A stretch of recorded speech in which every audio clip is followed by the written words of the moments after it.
using acronyms, speak slowly, and avoid using technical language. I'm going to turn it over to Renee at this time to ground us in a tribal land acknowledgement.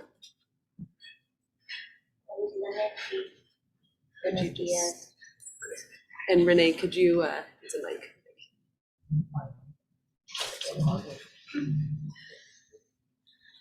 Cualitlanetsi, buenos dias, good morning.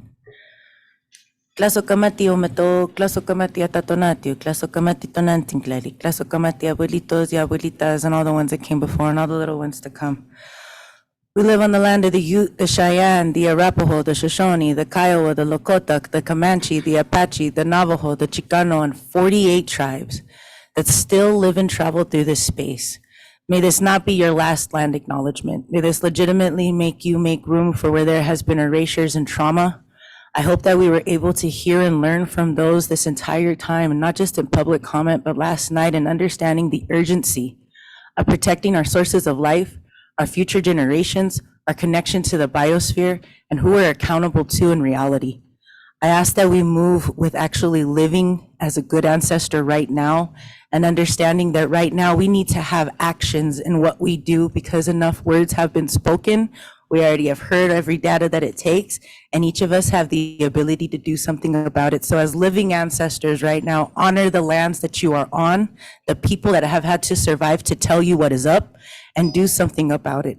Tlasokamati ometou. Thank you, Renee. All right, a quick note about tech today. We got some feedback from our buddy Dave, our tech guy in the corner, to let us know exactly how to use the microphone. So when you are speaking into a mic, when you're ready to speak, just have the mic directed to you and do not grab it, do not bring it too close to your face. As long as you're within like a foot of the microphone and your voice is being directed directly into the microphone, we should be good to go. So just a reminder, I know that we get caught up in the meetings, but if you could just make sure that a mic is directed at you, even if it's like this far away, it will still work. So, you know, Ilda, for example, like if Tara or Gary needs to use the mic, just turn it. So you don't need to lift it, because I think this creates disturbance, moving it back and forth. So just turning it. Yeah. Okay, Dave, does that cover it? Is there anything else? Okay, great, thank you. All right, I'm going to turn it over to Tyson to do a quick roll call. Good morning, everyone. Hope everyone's excited. Let's start with roll call. Arthur. Arthur's not up? Nope. Okay. Beatrice. Presente. Dominique. Here. Doug. Here. Ian. Here. Elizabeth. Present. Gary. Present. Hilda. Present. Jamie. Present. Jonathan. Here. Jordan. Here. Kimberly. Here. Mara. Here. Marcia. Here. Mira. Here. Michael Ogletree. Here. Michael Sapp. Present. Renee. Present. Tara. Present. Trisha. Here. And Uni. Present. I am here, obviously. So that is everyone. Okay, thank you, Tyson. Okay, so we'll do a quick review of today's agenda for folks that are wondering where they can find this on their own. In the board packet that I sent out a few days before the meeting, there was an electronic board packet. If you still click on that agenda link, we've updated the agenda there. It says like in bright, bold, red letters, like updated agenda day 2. So we'll just run through this really quick. So we are currently in intro and grounding. At 8:50, we will begin our final discussion of the bylaws. We'll talk about that in more detail. At 9:15, we will begin our first voting on the first section that we'll be reviewing, which is on data and reducing environmental health disparities. And that's when we will finally have the opportunity to talk about EnviroScreen being used as a decision-making tool. At 10:15, we will move to best practices for community engagement. We will discuss the baseline standards for community engagement. At 11 o'clock, we will discuss just transition. At 1 o'clock, and there's going to be a lunch at noon. At 1 o'clock, we will vote on supplemental environmental projects and discuss whether the regulated entities have a voting role. That's one of the most outstanding questions for that section. We will then move on to voting about the EJ coordinating entity. That conversation will be relatively short since we did talk about it yesterday. We will then at 2 o'clock talk about the definition of DI community. And then the largest portion of the agenda will be dedicated to the environmental equity and cumulative impacts analyses, which we are again abbreviating as ESHA for the remainder of the meeting.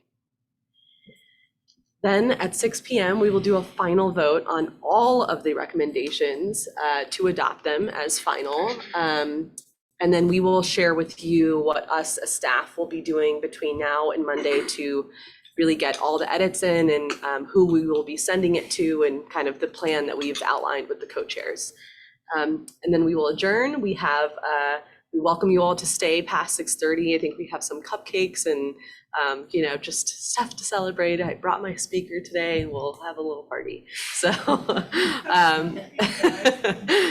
all right. So that takes us through the full day. Morgan, if you could just do next slide. I do want to briefly review the ground rules for today. As I mentioned yesterday, I will be guiding the conversation. You can see the agenda here, but it's even more detailed, the agenda that I have in front of myself. So please do respect time and just the queue and how much time we allot per person. There's going to be a lot of timers going off. For some of these sections, we will allow you 30 seconds to a minute to make your point, just to ensure that we stay on schedule. Be open and respectful, tackle problems, not people. Seek first to understand, then not to be understood. So again, being really keen on listening. If somebody is making a point and it's possible that they are almost saying the same thing as you, you're just not using the same language. So instead of being ready to just come out with your point, please be mindful of listening to the point that is being made. Agree to disagree. We may not come to consensus on everything today, and that is okay. And so there are times that we can move on. One mic, so one person speaking at a time.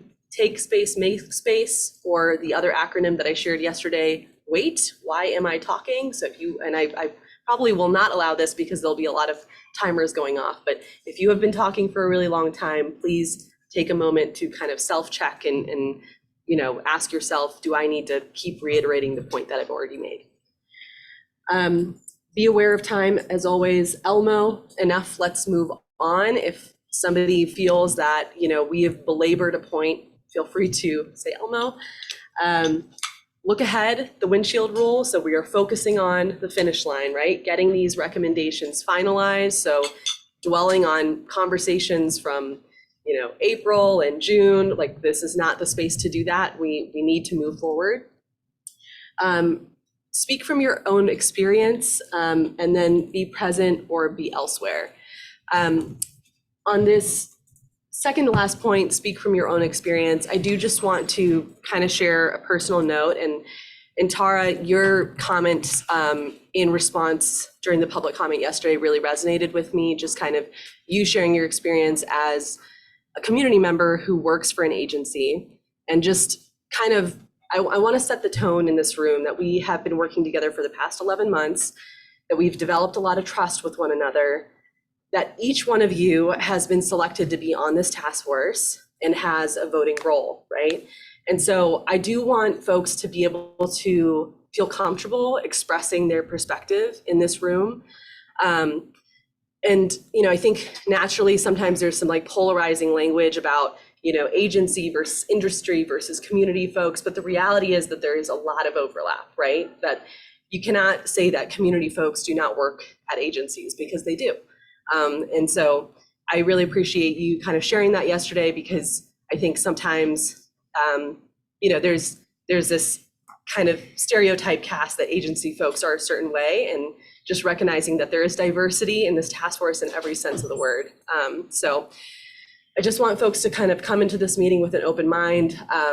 And again, every person's voice does matter, so please do express yourself. And for agency folks that, if you are speaking to the implementability of something, that needs to be recognized, right? Because we want these recommendations to be realistic. And so, I just want to emphasize that I think everybody is putting their best foot forward here today and sharing what they know and sharing their experience, and that should be respected. Okay, so just a recap from yesterday. So we discussed 3 primary areas: interagency coordination, ISHA, and the definition of disproportionately impacted community. You reached near unanimous consensus that the legislature should set a timeline to evaluate and assess the role of the Environmental Justice Program as the coordinating entity at some point in the future, rather than specifying exactly which entity plays that role in the long term. Another area where you all kind of reached consensus, or an area that you did not quite reach consensus, is about which advisory board should play an oversight role and an avenue for feedback on those coordinating efforts. So if you remember, we had a split vote yesterday. Half of you voted in favor of the existing Environmental Justice Advisory Board having its duties expanded to play this role. And half of you voted in favor of evaluating the federal model of creating a separate interagency Environmental Justice Advisory Board with those duties. On the topic of ISHA, you reached consensus on every topic that you discussed, which is really an incredible achievement. We knew that this would be one of the hardest parts of the discussion yesterday, which is why we allocated so much time for it. But due to all of your hard work in identifying common ground, we were able to reach consensus on some of the following topics. So how ISHA should identify key problems and indicators that may be contributing to adverse impacts to public health in disproportionately impacted communities, and how those problems and indicators can be avoided, minimized, and mitigated. You also reached consensus on part 3B, which is how to balance the flexibility that agencies need when implementing ISHA with in ensuring accountability that agencies implement ISHA will not sit on a shelf. And then finally, you reach consensus on the disproportionately impacted communities section that recommends that the legislature should evaluate potential alternative metrics for revising measuring housing cost burden. You also reach consensus to not change the current definition of low income that is based on the 200% federal poverty line. One area you did not reach consensus on is whether agencies should be given flexibility to identify additional communities or populations as disproportionately impacted communities if there are pockets of inequality within more affluent consensus block groups that otherwise do not meet the definition of DI communities. You also did not reach consensus on what the Colorado EnviroScreen percentile to use to identify communities that meet the cumulative impacts prong of the definition. And there was not consensus reached on whether to change the term DI community to a different term.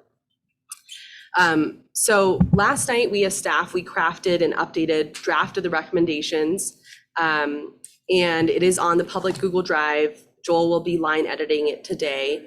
And Gabi, if you could go ahead and drop that link in the chat. And I will just make sure that you have that. And so the draft that we line edited yesterday still remains in the public drive. It is just labeled as day 1. We are on day 2 now. Discussing current voting.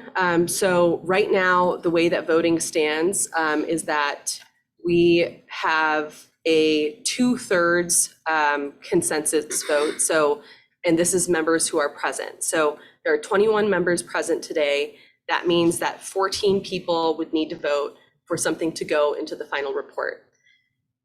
As it is in the bylaws right now, there's also the ability of a minority report, which is 20% of the folks that are present on the task force. That's 20% of 21 is at least 5 people.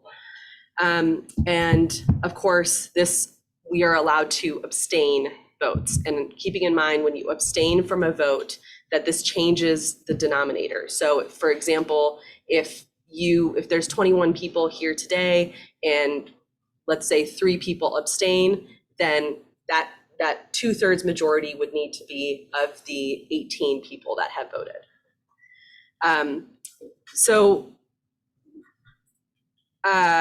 I do want to just also outline how voting will work in terms of calling a motion, discussion, and then actually doing the vote.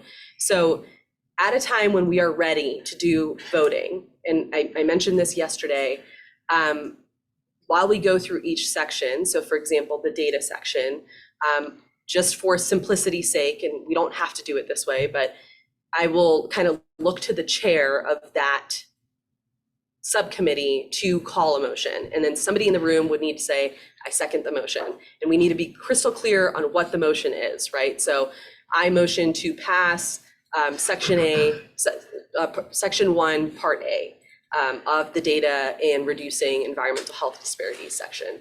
Somebody would second.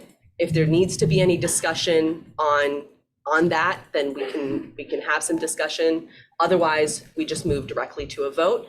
The votes will happen electronically. We'll use the exact same software that we used yesterday, Poll Everywhere, and the votes will not be anonymous. For the sake of time, I'm not planning to do a screen share for every single vote.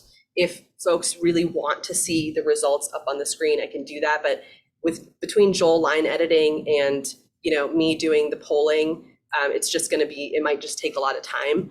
But if anybody is like, I really want to see the results, but promise you I will not lie, and everything will be captured in the notes and will be on record. So we'll go about it that way. All right, so this takes us into our bylaw discussion and voting.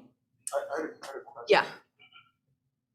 So we're not going to be like raising our hands for the voting. The voting's still going to be done. Yes. So we wouldn't actually be able to see it. Well, if you wanted to see, I could do like a screen share and try to scroll through, because so when you entered into the room yesterday, your name is associated with your vote. So like if you voted yes on something, there is a screen that I could pull up that shows the count, and then it shows, it's just kind of hard to display because it's like 21 names listed. So we could do that for every single vote, is like I could display that screen, but yeah, like in the room, it wouldn't be very apparent, because doing a roll call vote with everybody's hand with like the 40 plus votes that we need to do today would take really long time. And I guess the follow-up question then, are people's names going to be associated with votes, like as it pertains to the actual document that's going to be shared for recommendations? So right now, the only place that's specified is for the minority report, but we could talk about that if needed. Yeah, that's great. Yeah. I think you should make an effort to put it on the screen, even if it's challenging. Okay. I'll just say Morgan spent probably over 40 hours trying to find a software that would allow us to do that easily. Unfortunately, there is only one, and due to state procurement rules, we were not allowed to purchase it because it's from an international company. So we tried to find the best possible technical solution, and this was the only one we could find. So we do apologize, because we know that this was important and came up during the last meeting, and lots of folks have asked for it. So we can do our best to do that screen share. It's just there were not softwares available that would allow us to do it easily. So to be clear, it is possible to display the names. It's just not going to be very user friendly. It's not going to look good. Okay. So you want to just do it for Legislators. Or I guess another option, everyone could just say yay or nay and then vote, so that we have the documented vote, and then people can know who voted which way. Everyone, you have to deal with the names up there. But that would require us to go through a roll call. So I would have to call every single person's name every time. So, Or you can just say those in favor. Those opposed. Hey guys, sorry to interrupt. Just a reminder, can you talk into the microphone because you're really quiet for the people online? Thank you. okay, so we can talk about that. I'm going to take us into our next discussion on the bylaws and voting. So at the end of the meeting last night, in yesterday morning as well, Ian asked to revisit the question of the degree of consensus that currently exists. And I hope that the summary I provided helps you understand where we currently are. So you did not reach consensus on every topic you discussed, but we did reach consensus on a lot of important and challenging areas. And so I kind of want to just open it up to you all to kind of have a discussion on this. And please keep in mind, we're going to limit the conversation to about 8 minutes. We're going to just try to keep the discussion really short. So if folks want to kind of share their thoughts or want to propose a motion, this is the time to do it. Yeah, Dominique. So I would propose, I think my biggest concern is about not having a recommendation put forth under any section.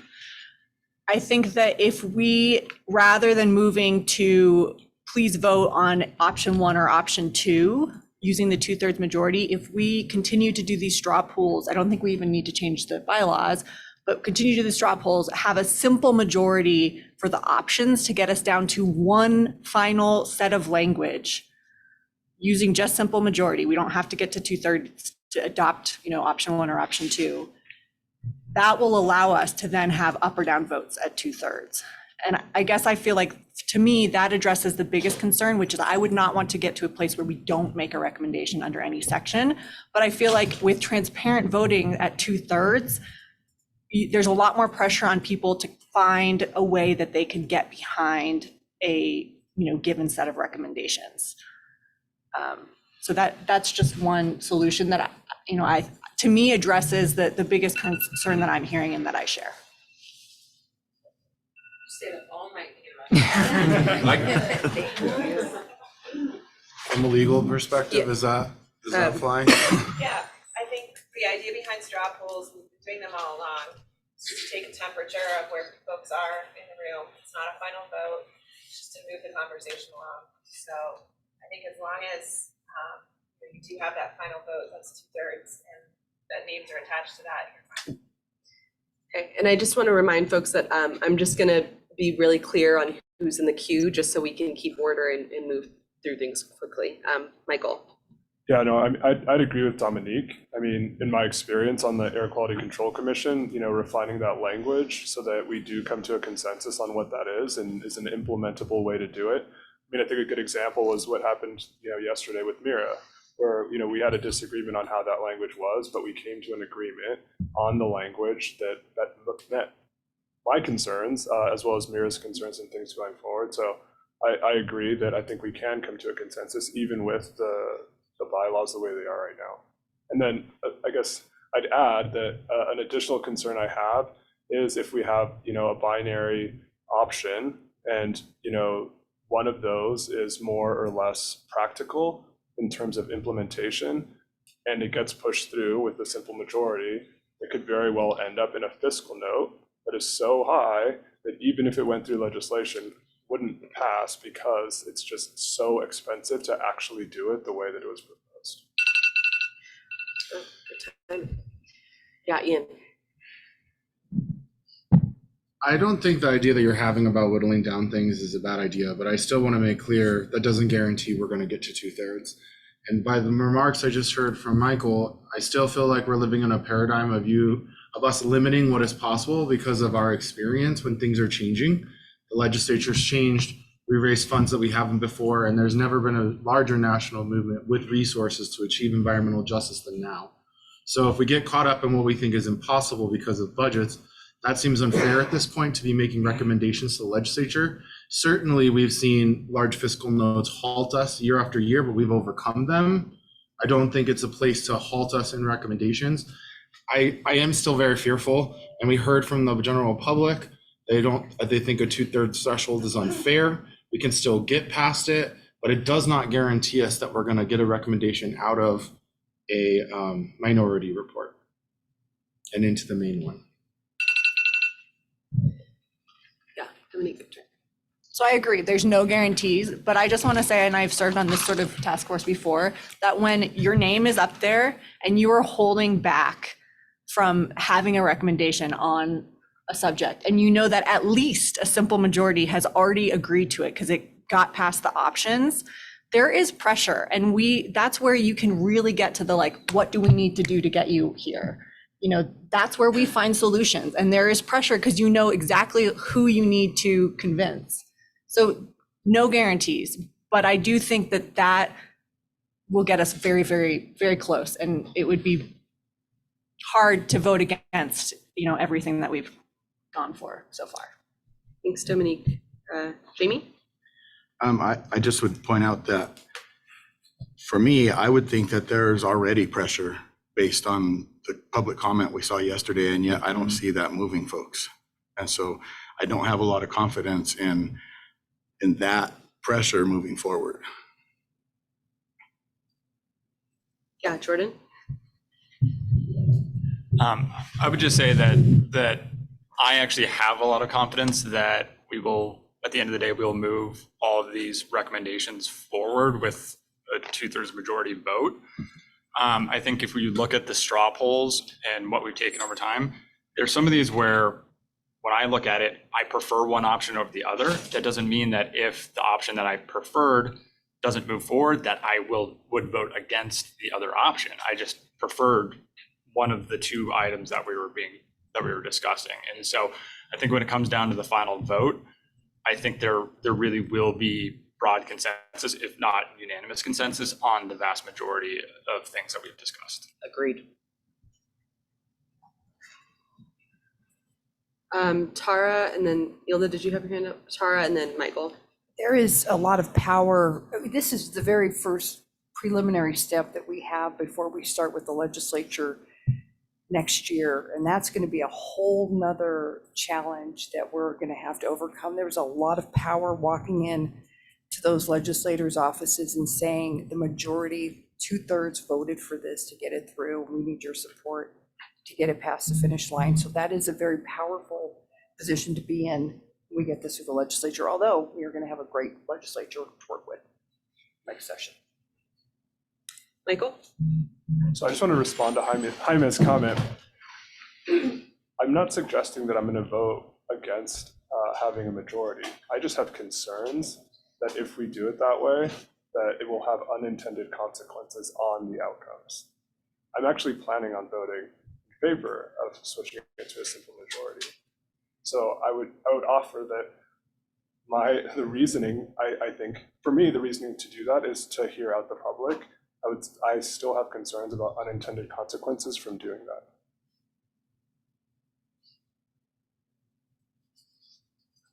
Ian? Well, then I'd like to move to amend the bylaws to lower the threshold to a simple majority of 50% plus one.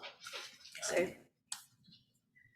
All right, that has been seconded, so I will go ahead and I just need to create this poll real quick. And if there's anybody that wants to have further discussion, you're welcome to do that while I do this. Yeah. Sorry, really quick, who was the second? I think we need it. So yeah, thanks for, I guess, opportunity for additional discussion on this. I've been thinking about this one a lot. Obviously, we all have. I mean, I am really excited about today.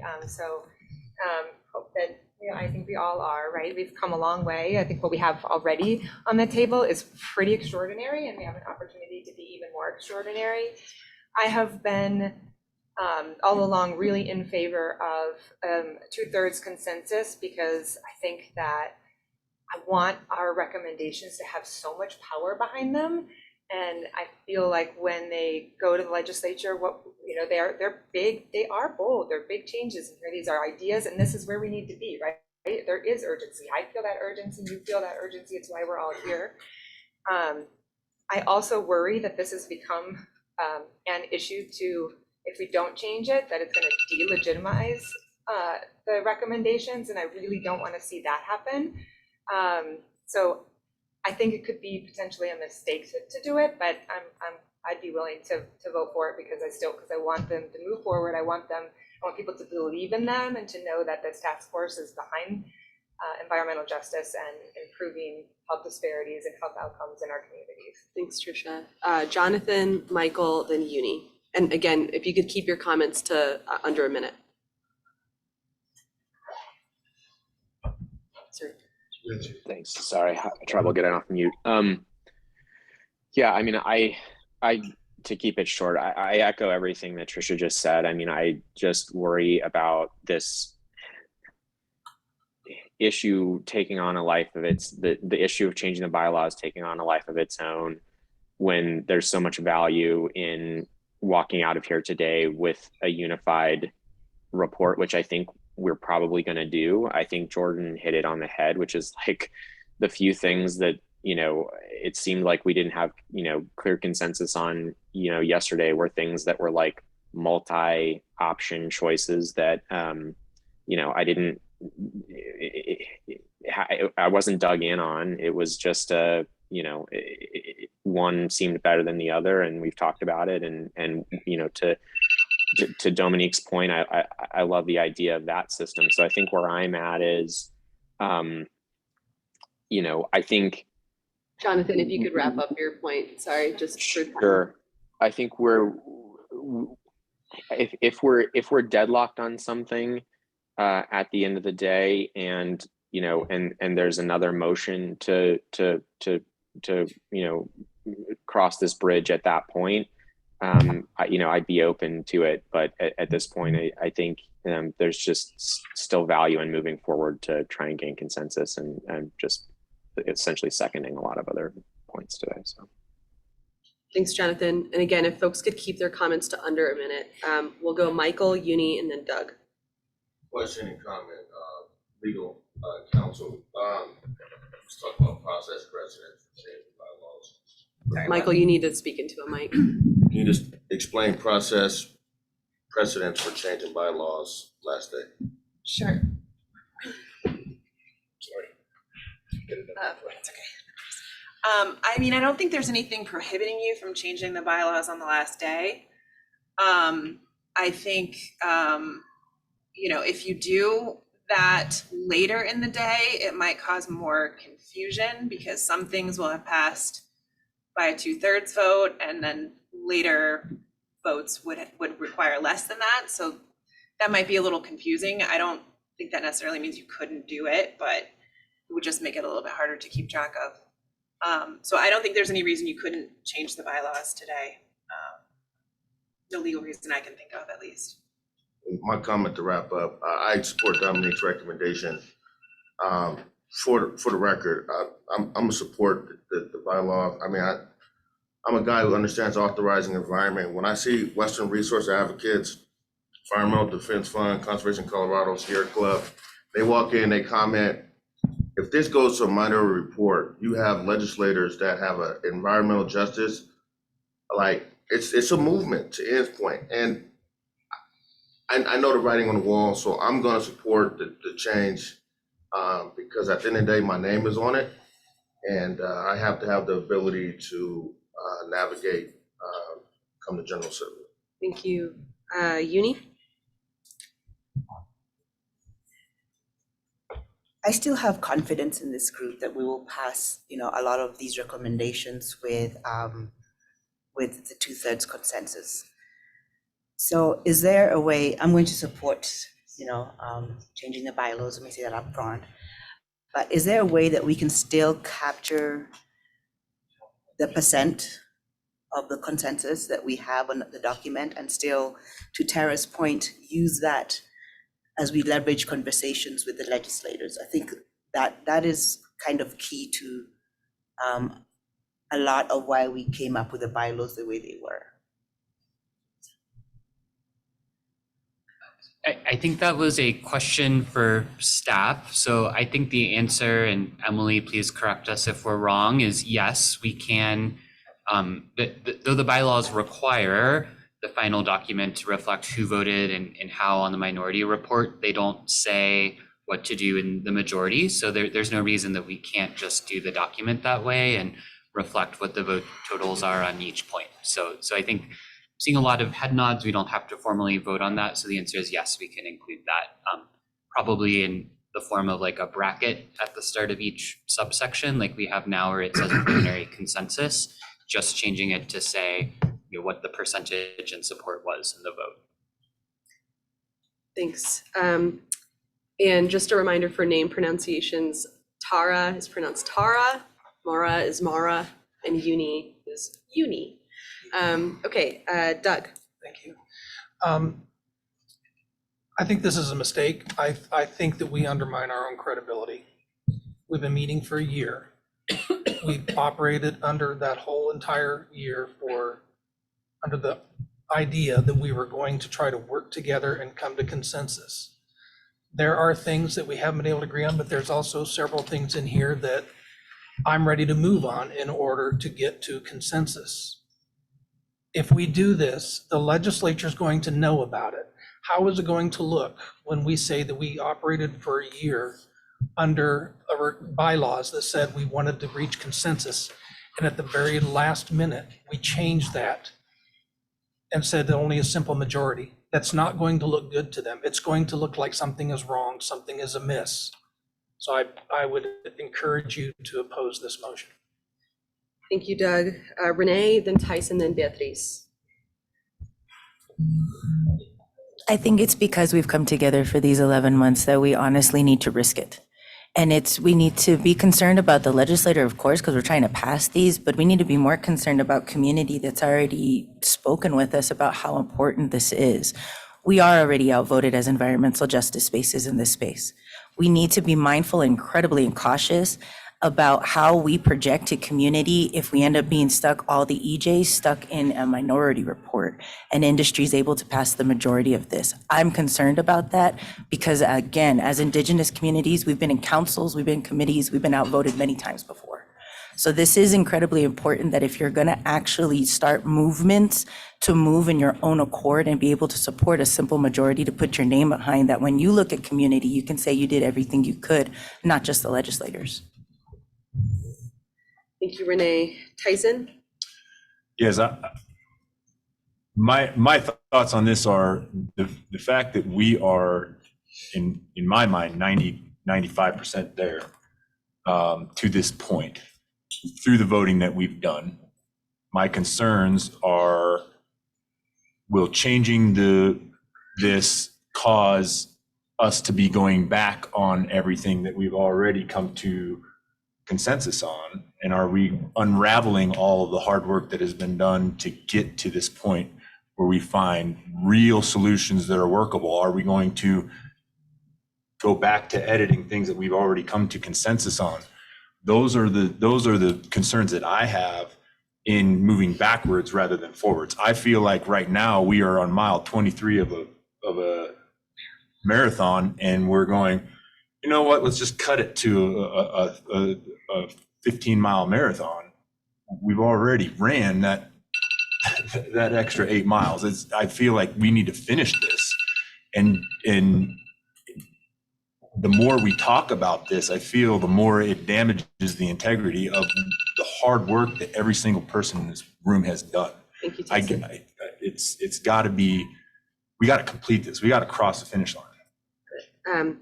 So we're gonna go Beatriz and then Tara, and then I'd like to move us to a vote because we are starting to have repetition. Again, remember that some of you have already heard these points and are reiterating these points.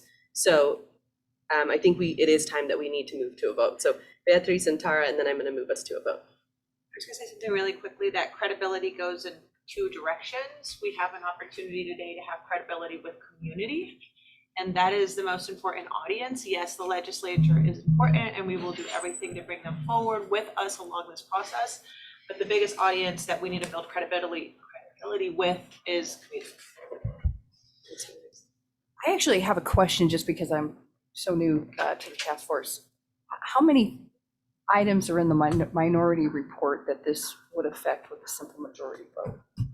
So there are no items that are Yeah. in the minority report right now. I mean, everything is out on the table. So depending on how people vote, right now, if it's 5 to 14 people, then that would go into a minority report. And if it's 14 or more, that would go into the report itself. There are a few items like the board, the housing, burden, income, so there's some of those pieces that are. Just to kind of put a approximate number on it, this is why we created the table for you all that kind of highlighted in green areas that lack consensus. You actually resolved several of those issues yesterday. So by my estimate, there are approximately 5 to 6 items that are still challenging conversations, but obviously it's unclear whether any of those would ultimately result in a minority report. Okay, I do want to Can move I us ask to a quick question? Is 30 seconds. so, you know, in making this change, I mean, I think we're all operating in the assumption that the previous straw polls are a guide, but like, is there some assurance that, I think to Michael's point, that like, we're not just this isn't just going to blow everything up. Like the things like this would apply to the things that we have consensus on now, right?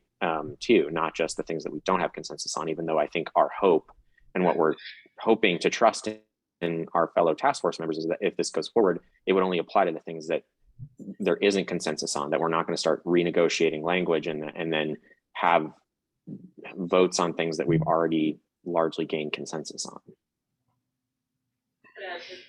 So I'm just gonna allow like 30 seconds for the people that still were in the queue. So Mira, you actually had your hand up and I told you couldn't, but 30 seconds each. So we'll go Mira, Michael, Ilda, and then we're moving to a vote. Thank you. I'll just be really quick. I think jumping off of, something that Trisha and Michael were implying, which is that, what we do today is watched by the public. I think from a procedural justice standpoint, it's great to signal to the public that we are capable of, and that it is okay to make bold decisions and okay to prioritize environmental justice communities. And that is my extremely short presentation of why I will be voting for a simple majority. Thank you. Michael? Be really quick. So I'm in favor of voting for a simple majority. I will be voting for that. I do think we do need to build credibility with community, and that's why I'm doing that. We also need to have credibility from the legislature, or else we won't get this through. And that is my concern. Like I said, I'm in favor of in favor of a simple majority. I just have concerns about how it's going to look. Thanks, Michael. And then Ilda, I think Just you have a had a question. response to Jonathan's question. Yeah, I was gonna say, if there's nothing else that we're gonna be adding new to, I don't think we have to add anything else new. I think it's what is on the table and making sure that we're not leaving anything on the table, that we're leaving it to the minority report. That's my perspective. We're not, we don't have the time. No, just wanna make sure we get it there. All right, we are moving to a vote now. All right, I'm going to go ahead and activate the poll for those that did not. I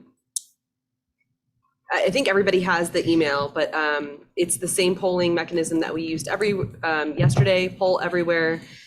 Voting is now active, and you can please cast your vote.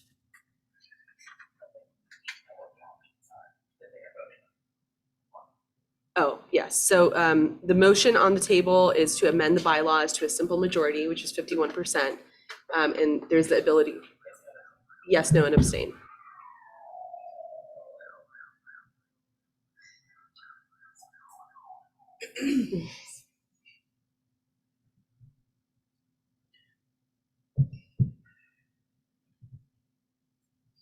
Okay, we need 2 more people to vote.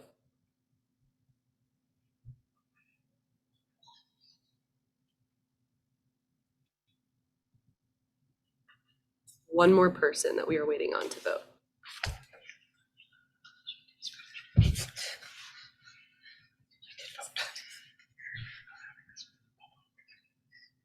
Okay.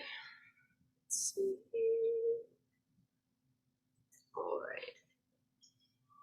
Hope you guys can see this okay. All right, so you can see here, there are 15 votes in favor of pushing this to amend the bylaws to a simple majority. 6 people voted no. So that passes. All right. All right, let's move on. Okay. Very quickly, just in case anyone needs to see it, Emily, would you mind making the adjustment in the bylaws and ensuring it's on the public drive to reflect that wording change? Sure. Thanks. Who else needed to change it? Okay. All right, so we are going to move to our next item in the agenda, which is on data and reducing environmental health disparities. We are going to start by voting on each of the subsections that have reached preliminary consensus from what we know.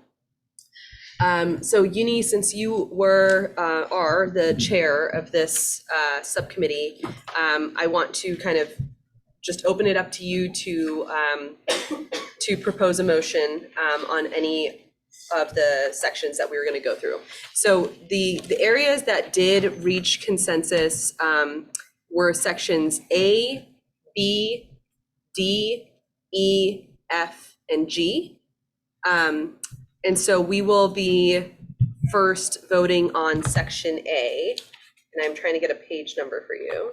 Thank you. Sorry. Thank you.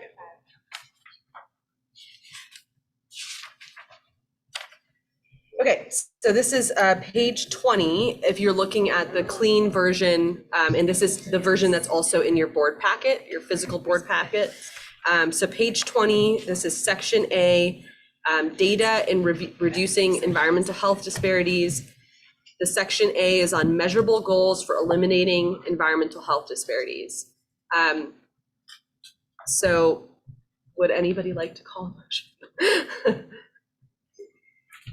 I'd be honored to start this process off, and start off on a good note. So I make a motion for us to accept the recommendation, section 3A. Second. All right. Anybody have any discussion? Otherwise, we will move directly to a vote.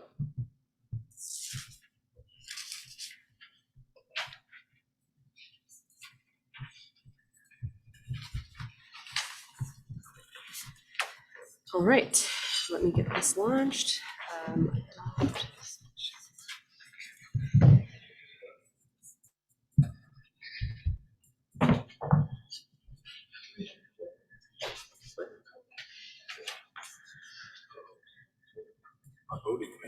Okay.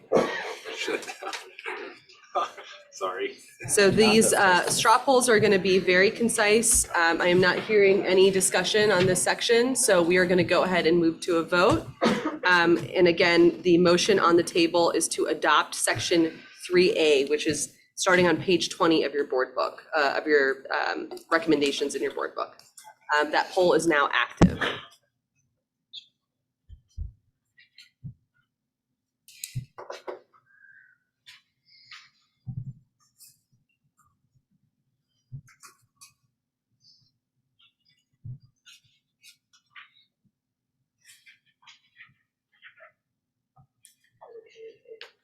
Sure. We're gonna have to go back and forth. So.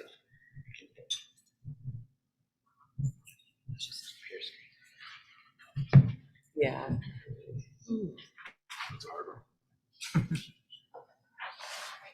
Okay. Yeah, that'd be helpful. Okay, we're still waiting on 3 people to vote.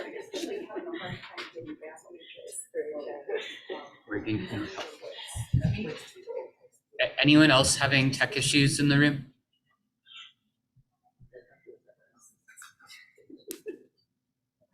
It's just.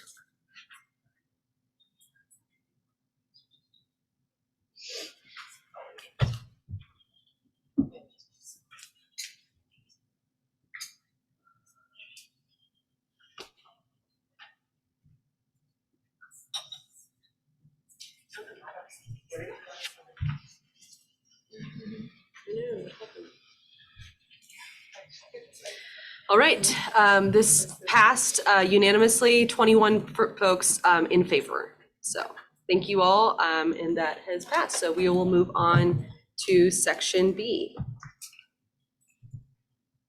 Okay, I make a motion to recommend adopting section 3B, participatory science. Second.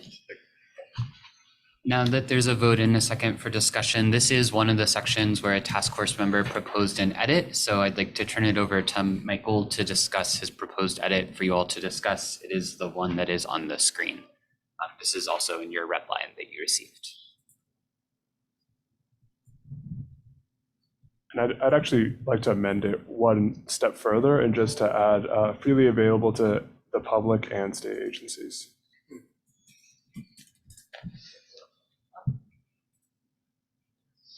Any other discussion on section 3B? I have a procedural question. What's that? From a procedural standpoint, are we going to be voting to amend it and then voting to accept the whole thing? I think that's what we have to do, right? Or could have we talked about it before and then put it on?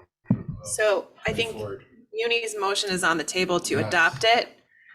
Were you proposing to adopt it as written on the screen? Or I think you're proposing an amendment to the language? Okay, Can't she so just accept the friendly amendment? I think you can accept the amendment. Yes, but we have to resolve the amendment first and then we vote on the underlying. So Okay, so do I'd like propose to accept the amendment? yes. Yes. Okay. So I'm going to make a motion to accept the amendments as offered on the screen. And then we vote on that. We just say yay. that comes back to You my can- procedural. Can we work through the issues before we put it on the floor? Because I Sure. feel like that's the way we avoid doing this repeatedly. For the purposes of time, I hate to deviate and go back and forth, but could we just do a yay or nay for this? Uni could also, you could pull your motion, withdraw your motion. You could work on the language and then you could have a new motion to Let's do adopt. Let's do that. the new Because in language. this, in this So you don't have to vote specific twice. example, so I think before we make a recommendation in a section, then it needs to be pointed out if there's if there's amendment. Is there an amendment? Yeah, so before I recommend an adoption, so, does that make sense? I withdraw my amendment. I withdraw my recommendation to adopt, so. My motion. So while Lumna's revising the poll, okay, well, any discussion, is there any additional discussion on these edits? And if not, I will go ahead and accept it and then we can go forward with the motion.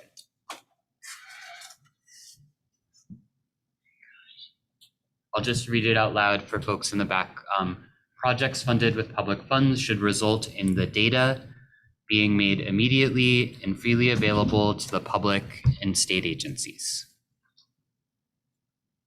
Okay, the vote is now live. Okay. Well, sorry, Uni still needs to. I'm glad it's me doing this. So, so I make a motion to recommend or to adopt section 3B. All right. Folks can go ahead and vote.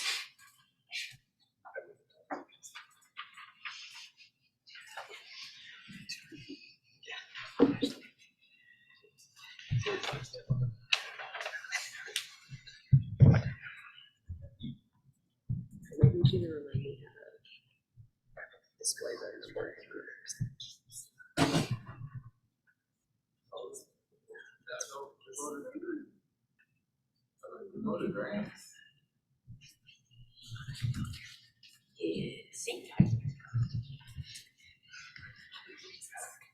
Yep. Okay, this vote passed unanimously. For the sake of time, I'm not going to share the screen. 21 votes, all in favor. Okay. All right, we are going to move on to Section D. And again, the section that we're skipping over, section C, is, we will discuss that in just a moment, after we've gone through the areas of consensus first. So, section D, would anybody like to discuss? And section D is on page 24 of your draft bylaws, the ones that are physically in front of you. I make a motion to accept section D. Did I do that correctly? I second.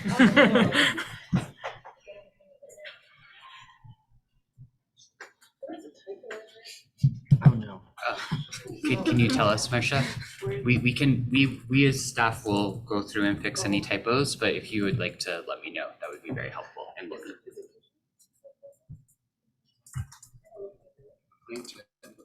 Complaint tips. I'm so sorry, folks. Who seconded that motion? Thank you. Appreciate it. The people making.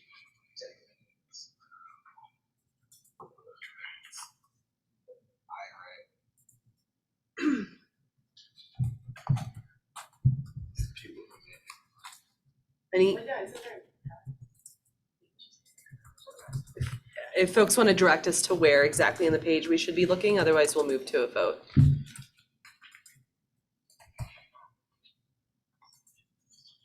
All right. Okay, so this is to adopt section 3D. The vote is now active. And keeping in mind, we, as staff, will comb through this document in detail and try to clean up any typos. But if there's something that you want to show us during the break or something, we're welcome to that.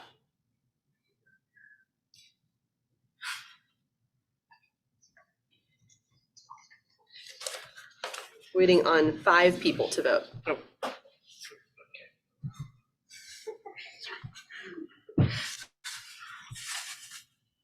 Just refresh my screen. Just shows the effect. Okay, one more person needs to vote. Okay, this also passed unanimously, 21 votes in favor to adopt section 3D. All right, we are going to move on to section E. Data sharing. Any discussion or amendments there?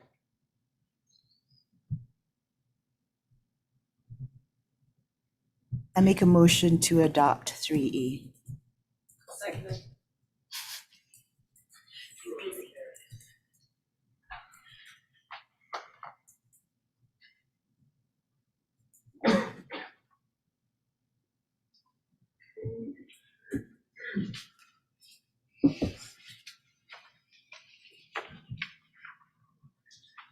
Okay, the vote is now live to adopt section 3E.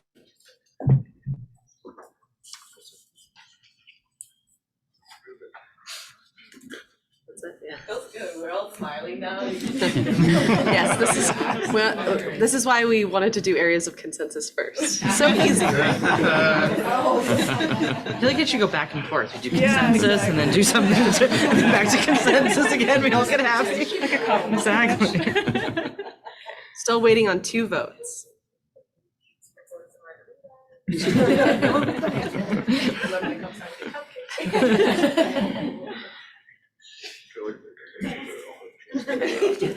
Is there anybody having trouble voting? We still are waiting on 2 votes. All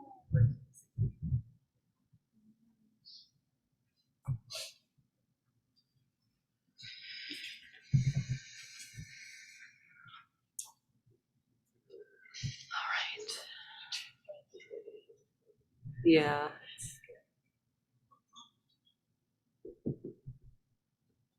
Two votes. If you're in the room. Trisha, did you vote? Yes. Okay, there we go. Unanimous, 21 votes in favor. Okay, moving on to section F, addressing data quality. Any discussion? If not, I welcome a motion. I motion to accept section F. Second.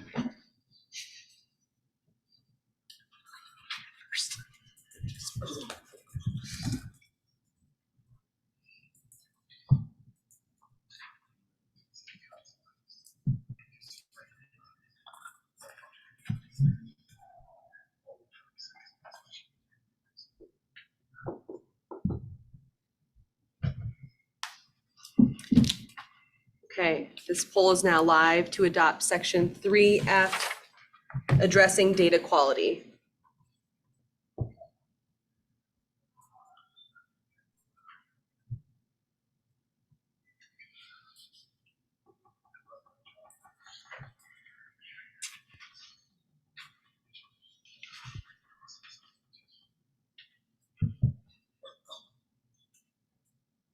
I'm just waiting on 2 people.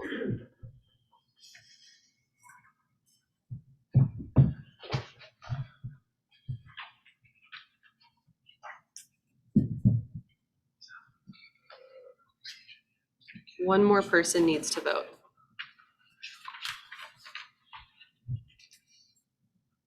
Okay, that is everybody. Yes, 21 votes on adopting section 3F. We are moving on to section G of the data section on data collection and modernization. And I do want to note there was another suggested edit from a task force member in this section before it goes to a vote.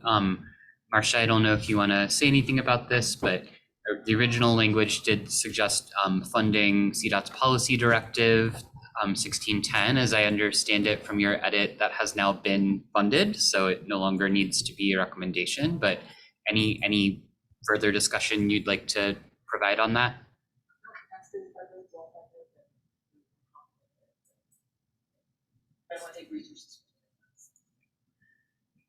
Any opposition to removing that language? Okay, I will go ahead and do that in this draft. So I'll move that we adopt section 3G with that modification. I second it.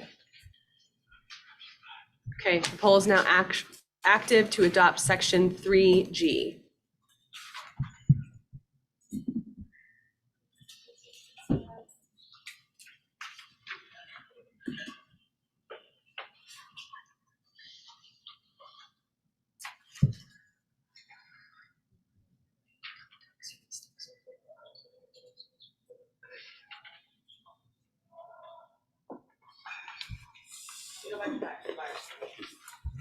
All right, that passed unanimously, 21 votes in favor of adopting section 3G.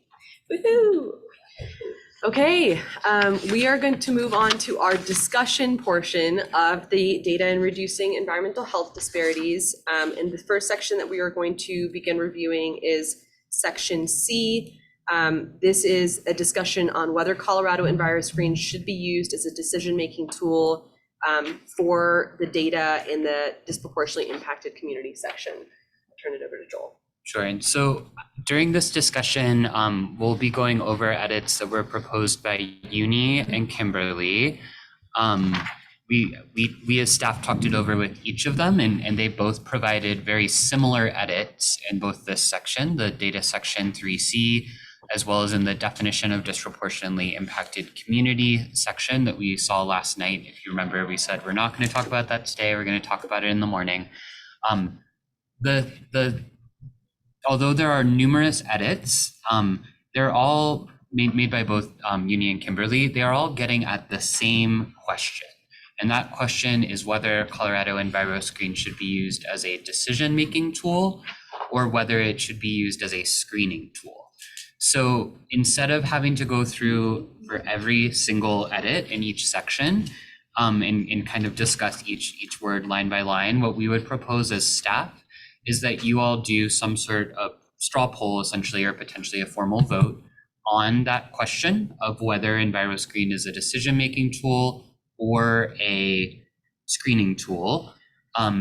If there is more than 5 people in favor, but less than 14 people in favor of a certain option, that can be a minority report, right? And so that minority report would essentially be either what is in the document now, if there is majority support for it being a screening tool, not a decision-making tool, or it would be Uni and Kimberly's edits if there is majority support for what is in the document now and minority support for their position. So just laying out how that will work, but I think we will present it as a single option for discussion of should EnviroScreen be a decision-making or screening tool.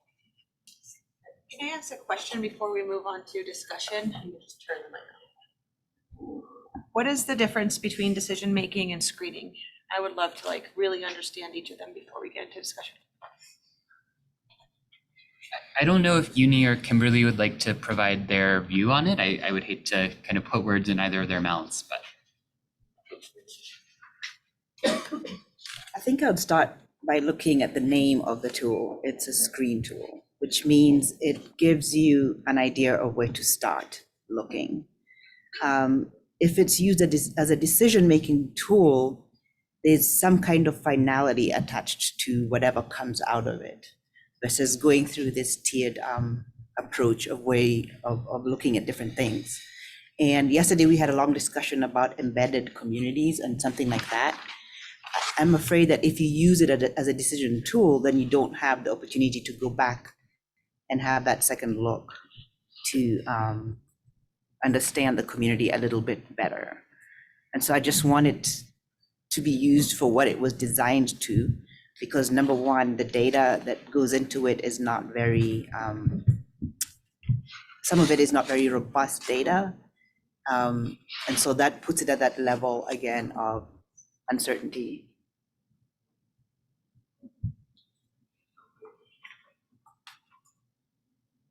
Yeah, and I can add sort of my perspective and my thought in terms of what, I guess the red lines that I put in here based on the discussion that we had last time. And it was along those lines of what Uni was saying, which is a starting point for everybody to come through and kind of and look at a baseline of where everything is, recognizing that there's going to be a lot more data and inputs that come in as we go through any kind of process, whether it's permitting process or rulemaking process or whatever that is. So being able to use it as a tool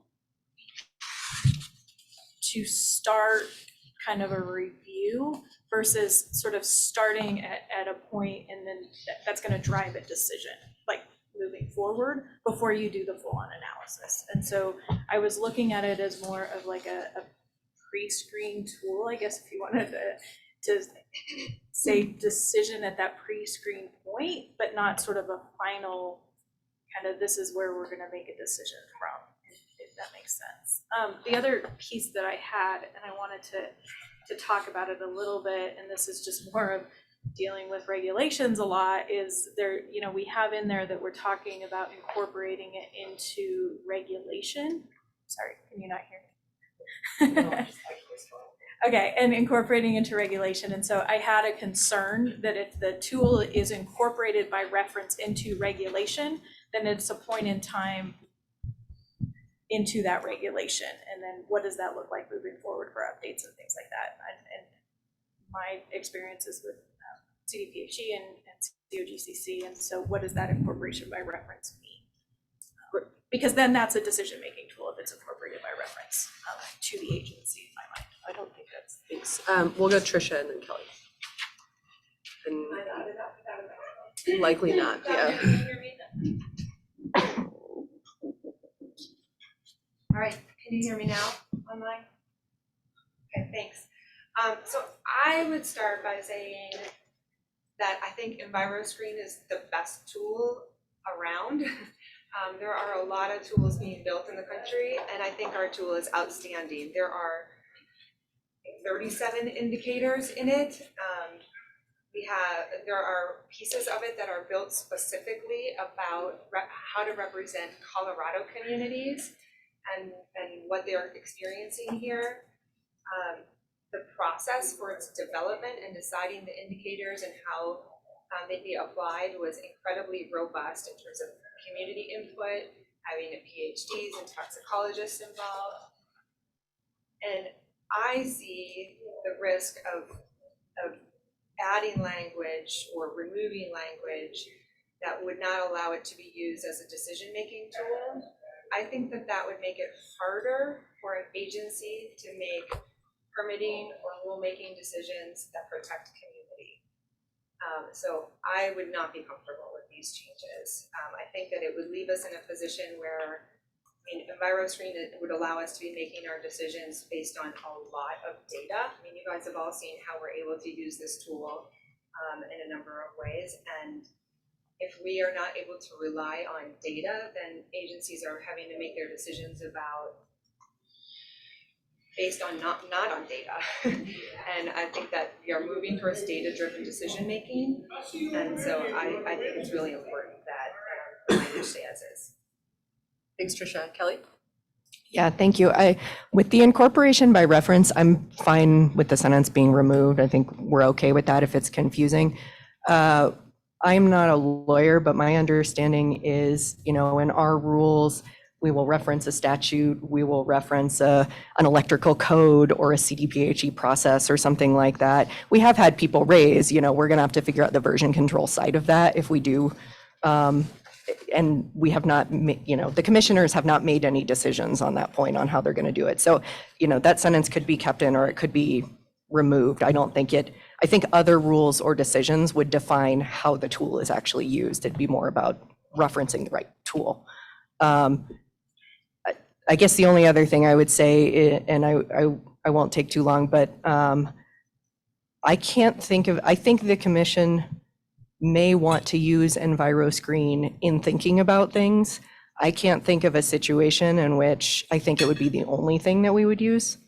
But it may be something that factors in to decisions. So, thank you.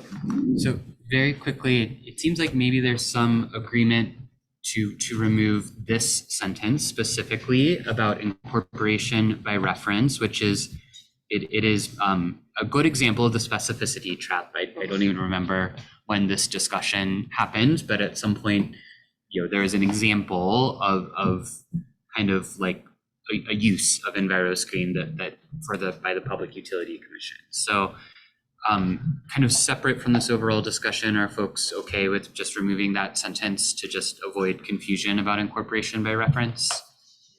See a lot of nods. So I'm just going to go ahead, and we don't need to formally vote on it. I don't think anyone's making a big push. Jordan, do you want to make a push to keep it in? No. Oh, okay. Misread your facial expression. So I will just go ahead and remove that sentence to avoid the confusion. Put my hand down.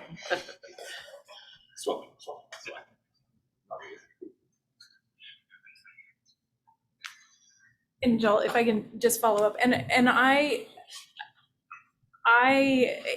the language is difficult, and that's why I think that, when we were, even last time when we were talking about this, we kind of went back and forth with what language do we incorporate in here that kind of comes across what we're all trying to say. Because I think at least last week or last in Greeley, I felt like we were sort of all saying the same thing. And so that's why I was trying to go with the red lines. If this isn't saying that, I agree, because I don't disagree with what Tricia said. I think that it is an important tool to inform decisions. It's difficult to put that into language that doesn't say this is the decision-making tool. And so if that's not articulated in the red lines, then I think that we should talk more about it. But I do think that there was consensus across the board that it is a very robust tool to help inform agency decisions and also help inform discussion around what additional tools and other things can be brought in, like what we discussed yesterday. If you don't want to take, with the percentages, as Ilda and Uni were talking about yesterday, and does a threshold change, funding versus protections? And so I just want to make sure with whatever language that we incorporate in here that we're getting across that it's a tool, but we have to do some additional drivers need to be used, and that's not a stopping point. And I'm not saying that is, but sometimes that happens. And so I would just want to make sure that we get that informed decision-making in the language appropriately.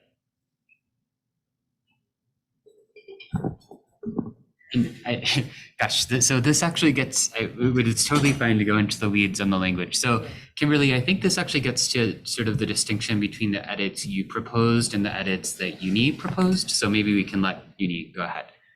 So I'm willing to take back the edit about it being a pre-decisional tool. Okay. If we can somehow articulate that it informs the decision and not a decision-making tool on its own. So I'm good. Analysis of being a percentage. Yes. Yeah. so that it can be used to inform the decision. But we can capture that in some language, then yeah, a reference tool to promote better decisions or something like that. Do you include that any additional data might be needed? Yoza, outside of- could you? Sorry, I wanted to ask if you wanted to include the piece around, like, there might be other sources of data that are needed that might not be supported in the the environment screen. Is that some, or? I think it's in there. I Okay. think somebody added, and maybe it was me, I'm sorry, Joel, I don't know if it was. Okay. Colorado EnviroScreen should be supplemented with additional information and local knowledge before action is taken to address environmental justice concerns. And I Perfect. like that language a lot. So that was Uni's suggestion. There is a word you left out, which is any action from Uni's suggestion.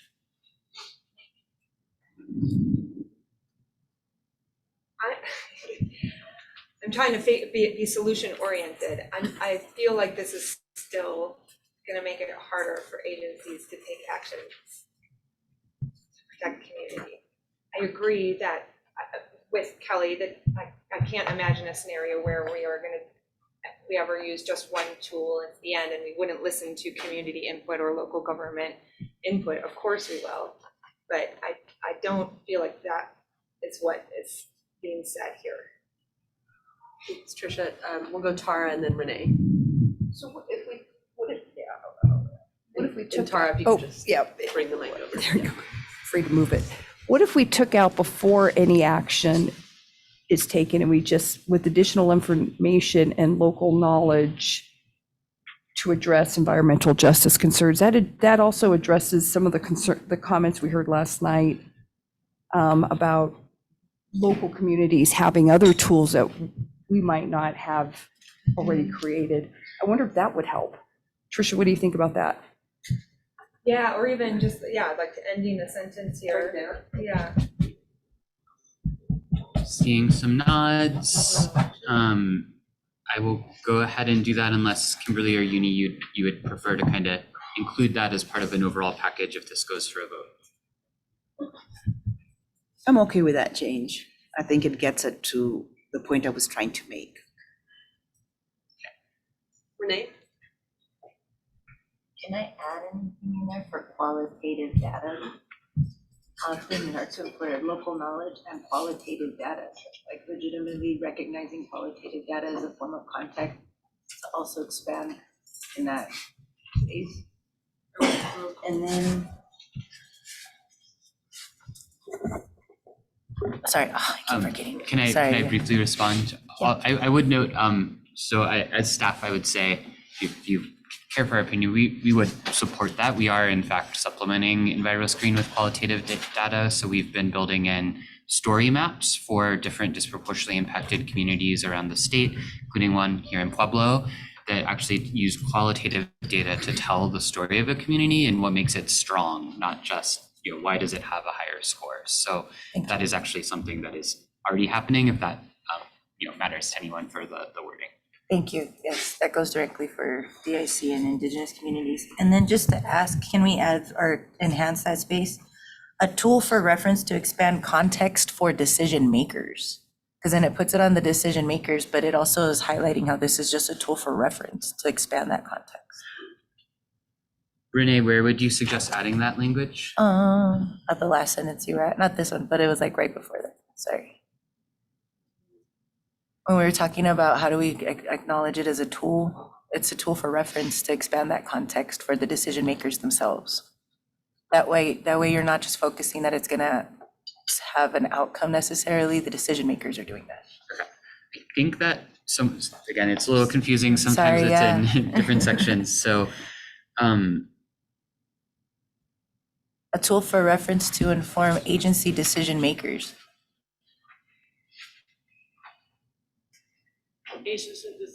decision makers, is that Yeah. is that what you're suggesting here? Should not be the only tool for reference. Or what we were explaining earlier where It's on the first paragraph, I think, the second of your reference. forgive me. Sorry, Beatrice, first paragraph. The first where? paragraph. of, first CHPAG's Environmental Justice Advisory Board should use Colorado EnviroScreen as an initial screening tool to expand context, right? Yes. That's where she's right. Okay. To, Expand context to decision makers. Or for decision makers. okay, there you go. So sorry it took us a minute to get there, No but worries. thoughts on that? The original language was to inform decision-making. The suggestion from, I believe, Kimberly was to remove that clause, and Renee, you're suggesting kind of a solution to that, which is expand context for decision makers and help prioritize. So I see some nods in the room. Any concerns on that? I think I'm fine with the language. I think it's worded weird, right? Because it's saying the Environmental Justice Advisory Board would use it. So does that mean the Environmental Justice Advisory Board, like how do they interact with the decision makers unless, you know what I'm saying? Like in this sentence, it says the Environmental Justice Advisory Board use Colorado EnviroScreen as an initial screening tool to expand context for decision makers. As an initial screening tool for reference, like it'll be one of many tools that they'll be referencing, but this is the very pivotal one. No, the expand context for decision makers, I guess, right? So does the board interact with us as decision makers? Yeah, so I think that the difference here is Michael is focused on the subject of the sentence, which is just the Environmental Justice Advisory Board. Yeah. Renee, I think I'm hearing you say that you would say that it should be broader than just the Environmental Justice Advisory Board. It should be like sort of CDPHE as a whole. Yes. Okay. It was just. It is. Yeah, it is weird. Yeah.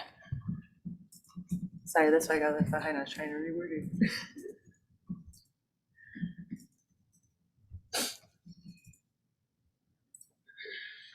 Okay, so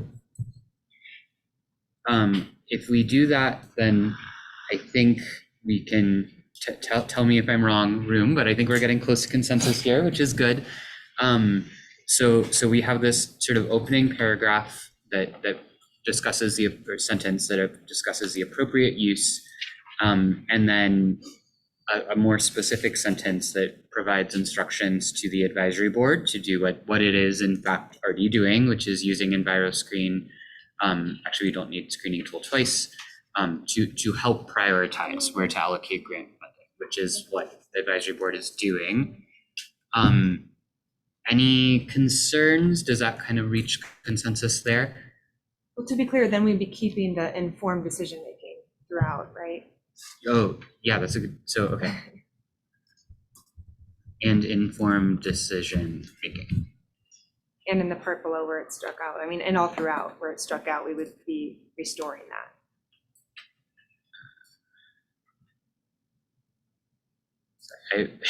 This is the problem with too many line edits. Okay. Okay. Temperature of the room. How are we feeling?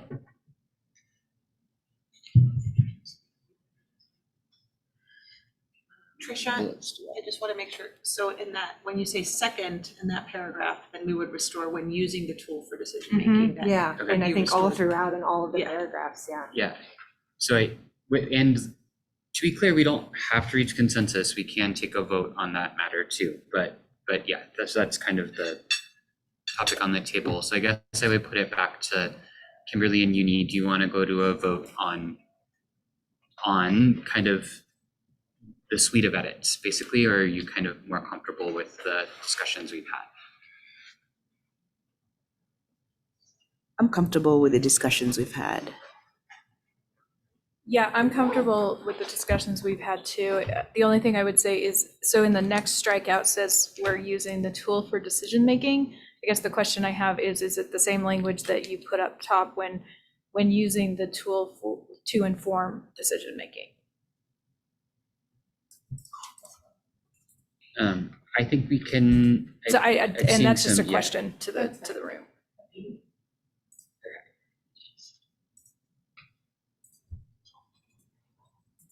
Okay.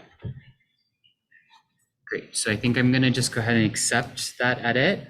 I'm going to accept these edits here in the first paragraph, okay?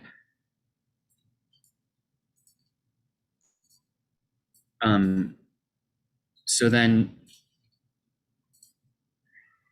we have for informed decision-making. Should I change that to inform decision-making? This next one, okay.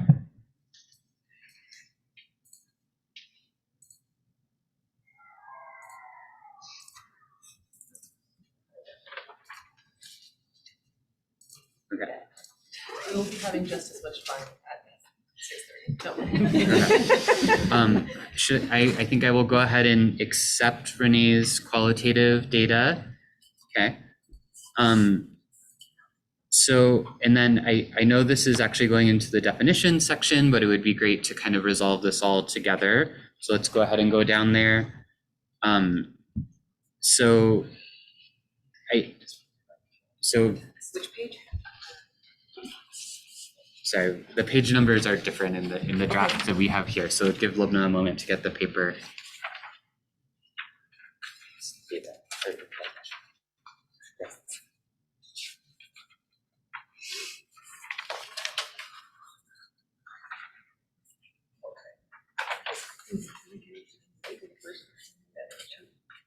So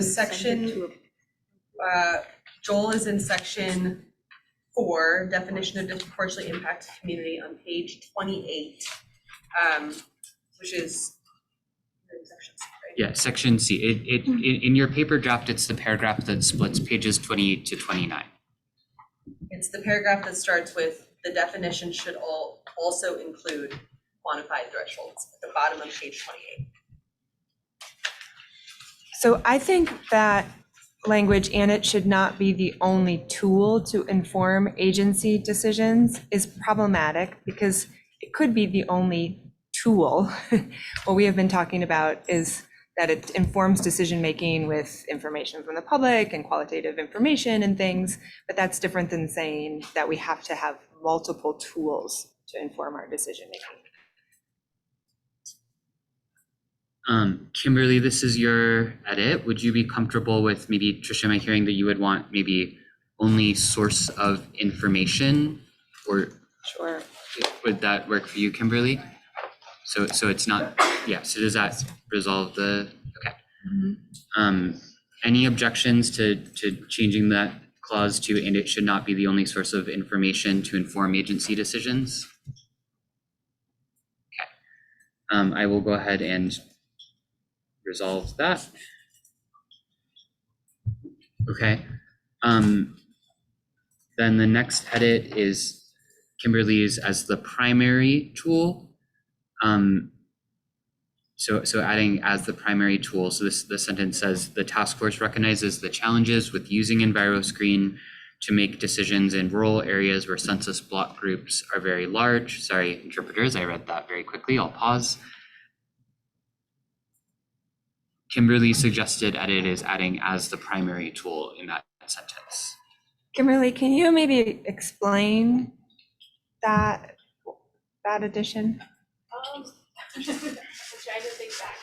I think it was, I think this was along the lines of just trying to kind of broaden the entirety of the discussion. So, I mean, if we want to take this out, or if we want to, based on the discussion and where we were trying to get with the use of EnviroScreen, honestly, I was trying to come up with a red line based on the discussion that we had, but I mean, I'm not language, I'm not tied to, so I was trying to cover the discussion that we were talking about in terms of rural areas where the block groups are really big, and other sort of informed information to bring to the discussion for that. Okay, and sorry, Kim, really quick, they had a little trouble hearing you online, so please just project. So sorry. So I think I was trying to sort of capture the discussion in terms of the fact that the rural block groups are really large, and being able to sort of identify and go in closer to specific community needs and community concerns. And so how we come to that, I'm okay with removing it or coming up with alternative language that covers the concern that we were talking about. Okay. I mean, if you're okay with it, I'd propose that we maybe could do without it, because I think the sentence without it says that exactly, right? So I'll go ahead and move as the primary tool. So the sentence just reads, specifically, the task force recognizes the challenges with using Colorado EnviroScreen to make decisions in rural areas where census block groups are very large. Okay. Moving on to this next one, we're about 5 to 10 minutes behind schedule, which is okay, but let's try to move through these last two line edits quickly, and then we'll come back for a vote on part B in the data section. So Kimberly, you'd suggested cutting this sentence about that when an agency makes a decision using EnviroScreen, it should be based on a single fixed version.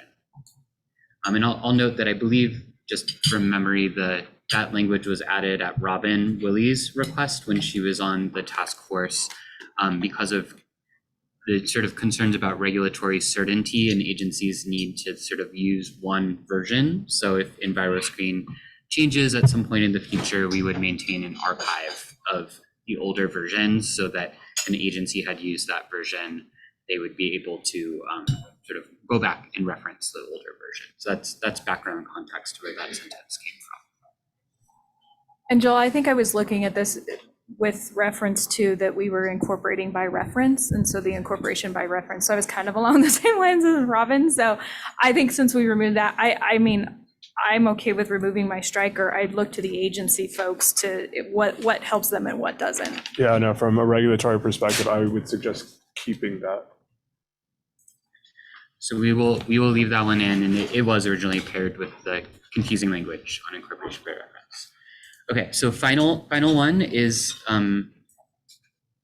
Kimberly. Also, I think we resolved all of you needs now. Removing this clause that says in the context of specific types of agency decisions. And I think we'll address that when we set the threshold. So that's kind of where I was coming from with the threshold. So we can leave it if folks want to leave it. Okay, I will strike that edit then. And obviously we will have to come back this afternoon to make final decisions on that threshold question. So, but I think that means for now we can actually come up to, we've resolved all the issues through consensus and line editing, which is hard and probably a little painful, but great job, team. That is good, right? It's much better to do that than end up with sort of just, minority report and having to do the vote. So with that, Lumna, if we're ready, I guess we can invite a motion on part B. Sorry, C. So this is for part C on Colorado EnviroScreen, given all the edits that we just made. So would anybody like to propose a motion? I propose a motion to adopt part C of section 3. I second. We will move to a vote, and that poll is now active.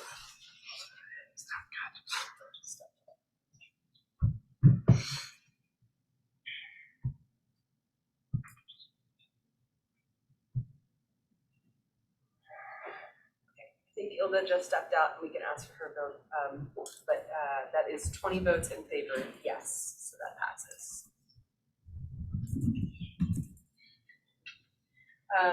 Do folks need a break before we move on to best practices for community engagement? Yes. Okay, let's do a quick 5-minute break so folks can be back at 10:20. We are about 15 minutes behind schedule, so if you could please, 5 minutes only. Thank you. Exactly, we're gonna get to it.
Yes, and I left it open for you.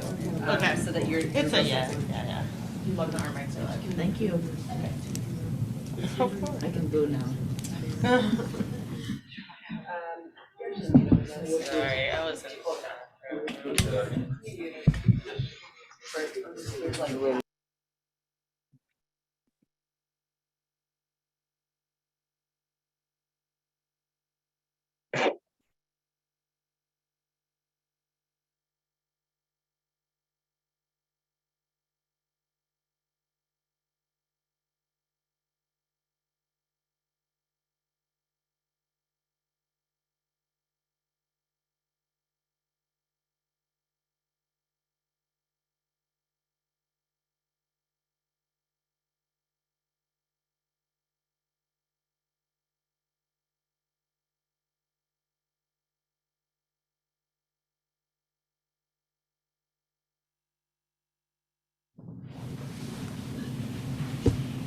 Okay, we are back online. And if folks could minimize side conversation and make their way back to their seat, our next section that we're going to focus on is best practices for community engagement. But before we do, Tyson, go ahead.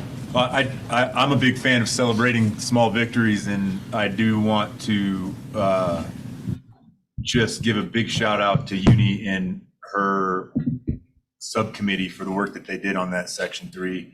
I think data is one of the hardest things to portray and figure out, and you guys did an amazing job and made it really easy on this task force to get through that section very quickly because of all the legwork that you guys did to get it to where it was. So congratulations on that first victory of many, hopefully today.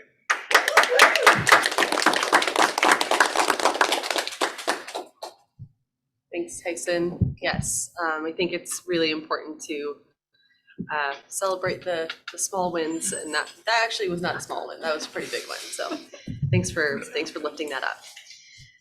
Okay, so we are going to move on to our next section on best practices for community engagement. For this section, we have Rachel Bryan Ocker, our CDPHE's tribal liaison, joining us, and she's just kind of online to see if anybody, if there's discussion and anybody has questions, she's here for this session. So just wanted to throw that out there. Thanks, Rachel, for joining us. So we are going to, like the last section, go through each of the sections that we believe already have consensus. And so we are going to start with the best practices for community engagement, section A. And so this is on page 31 of your draft recommendations in hard copy. Perfect. Sorry, did I say something? Sorry, section 5A on page 31.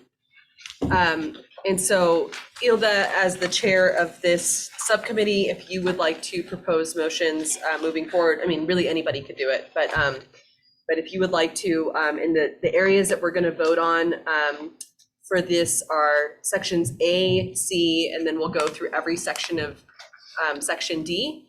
We'll be skipping over section B because we'll want to discuss that in a little bit more detail. So starting off with section A, which agencies should apply the best practices? Yeah, so I would like to make a motion to move to a vote of the recommendation 5A, which agencies should apply the best practices. Second. Or was there are no edits, no discussions associated to it? Lubner, continue. Okay, awesome.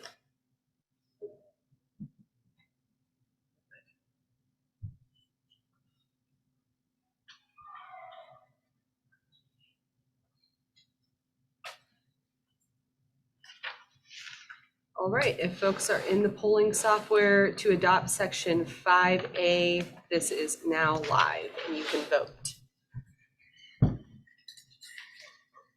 Yeah, like the speed with which people are voting right now. This is great.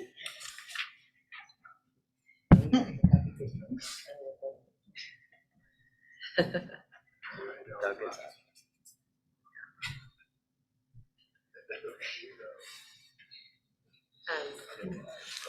We need,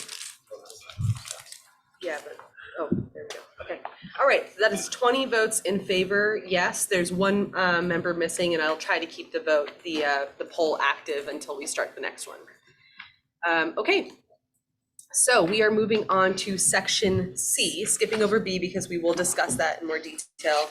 So section 5C, page 33, what types of decisions should best practices be applied in?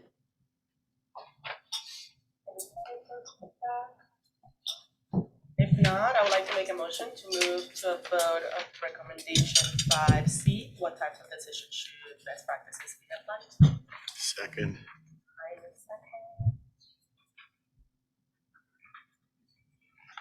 I just want to make a comment that I feel really good about the decisions that we were able to get to that are in the tables for value shows, and I think that it's been really responsive to the public comment that we've had over this time, and so I will be supporting this, but I just wanted to say that. Great, thank you. To adopt section 5C, this poll is now active.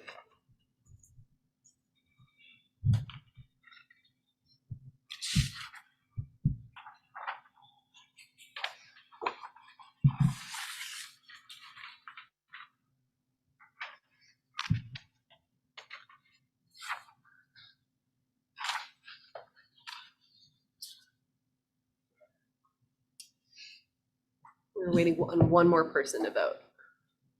Gary's. Gary's here. Oh, Doug, yeah. Okay, great. That is unanimous yes with 20 votes in favor of adopting section 5C. We will move on to section D1. So this is on page 34, moving on to page 35. This is on cross-cutting recommendations about community engagement. And subsection 1 is about capacity building to conduct meaningful community engagement. I'm sorry, repeat that one, Marsha. This is on page 35, section D, subsection 1. Sorry, I should say section 5, part D, 1.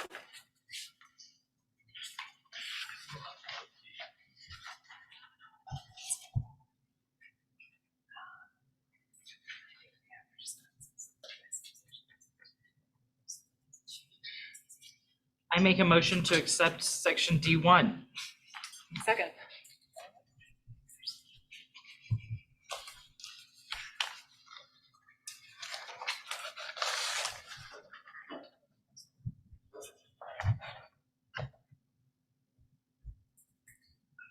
Feel free, subcommittee members, to the best practices put out motions.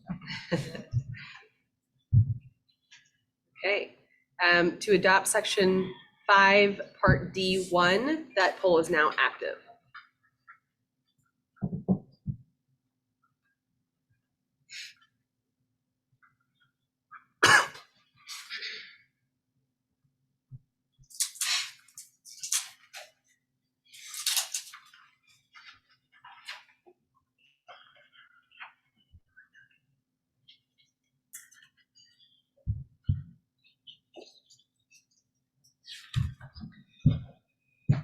We just need one more person.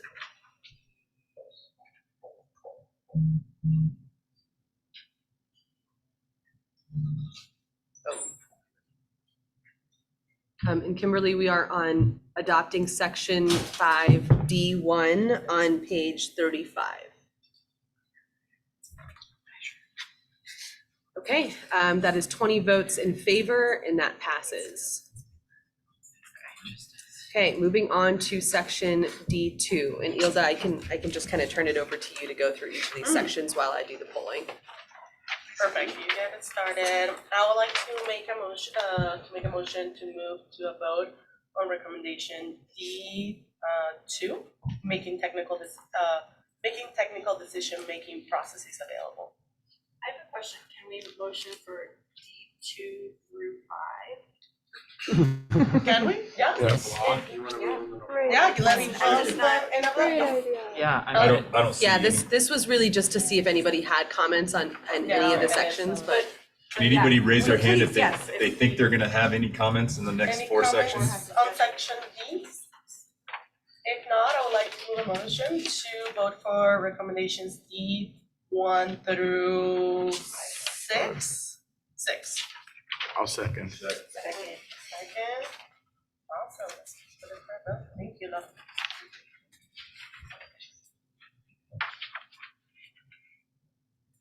Ian, go ahead.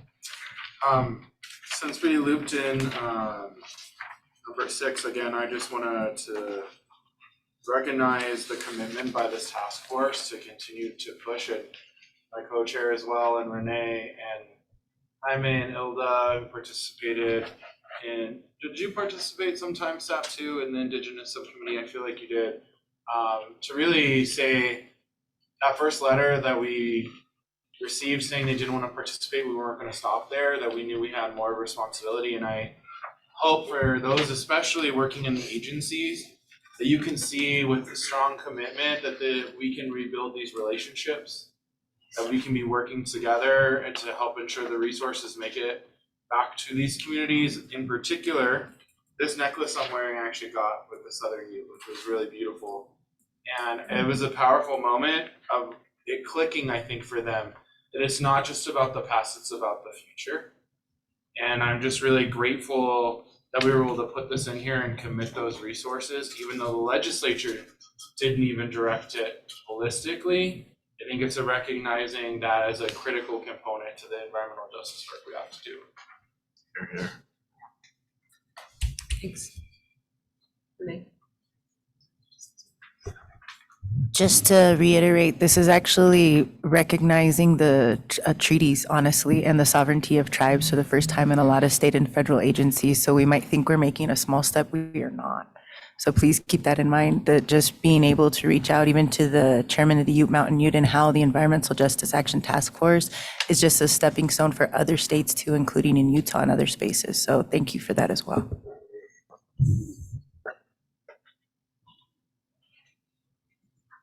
All right, well, the motion is still on the table and it was seconded. There's no amendments. So this poll to adopt section 5D 2 through D6 is now active.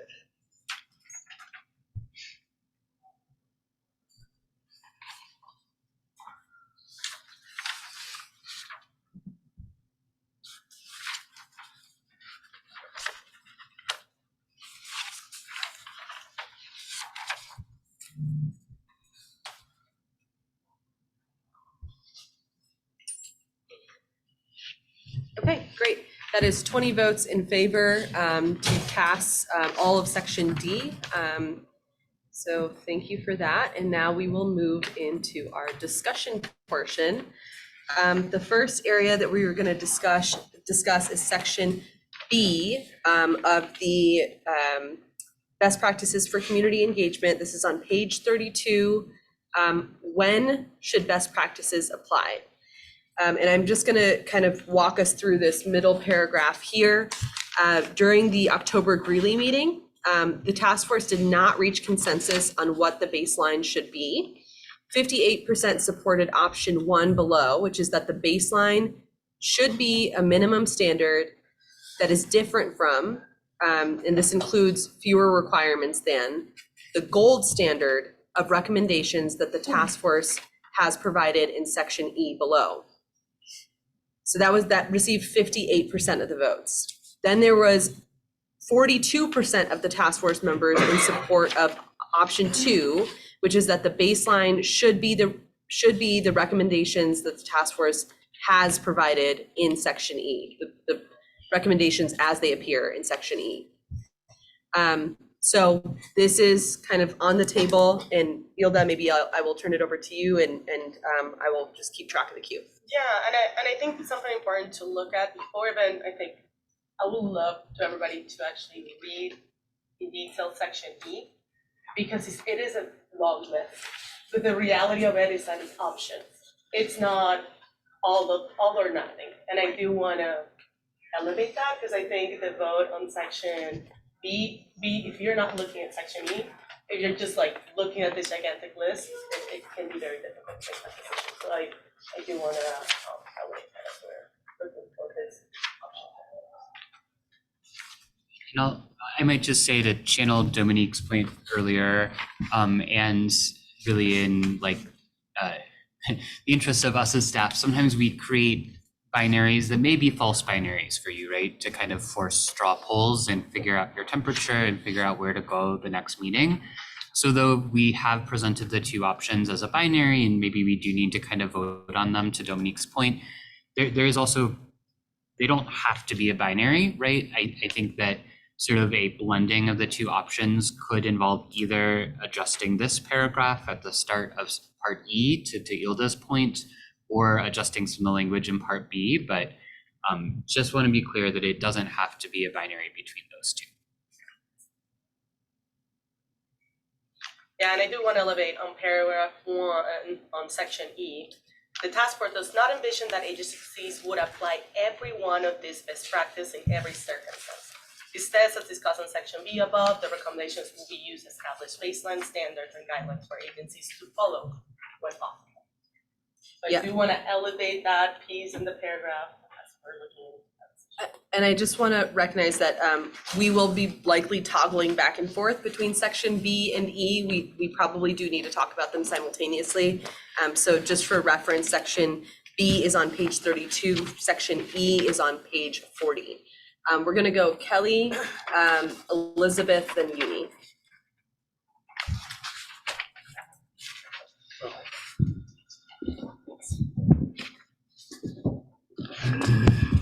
Yeah, thank you. Thank you for raising this. I think section 5E is really powerful because people told us how they want to be communicated with. I think you all did a really remarkable job in a short period of time pulling together this list. I think this is something we can probably come together on, because I can tell you why option 1 resonated with me initially, which is because respecting the idea that things do need to be applied case by case. I'm just trying to think of how a legislature would adopt that and how we would demonstrate we're compliant with that. Whereas in option 1, there's like a clear, we're talking about coming to a clear standard where we're demonstrating compliance, and then we're explaining where we are with regard to the other things. And I do think for us, we will need to do some explaining. I think that is, consistent with what we already have to do with respect to Senate Bill 272 also. But that was why option 1 resonated the most with me, is because should this come to somebody like me to implement, I think I'm going to be looking at like, how do I demonstrate compliance and how do I go beyond that compliance? So I think maybe there are some ways we can kind of work on the wording to bring those together. But I'd love to hear what others think. Thank you. Elizabeth? Yeah, I'd agree with Kelly on that. I think just that sentence, Ilda, that you mentioned in section E, that to me like signals that saying that these recommendations could be used to establish baseline standards, or sorry, no, where is that one? Oh, yeah, as discussed above, the task force does not envision the agencies would apply every one of these best practices in every circumstance. That to me kind of echoes option 1, that all of these would be the gold standard, but in a case-by-case basis, the agencies, some of these might make more sense in one scenario versus trying to accomplish all of them. So as someone that's in community engagement, having, the section E be presented as the baseline itself is just overwhelming for an agency that's, trying to get the resources and the staff to be able to implement. So have kind of differentiating what's the baseline, and then what is other things that would be good for an agency to work towards helps with that prioritization and kind of knowing where to focus resources and funding to be able to achieve that, you know, on a realistic timeline. Marcia, is that a direct response to the point? Okay, we'll just keep you in the queue then. Uni?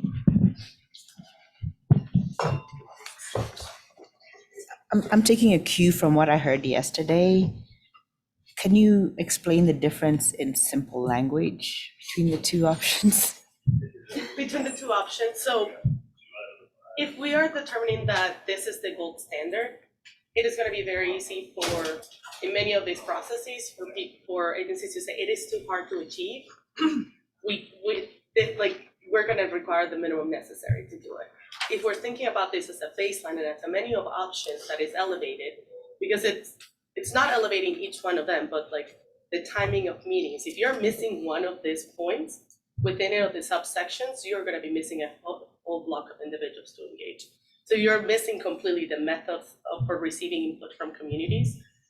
And you are doing, if you are doing a permitting process, if it's the gold standard that you have to have methods of receiving input, that is gonna miss a whole set of communities.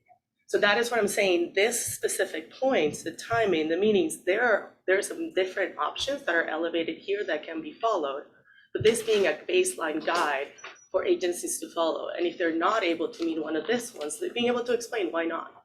Because it is not the circumstance of this specific rulemaking or whatever, that we don't have time to do it, that it might not fit within it, but they have to excuse of why they would not. There has to be a response to community or why some of these pieces will not be covered. Okay, thank you. Thanks. Ian? The way I read this, and again, back to the legislative intent of the law, the legislators who passed this, and those who wrote it, and those with them recognize that we have to do more for communication. That the process itself wasn't working. The process itself wasn't working for other people, and I'm really grateful for the amount of work that's been put into this. In some ways, as I read this, as the two sections connect to each other, is that when you're deciding what kind of community engagement you're doing, you need to come to this list and say, we should think about the timing of the meetings, and here are some options. We should think about the methods for receiving input from communities. Here are some options. If we did all of them, it would be the best outcome possible. If we need to be thinking about where the location is and the accessibility and the outreach materials. And I think that that's how I see the two connecting. And it is more well-developed than the original intent of the legislation that was written. I think having the resources to actually have the support to do every single one of these is probably something that we may see on like a Colorado water plan or some of these others, which even to be fair, though there are gold standard plans that we built for agencies, they still have failed on many of the things that are listed on these lists. Correct. Thanks, Ian. So again, just because I'm seeing the conversation start to balloon a little bit, we're looking at these couple of options. So if we are leaning towards one option or the other, or somebody wants to propose a solution of just rewording and not creating a binary, please feel free to do that. Marcia. Well, in the sense of that, then what I'm saying is I think if that is it option 2, Hilda? That's the one you're supporting, right? Option 2. Yeah, option 2. I'm saying that it already functionally works that way to support what option 2 is. Okay. Could explain that. Yeah, and I think Ian, you basically explained why option 2, you elaborated on what option 2 means. Okay, we'll go Marcia, Tricia, Michael, Elizabeth, Dominique. I'm going to try to use very simple examples to the best of my ability.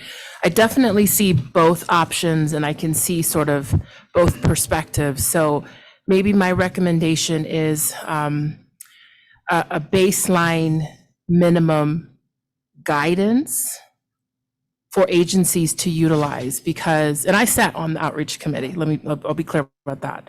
From an agency perspective, and I'm going to use projects as an example, there are many different types of projects that my agency might do, and I'm going to use construction as one. So like if, say, this building, this facility was doing an internal renovation, a couple drywall, new carpeting, that level of outreach and engagement is different from if I were building this entirely new hotel from the ground up. That makes a bigger impact to community than doing an internal renovation to an existing building. So based on those two examples, is this saying that I would have to use this guideline as a base for both? And that would be difficult from a execution perspective because that involves a lot of funding, right? It involves manpower to execute that work. But if I were looking at it to say, oh, here's a guideline, this is the minimum standard, let me kind of, to Ian's point, as I'm doing and starting this project, I can say the level of impact does it have? Do I need these meetings? So I think it's minimum baseline guidance or something like that might be helpful.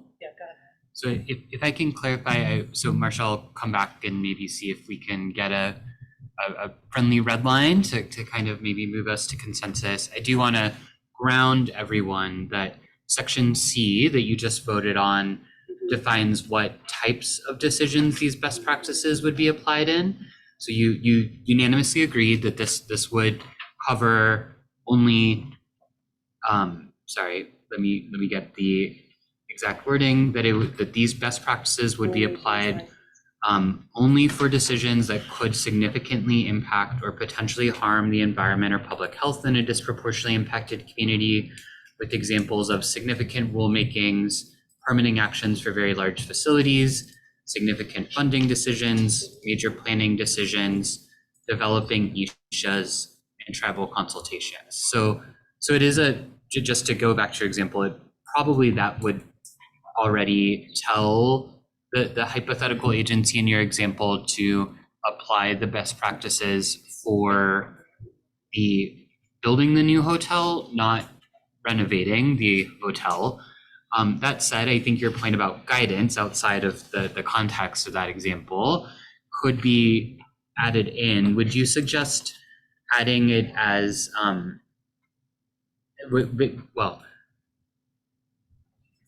I think there are two places that it could go. It could be here in option one.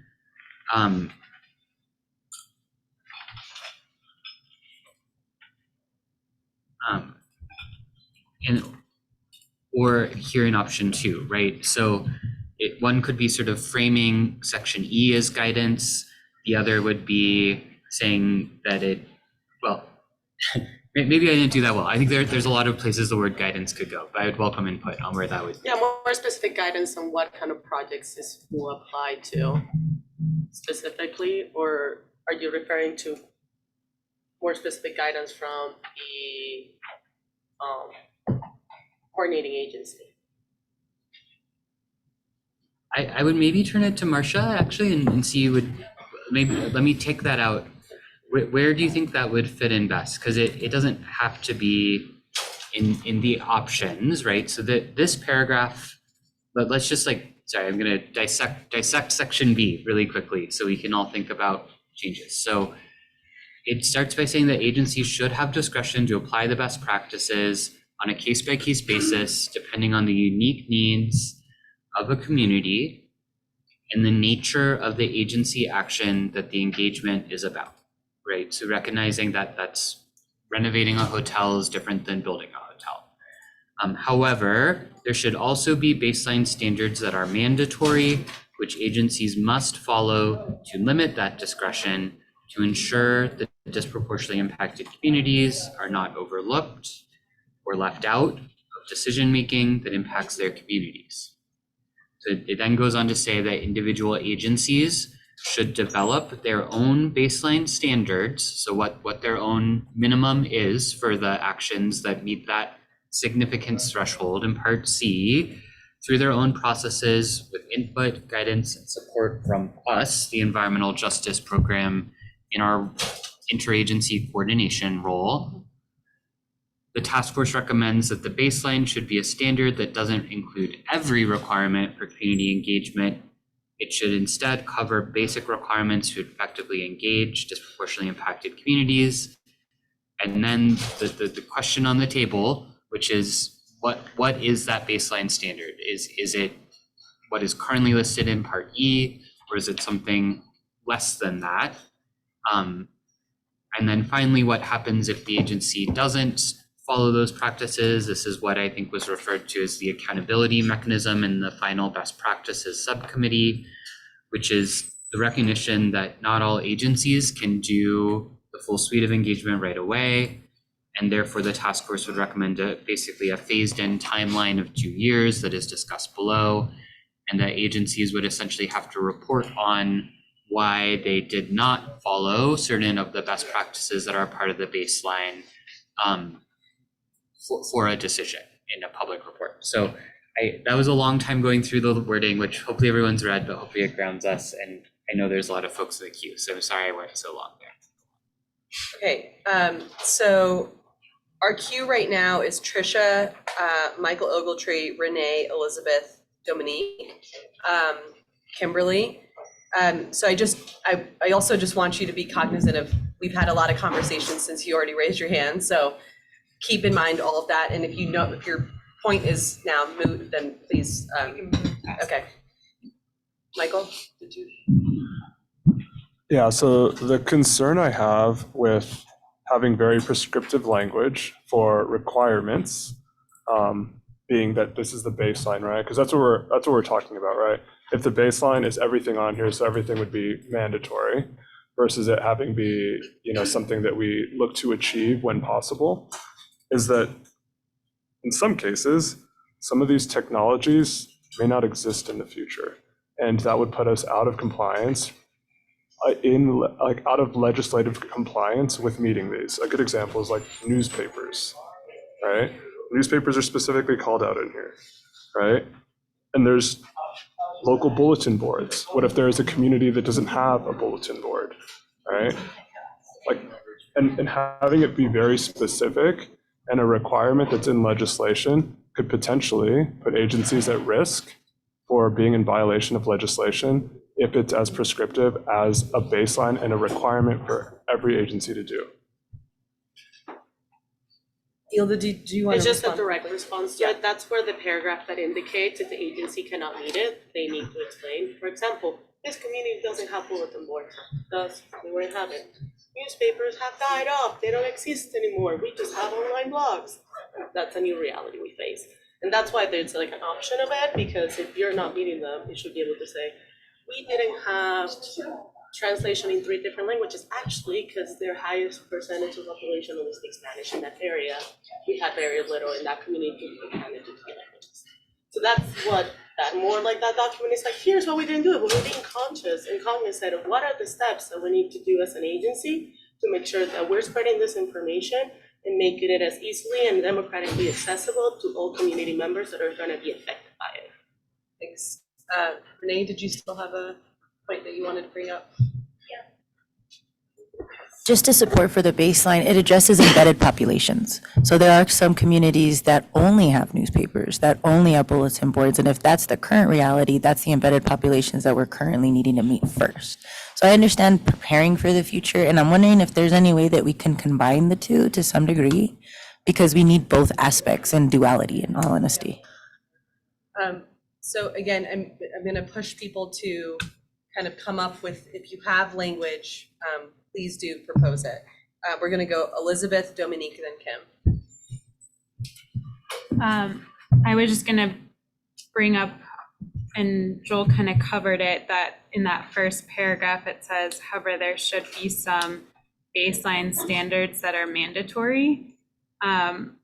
So I think if we're thinking about like language edits, we need to, I guess, focus on that, and that would maybe inform in the next paragraph, and that would maybe inform how those two options come together. And the last thing I would just say is, while this list is amazing and is extremely helpful in terms of like trying to help agencies figure out where there's holes in their own implementation And I understand that each agency is going to go through and make their own plan. That's what we say.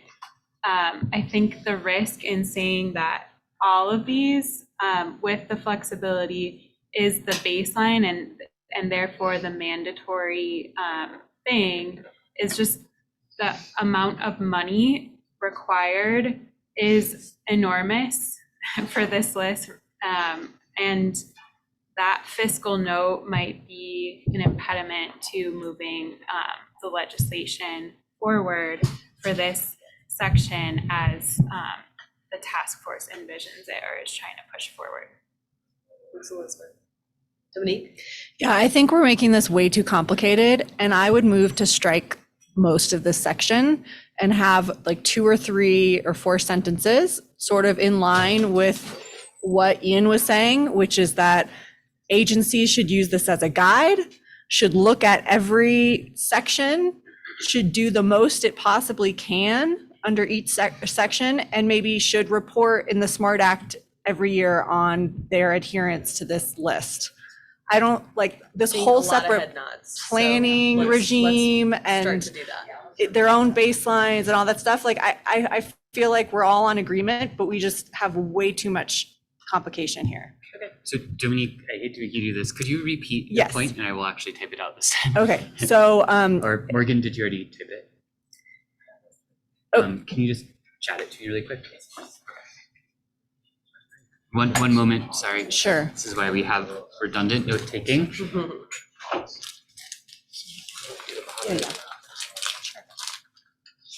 While keeping section E as a reference. Section E? Oh, yes. Yeah, not changing section. Well, section E is the list of all the things, right? Right. Yeah. No. We definitely, that's the guide of all the things you should think about and try to do. I did just one line, so we don't both set these. Okay. Okay, this will be a lot of line editing, but I think it'll be worth it. Sorry, let me.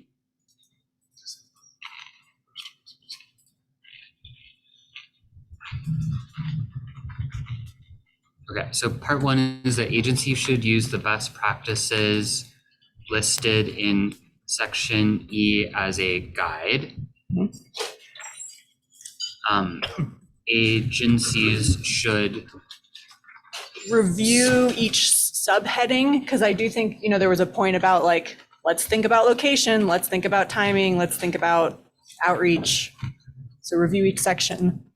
So each agency should use each of the categories of best practices used in section E as a guide. Mhm. Yeah.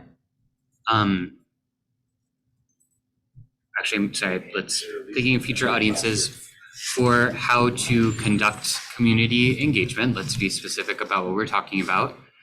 I think the next idea was Morgan paraphrased as do the most agencies possibly can. So can you elaborate on wording there? Yes, agencies should adopt or use the best practices, as many of them as often as they can in their outreach. In every different outreach, they should be using as many of them as they possibly can. And other agency people, feasible, I don't care about the language, tell me what's wrong there, but. I do want to think about keeping the paragraph of that the task force recognizes the cost of it, because if we're not acknowledging the cost, then, Sure. it's gonna say like, we just don't have the money. Sure, yeah, so we could say maybe as possible, given cost, time, and appropriate. Appropriate. The resources to fund this in Sure. the future, which is like the part of like, we're saying they have a timeline to build this plan of 2 Yep. years, to be able to build those resources. Yep.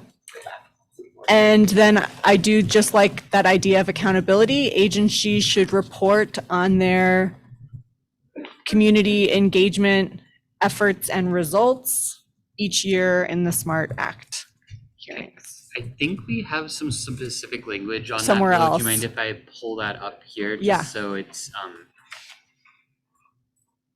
Somewhere, yep, there we go.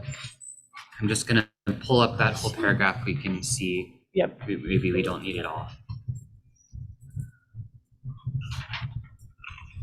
So the current paragraph reads, the task force recommends that agencies periodically review their plans for applying the best practices, so You can cut take out the that. plans, yeah. Okay. Agents, I think I cut too much. So agencies should report on progress towards developing and implementing their plan. Well, I guess That whole paragraph. the best practices listed in section E during the annual SMART Act hearings. I think the rest is kind of explaining the purpose of a SMART Act hearing, so I'll cut that. So Dominique, I think I'm hearing you say that this would be your suggestion for kind of replacing all of section B. Yes. Okay. Thoughts on that? Yeah, there's a piece about below the SMART Act and the original one, the list of practices for community engagement below can be resources for agencies to draw on. And it kind of elevates the role of the environmental justice program as part of that. I think it would be important. So Yilda, that was actually a little hard for me to hear in the room because of background noise. You're saying you would recommend keeping this section that I'm highlighting on the screen with sort of the interagency coordinating role and where agencies can go to get resources. I'm seeing universal nods across the room, I think, on that. I'm Do gonna, we want to keep also the timeline, like it's literally that paragraph that it elevates the timeline of 2 years after effective date of legislative enactment for this recommendations? I would say no, because I feel like the timeline was about like each agency creating a plan. We're just saying like agencies should use these as guides and do as much as they can. I'd agree. I don't know I if just there's a time. think they're not going to, because if they do it immediately, they're going to say, we just have all these restrictions and it becomes culture. This is what we can do. And there is not a process of growth of like, this is what we're going to do this year. By next year, we want to be here.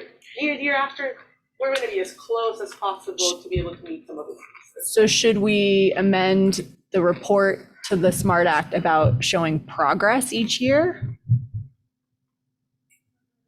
To get as close as possible to the baseline original recommendation? Or to use more of the best practices, or to do more outreach? Dominique, I wonder if you're okay.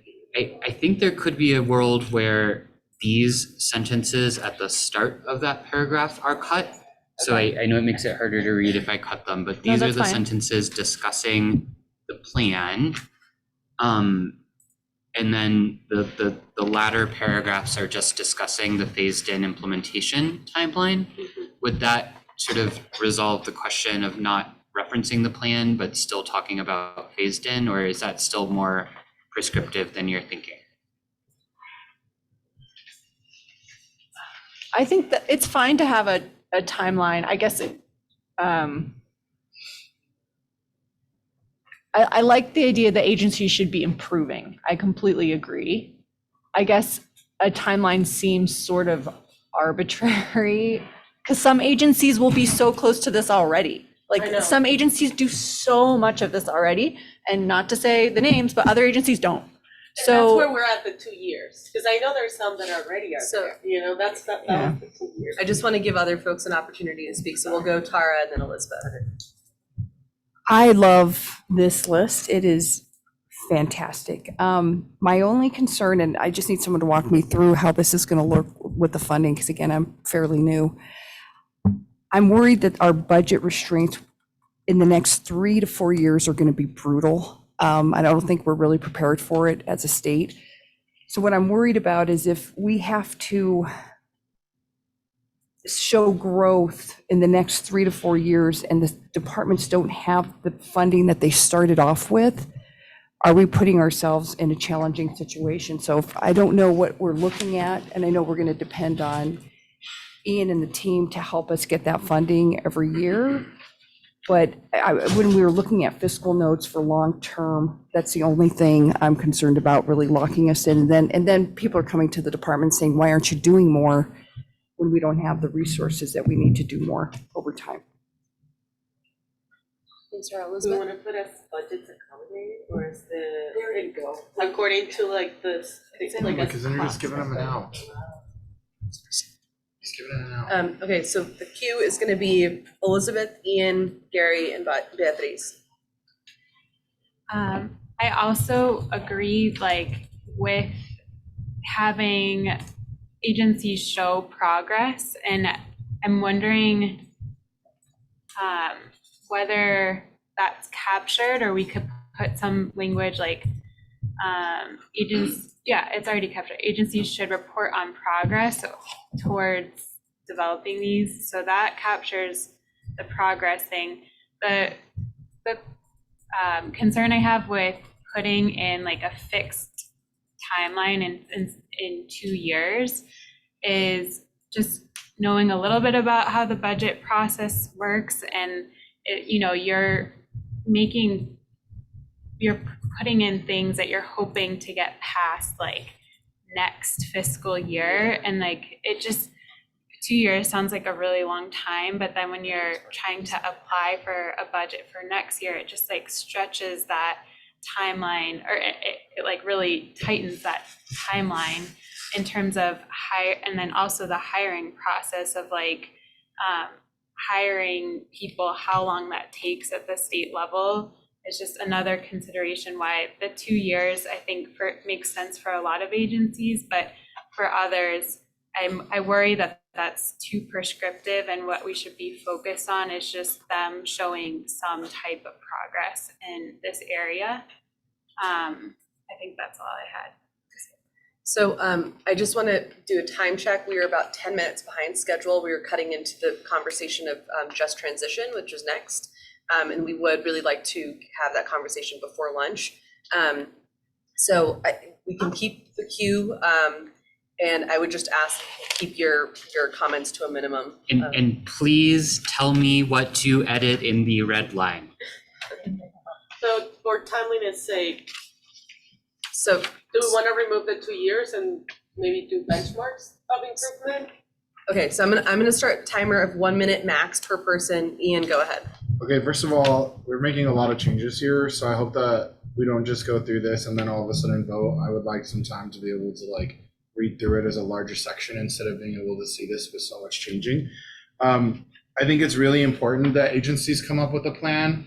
I also don't know if the SMART Act is a place that's as accessible for my community. Even if you said we couldn't apply for it this year, or we would need this many FTEs over this many years, we need that kind of benchmarking for our communities to see considerable action moving forward.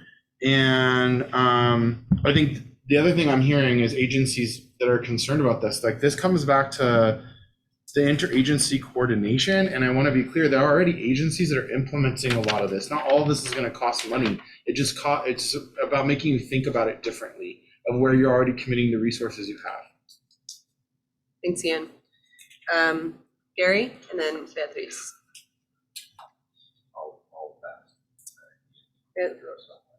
Okay, great. Beatriz, and then Elizabeth. I just wanted to add that I see your concerns, but this will become second nature.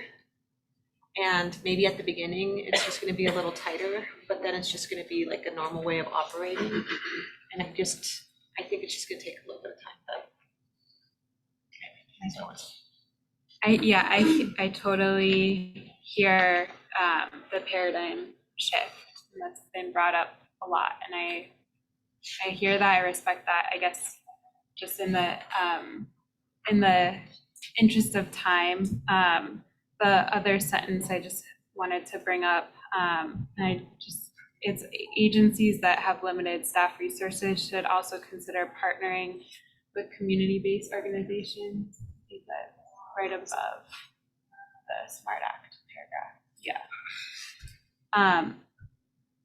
I just want to reflect that what I've heard is if we're going to these community-based organizations and asking them for their time and help in trying to get an agency message out, we should be giving them funding and paying them for their time. So I think this is a great point, but I just want to point out that this isn't everything we're saying in this in this section requires funding, it requires staff resources. So this is not like a way to get around that extra funding issue.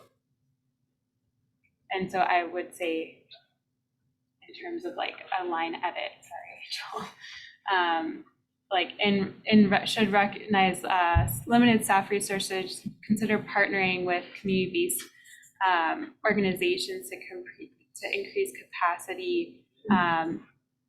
And then maybe just at the end of that whole sentence, as funding allows, if we're gonna keep that sentence.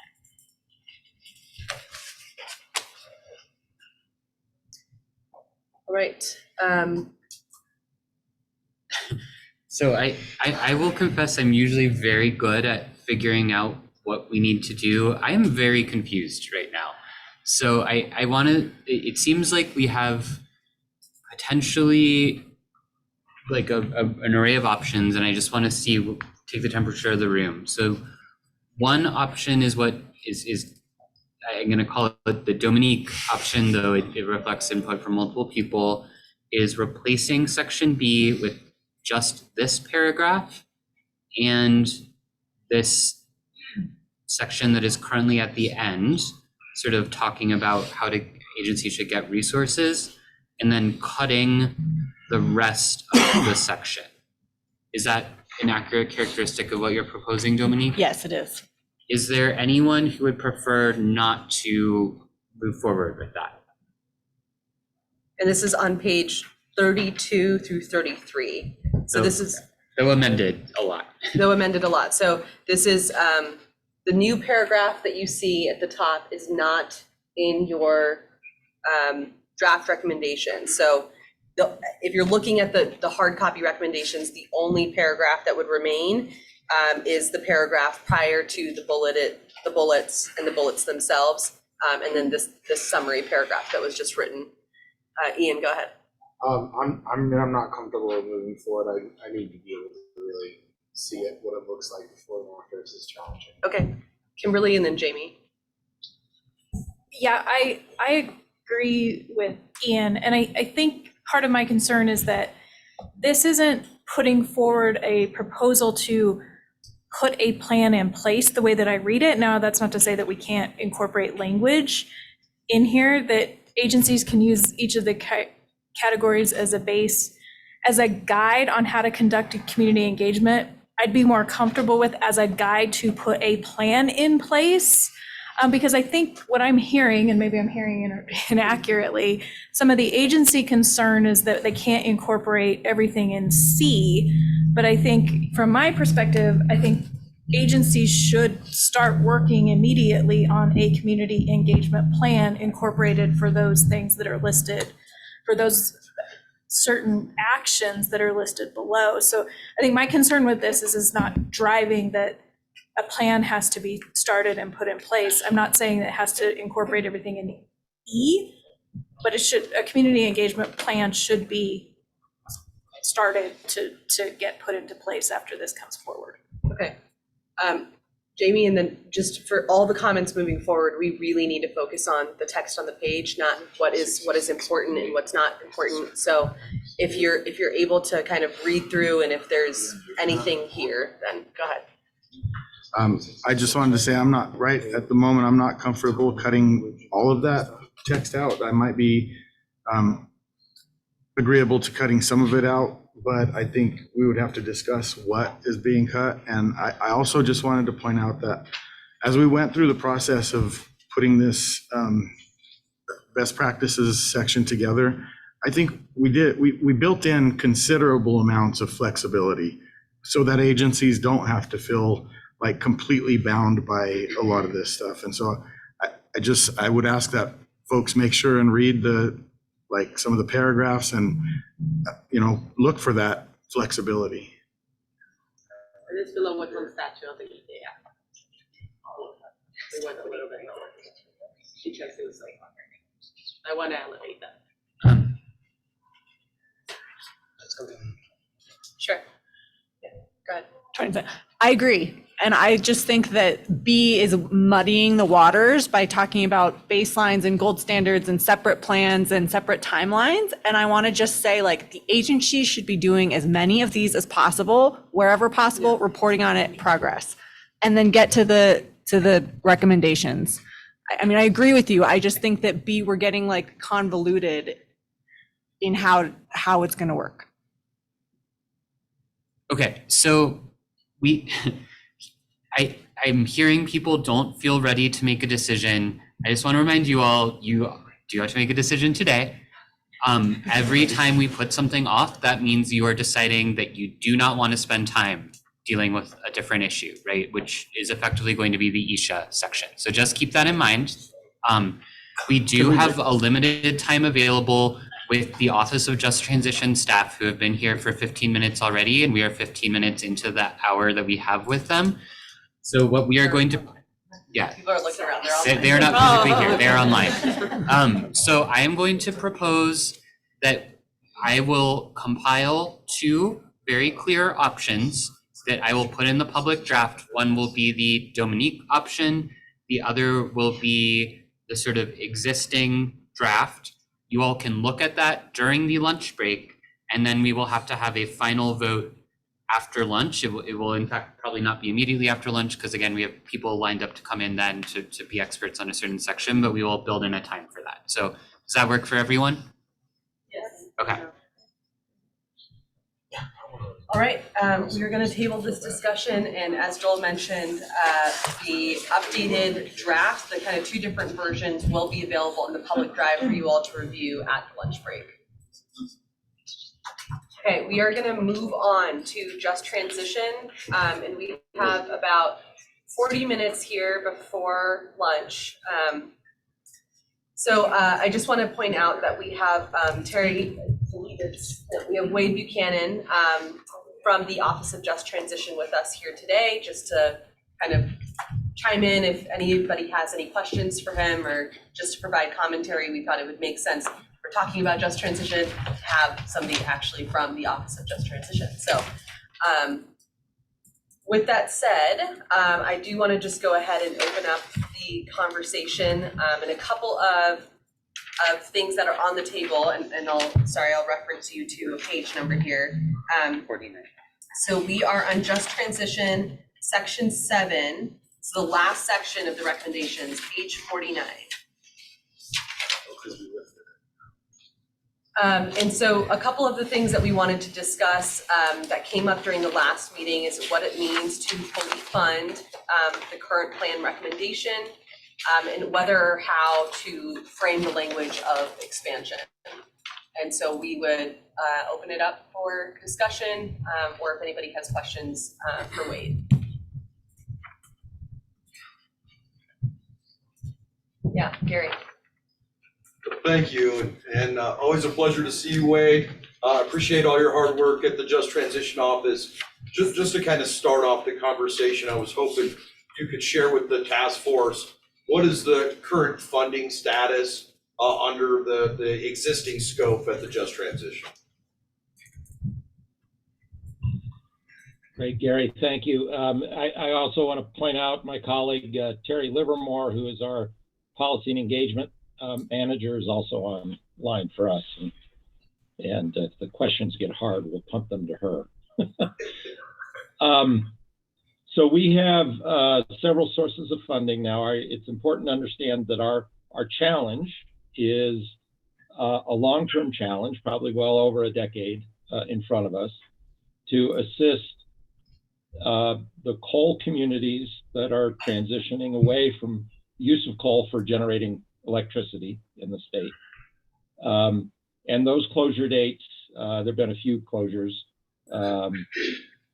already, but those closure dates in the future really kind of stack up at the end of this decade. So it's a long-term challenge we have. And so the funding we've received, I have to say, initially rather unexpectedly and quickly as part of the state recovery package back in the 2021 legislative session. We've received 2 tranches of 15 million each. And I will save you the details of the legislation, but it was, we essentially have 15 million to work with affected communities around their strategies for transitioning away from, I mean, the way to think about this is they're losing a major employer. They're losing a major property taxpayer and a major employer, and a major economic driver in their communities. It's not as helpful to think about, you know, so our job is replacing jobs with jobs and property tax with property tax and economic vitality with economic vitality. It's not, we're not necessarily there to replace megawatts with megawatts, if that, you know, if that distinction makes sense. But that 15 million is to help them with those, so and do our work internally to, like, we intervened at the PUC and done other activities, but to do everything we can from our action plan to help those communities address their challenges and prepare and implement their plans for the future. 75% of that money is, you know, it's our target. I think we're going to meet and we may exceed that a little bit, is going out in grants to the transition communities. The other 15 million is to support the worker programs. And when we say worker programs, it's important to understand that it is the workers who are actually going to lose their jobs, and not workforce broadly defined. If you think about workforce as we often think about it, how do we get the workforce for this employer? How do we make sure the kids coming out of our schools are ready to, you know, to succeed? All those sorts of larger policy workforce issues really belong on the side that is with the communities and the economic development. The direction we have from our legislation is to focus with this money specifically on the workers who are going to lose their jobs. We're talking about somewhere just south of 1,000 utility workers, power plant workers that might lose their jobs. We're talking about somewhere south of about 1,000 miners who might lose their jobs. And then we have a category of supply chain workers who fit under that category as well. Those job losses are the bulk of those job losses, perhaps most, if not all of those job losses, are also in that timeline of later this decade. So what we're working on now with that, and we're able to hold the money, what we're working on right now with that is what that program looks like. How do we engage the workers early in the process?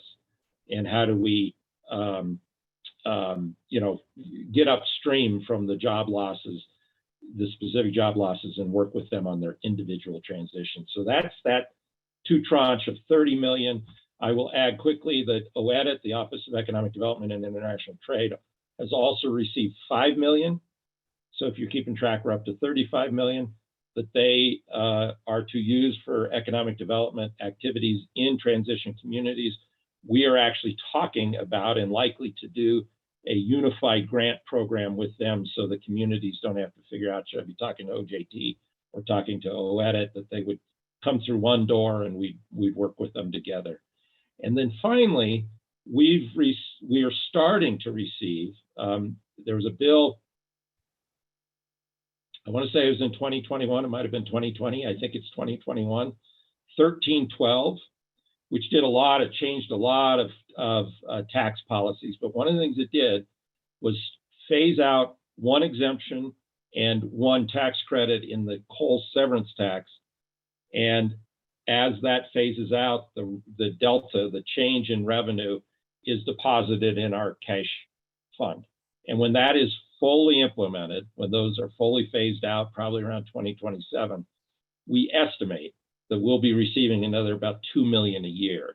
And that'll continue as a kind of a consistent funding source as long as we're digging coal in the state. And that is a big question, because that is determined not just by the power plants in the state, but everything that's going on in the national, the state, the national, and the international coal markets. So if you're counting, our guess is we have right now And then we have a regular long bill appropriation for staff and the like. So if you add all that up, probably over the next decade, maybe a little less than a decade, we're expecting to have about, at this point, based on everything that's actually been determined by the legislature, have about 50 million to work with. And again, 30 million of that is clearly designated, half for the communities, half for the workers. 5 million again for the community's economic development through OEDIT, and then the rest kind of to be determined, but it's to implement our action plan. Sorry for the long-winded answer, Gary. That'll teach you to ask me a question.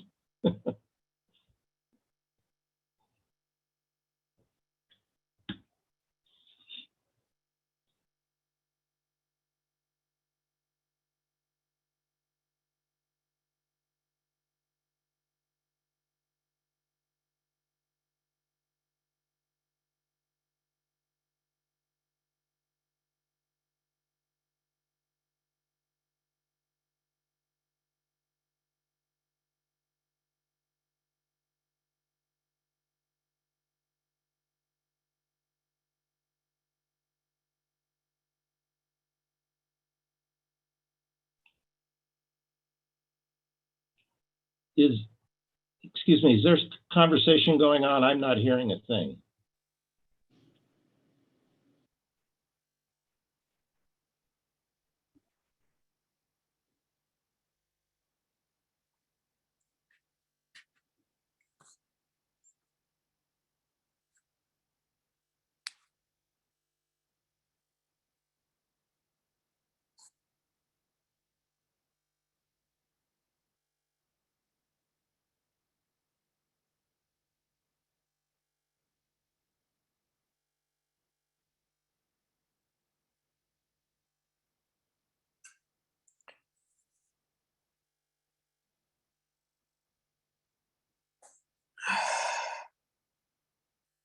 Hey, Joel, are we supposed to hear you? We haven't heard anything that's been going on, just as an FYI.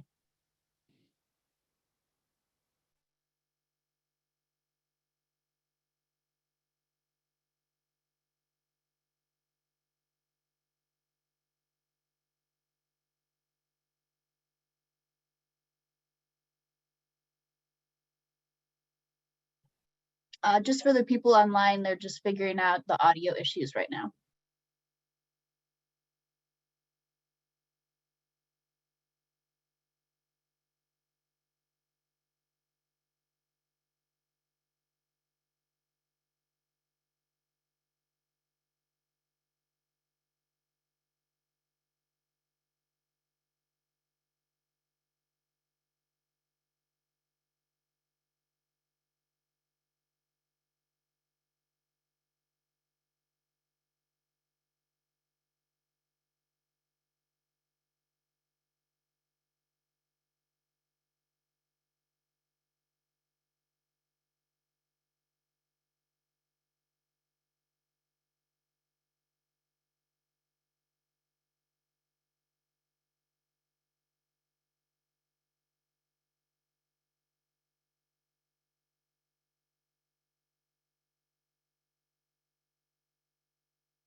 See, my thing is okay. Can you hear us now, Wade?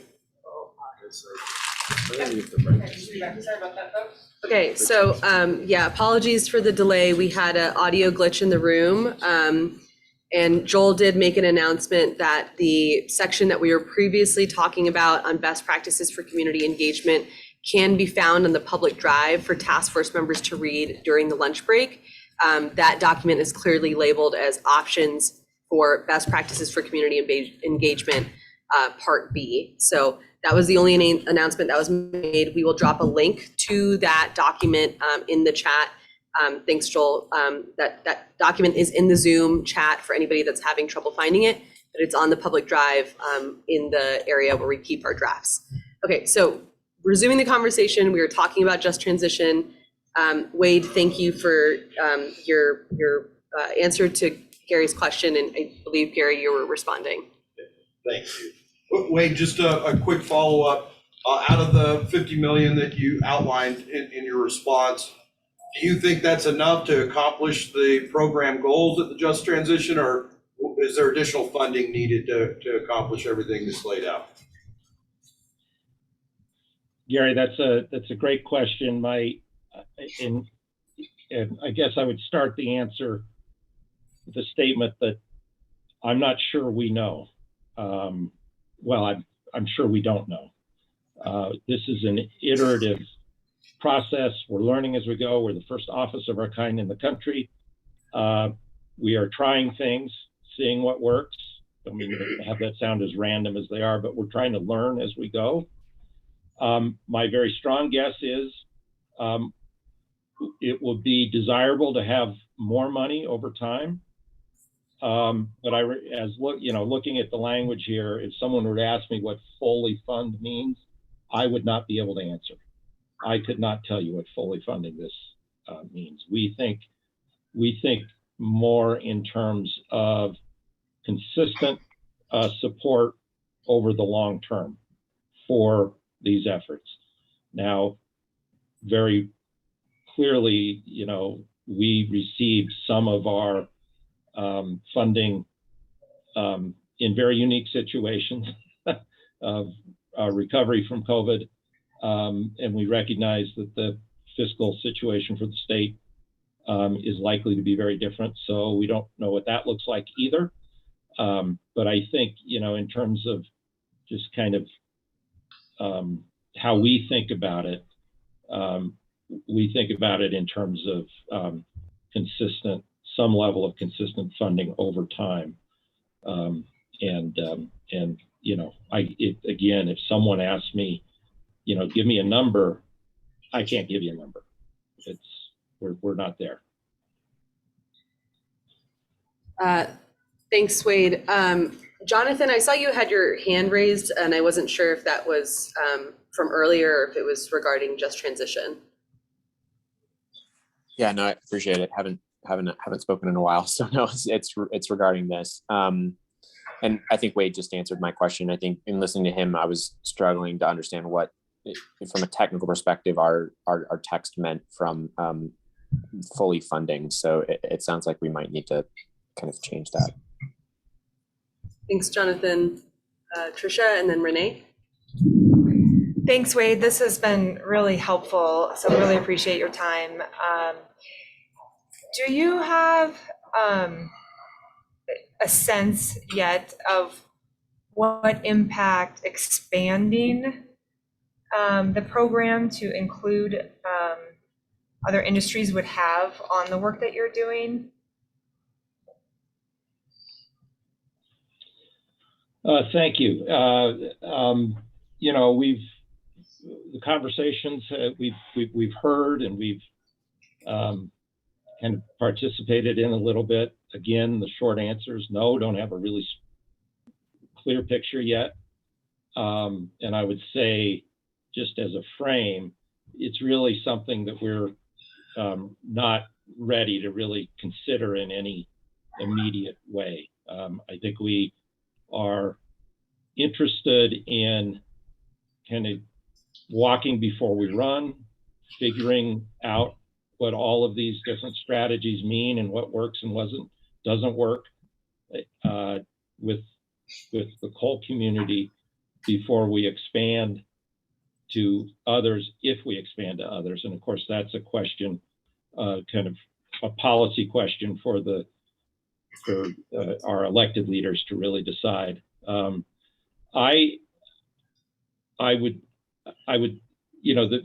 I would say that whatever we do, we know that whatever we do for coal sets a precedent for what might be considered for the future. And it's important, and this is just back of the envelope, but if we have 3,000, I mentioned about 3,000 workers that might be affected by the coal transition. My understanding is when you talk about the oil and gas workers, it's 10 times that. And so, it's kind of a different level. I do not, other than it being a much larger group, and of course, there's a significant difference between the impact in communities from an economic development point of view between a mine that doesn't move and a power plant that doesn't move and a series of wells and pipelines that characterize the oil and gas sector.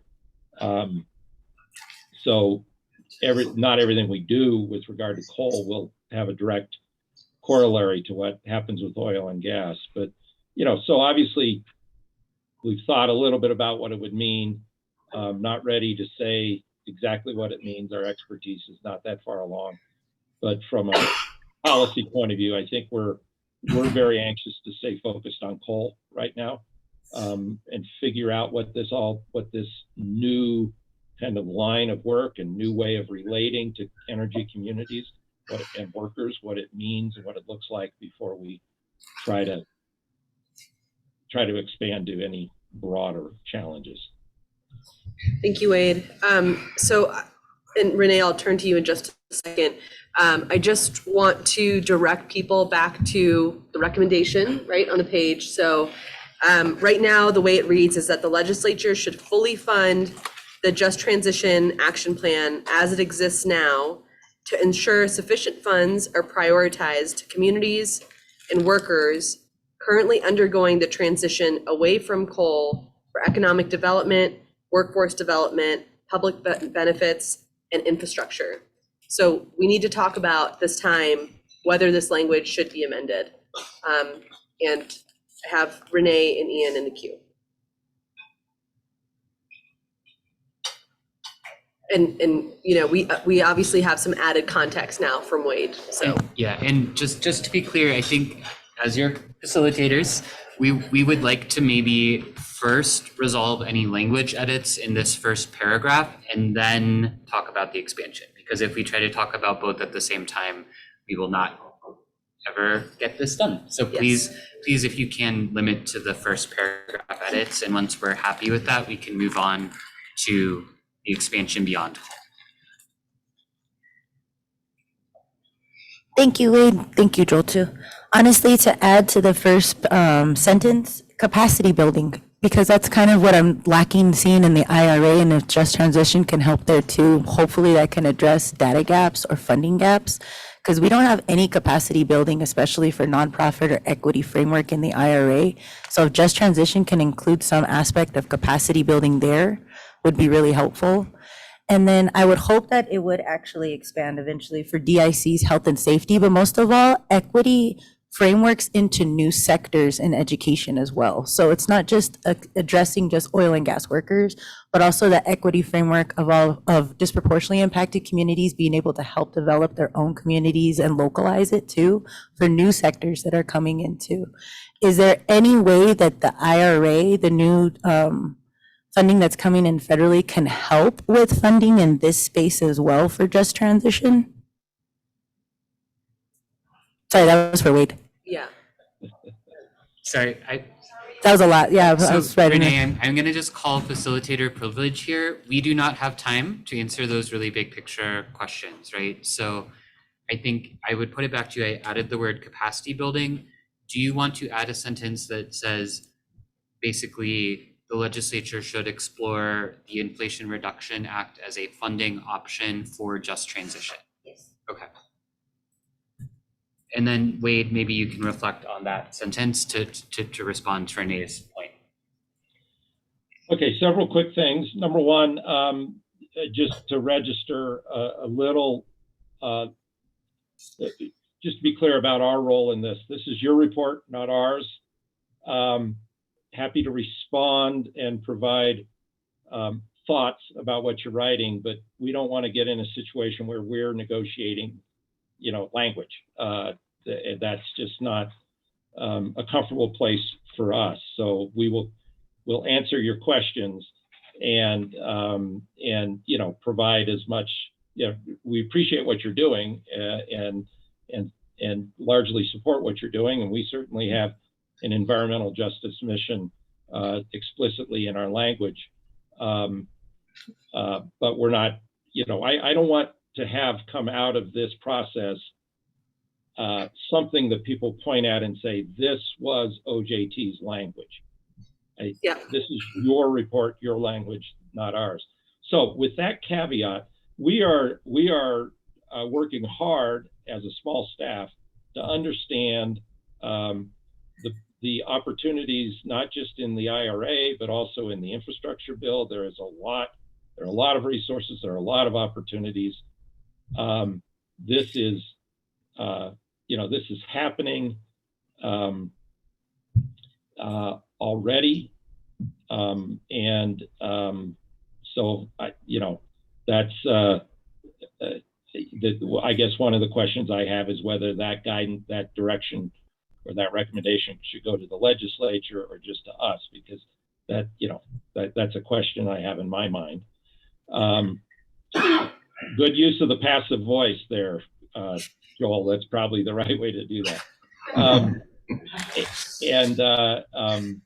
So beyond that, I had another thought in my head. I think just, staying with coal right now is where we need to be as an office. And I think that's consistent with where the administration is. Happy to, and I missed the name of the person who asked the question. I apologize for that. It's hard online with a big room, but happy to have that conversation with you in more detail as we think about what the future looks like, but would be nervous about having a recommendation that expansive in this document. Thanks, Wade. Okay, so I just want to, I know given what Wade just said, that we might launch into a conversation about expansion. We're focusing on two different things, right, in this section. One, the language about fully funding, which you can see the updated language here in this paragraph. So let's talk about this first, put this to bed, and then let's talk about expansion. And in the queue, I have Ian and then Gary.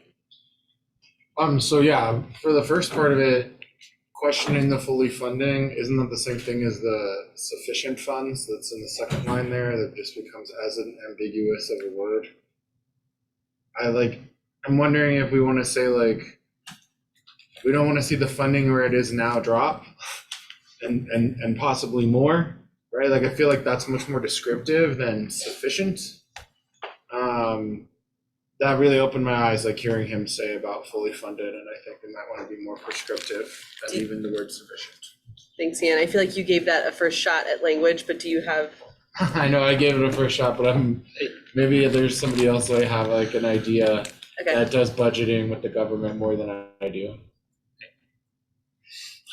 Open call to people who are familiar with budgeting process to suggest a wording edit based on what Ian said. Fund, you don't need to consistently support, but consistently fund over the long term the Colorado there's an Amber Alert. Just transition action plan as it exists now, and then I think you can just keep it consistently fund and expand. And increase funding as needed. What about adequately fund on a consistent basis? Yes, there we go.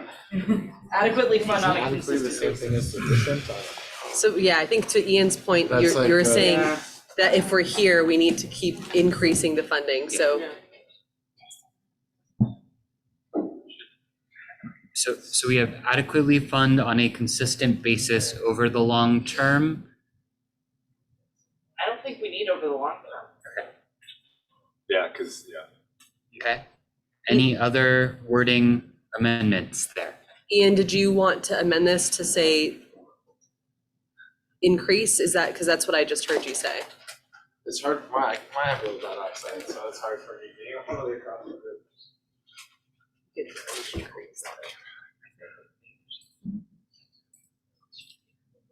See, what I don't understand is we said fully funded, adequate, fully funded, sufficient, like they all just seem like. So what would words you, that- what would you suggest?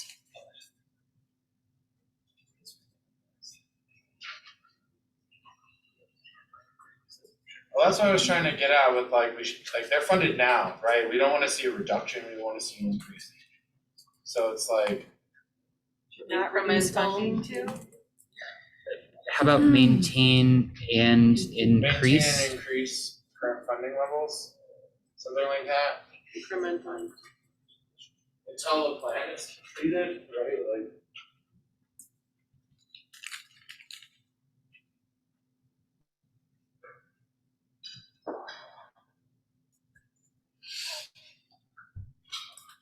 I think I heard several people making wording suggestions as I was typing that, but I did not follow them all. Is there anyone who would like to suggest additional wording changes? I think we should move on. Okay. Does this look good to everybody? Okay. Quickly, does anyone object to the addition of capacity building or the intentionally passive voice federal funding opportunities should continue to be explored? My law school professors do object, but they are not here. So we will go, I'm going to just go ahead and accept these edits in this paragraph. So we have them ready for future voting. Okay, so the next kind of item on the table is discussing whether and how to frame language on expansion. And Ian, I know that you had a kind of a two-part comment, so I will turn it back over to you and then we'll go Gary.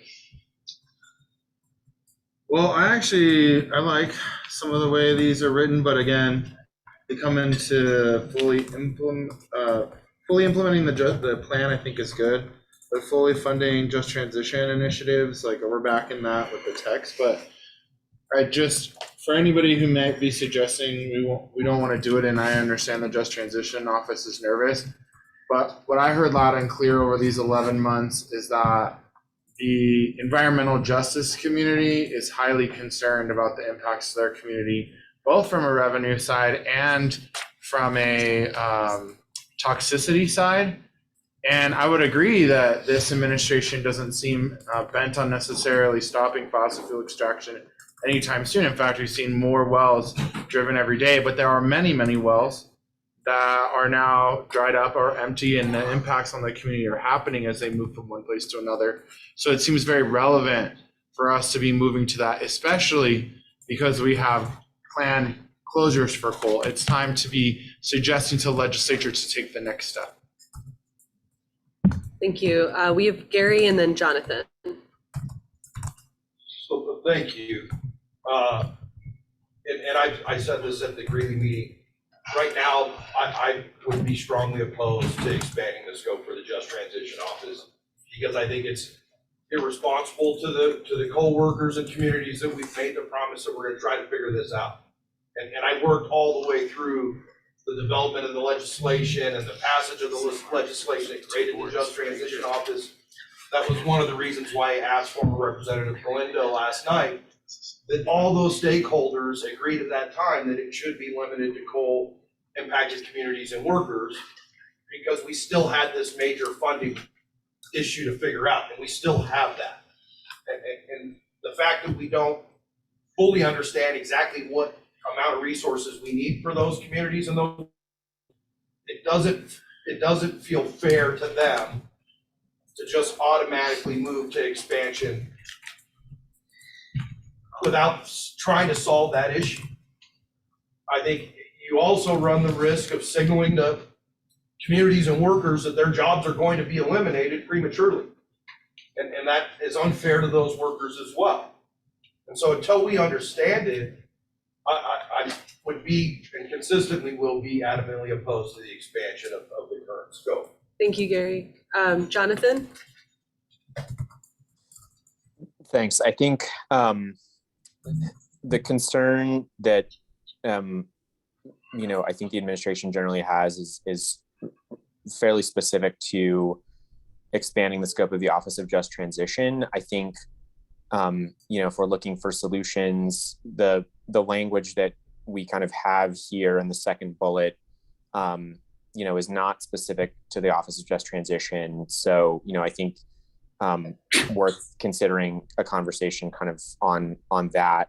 Perhaps there's an opportunity to talk about how the legislature could, evaluate additional opportunities for, ensuring a just transition in other, sectors without it being specific to the Just Transition Office and, kind of their current need and mission. And I think one of the things that resonated with me about what Wade said, right, is it's like they're very focused on a very specific, population of folks who they know that their jobs are going away soon, rather than, broad scale industry wide change. And so it seems like that is a different scope, to start with, and there could be value in for this group, maybe just saying the legislature could, evaluate that question, but not specifically within the Office of Just Transition. Thank you, Jonathan. For, again, the purposes of time, I'm going to start setting a timer for 1 minute for each person to speak on this topic. Tyson, go ahead. All right, so one of the things that we've been talking about is a community engagement, and then understanding the community, giving the community an outlet to talk, right? And giving them a place to go to. Would it make sense for us to put a mandate that either the EJP or the advisory board or whoever gives a report on an annual basis to the state to update them on jobs that are directly affected by the, I always forget the name of it, by the Colorado Greenhouse Gas Pollution Reduction Roadmap. So basically give them a report, and so that they have the ability to.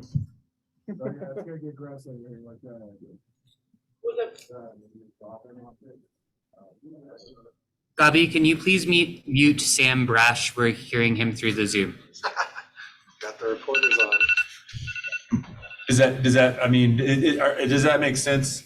So I think what we're looking for is the ability, right, to identify when certain communities are being impacted directly, jobs and community, by the Colorado Greenhouse Pollution Roadmap as we transition, right? So whatever that is, and you got to understand that transition is going to have different effects on different jobs in different areas all over the state. So if you're asking the legislator to continue to look at that and identify when the expansion of the just transition is appropriate and necessary, because it may not be, there may be more people out there affected than just, a reduction in oil and gas activity in Colorado. Okay. We're going to go Renee and then Michael Sapp.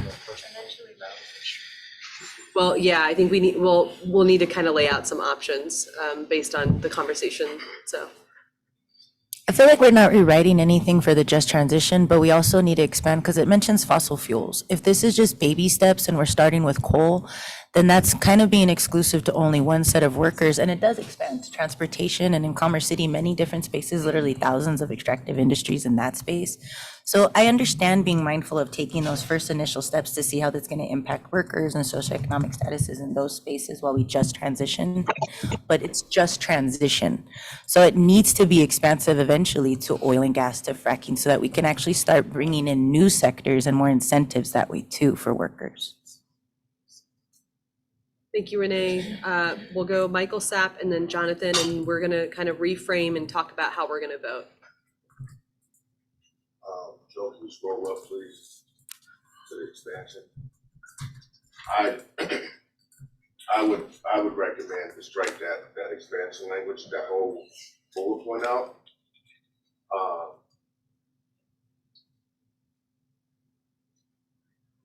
And No, Michael, the scope, expanding the scope. could you speak into a mic? Is that first bullet, what you're saying? I would move to strike the first bullet point on expanding scope. Just listening to Wade and being mindful of workers, I think that let's accomplish the task at hand. We're closing coal plants this decade. Let's do that successfully in partnership with our communities and our workers. That's it. Thank you, Jonathan, Ian, and then we will provide some options on how to move forward. Thanks. My hand was still up from before, so nothing for me. Ian, go ahead. And this is more for the people who are listening and here in the room. What I think I've seen is the people who have the interest in continuing the fossil fuel industry to be moving forward do not want to see a recommendation going to the legislature, that we would want to give people an opportunity in these communities to choose a different path. Perhaps there's a way we can split the difference here, and we could suggest that the legislature do a plan, implement a plan very similar to how the coal one came up. And honestly, I think it could be even better because if our recommendations for community engagement are a part of it, it could be transformational. I personally submitted comments on behalf of Green Latinos. There weren't that many given how many workers we were talking about. And so I think there's a huge opportunity for us to get this information back and encourage the legislature to explore it, because let's be real, the science is calling for it and so have the people who testified here for 11 months. Thank you, Ian. Okay, Gary, you're gonna make it quick.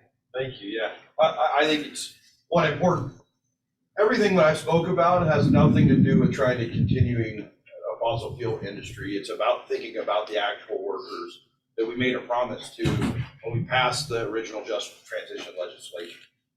And I think that is important.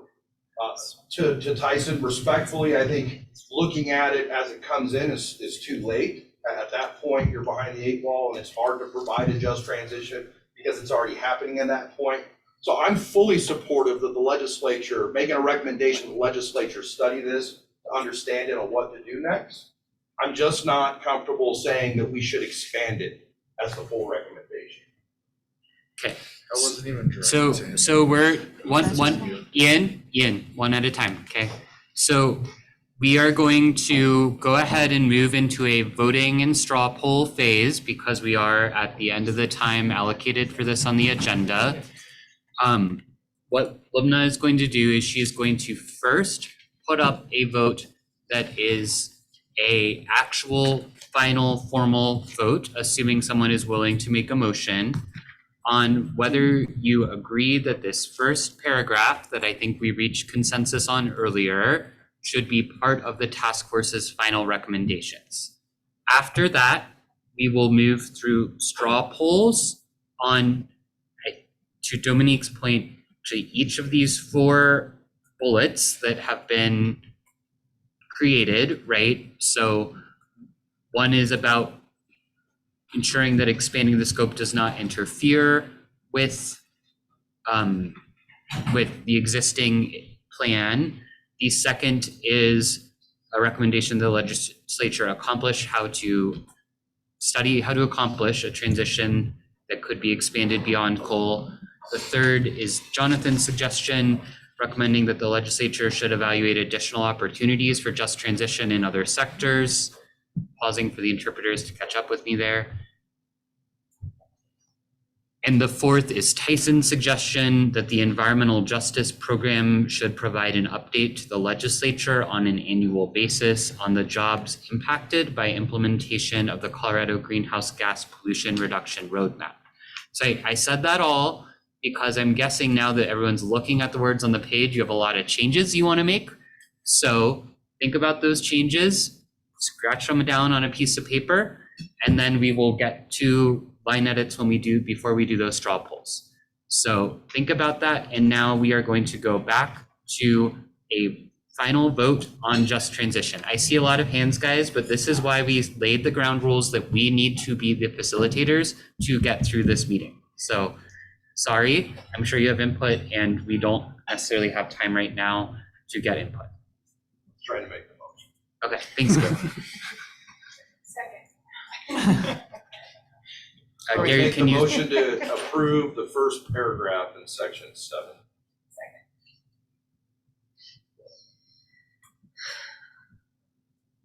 Okay.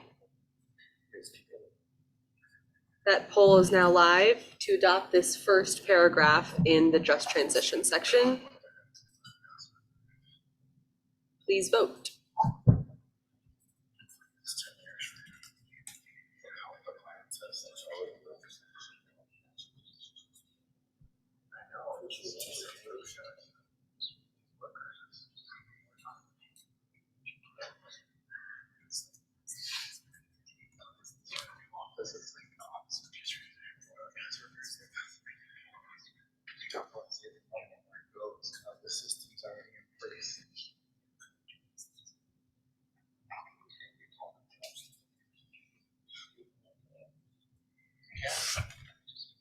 Okay, we need one more person to vote. All right, that is a unanimous yes, 21 people voting yes, they would like to adopt this language. Thank you for that. And we can now move down to the straw polls that we could potentially conduct on each of these bullets. We'll go Tyson and then Gary. So my last comment was more of an expansion on the comment prior, which was recommending the legislature should evaluate it and involve the EJP because they have more information and they're in putting that together. So that was what my comment was about. It wasn't necessarily, I know how I said it and how it came out, but it was really an expansion on, yes, the legislature should evaluate it and they should involve the EJP. So Yeah, combining those two. I'm gonna Yeah. say I disagree that the Environmental Justice Program is in a position to report to the legislature on impact to jobs. I will agree as the manager of that program, we do not have any expertise in that. We do not have knowledge. We do not have staffing. I have no idea how we would do that. Yeah, I don't think, I would not be supportive of this bullet on its own or with anything else. If you add it to anything else, I'm a no. Mira, did I see your hand up? Yeah, I mean, I second Tricia's opinion on that bullet, and I think, my objection has to do with the Colorado Greenhouse Gas Emission Reduction Roadmap too, because I think there's, it is one thing to report, jobs gained or, oh, Slow in all right. Thank you. That's right. All right, apologies. I think it is one thing to report on jobs gained and lost in various sectors, which is absolutely reporting that is needed, whether or not the EJ program is in a position to implement that reporting. It is another thing to attribute jobs to implementation of specific policies, and even another thing to attribute jobs gained or lost to implementation of a reduction roadmap that, provides non-binding recommendations to the agencies and to the legislature. Yeah, that makes sense. So I would not support the bullet as written. Let's just remove it. I think I don't want to belabor that. But Okay. again, this is where we're kind of coming out with. Go ahead, Ian. So I'm in working on the second bullet point there. I don't think that this is conveying what I'm trying to say about fossil fuel workers. This is industries that are dependent on fossil fuels. I'm talking about the actual extractive industry of oil and gas that needs to be studied, and should be studied to say, should it be added to the Just Transition office? I think we should be very directly saying. The only reason I say that is because after 11 months of working with everyone here, people say it's a lot easier to move forward on progress if a program already exists to fund or add FTEs in the government. And so that's why I would at least like to say you should consider this is the agency for it. But as I read this, this is more about people who are using fossil fuels, which I also think are important, right? But that comes back to electrification of trucks and so many other things. I really want to focus on, are we going to talk about the workers who are extracting what's causing the climate crisis? Ian, I need you to articulate the exact language you would like.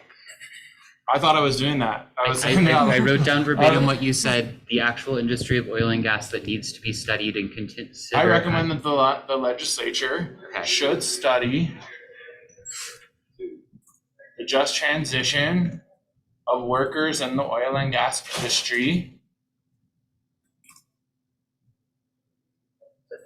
And they should consider whether or not oil and gas workers, or this scope should be added to the Office of Just Transition.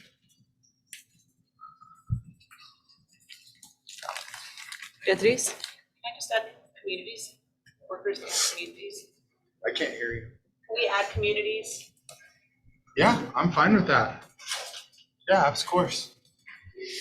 Okay, so I think one of the options that we have on the table is to do a straw poll on every single one of these bullets as a way to move forward and understand what people want adopted into the language. Dominique? Can I make a recommendation? Instead of doing every one of those bullets, to me, it seems like we have two options. One is recommending that we study this and how we could add it to the Just Transition Office, and one is recommending we expand the Just Transition Office. I feel like those are roughly the two with some caveats. I don't know if people agree, but I feel like if we could just decide, are we recommending, let's study this, let's figure out how at some point to expand, or are we actually recommending to expand? I feel like those are the options. Maybe some people are saying like, don't do anything. Yeah, maybe that's the third option. We do study, expand, or not. Don't have a recommendation. Yeah, I'd agree with that. I think Ian's bullet and my bullet can potentially be combined into one if he's okay with that. I mean, I think, there was a comment about looking more broadly beyond the oil and gas industry, and I know he wants to look directly at the oil and gas industry, but I think we're both saying the legislature should, evaluate it, study it in both cases. So in the interest of time, I'd be fine combining those. And then the top bullet, to Michael's point of doing away with that, I mean, I think we just want to make the point that any of this doesn't impact the current work or is not detrimental to the Office of Just Transition. So maybe we add that bullet to a combo of my bullet and Ian's bullet, and then that's kind of getting all of those bases instead of just deleting that outright. Okay, so I'm sort of, multiple things happening there. So first, anyone object to revising the word study in this first one to evaluate additional opportunities for? Okay. So we'll go ahead and do that. That merges Ian and Jonathan's option.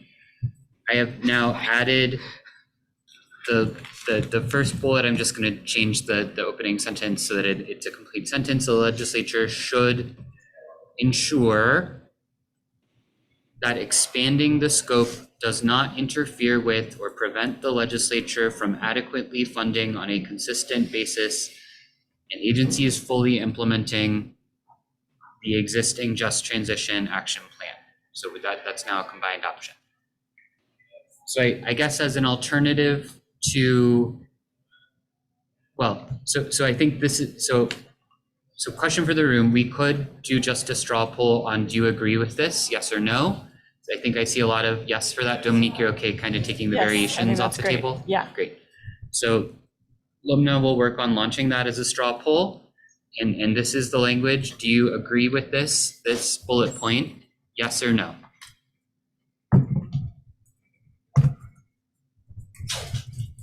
And yeah, so let's just see how that straw poll goes. Again, this one's not binding, but that can guide what we do next.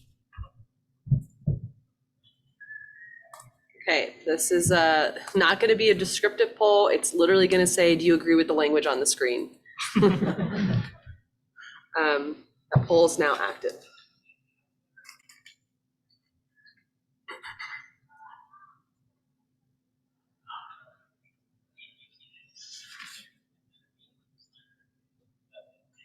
Okay, we're just waiting on a couple more people to vote.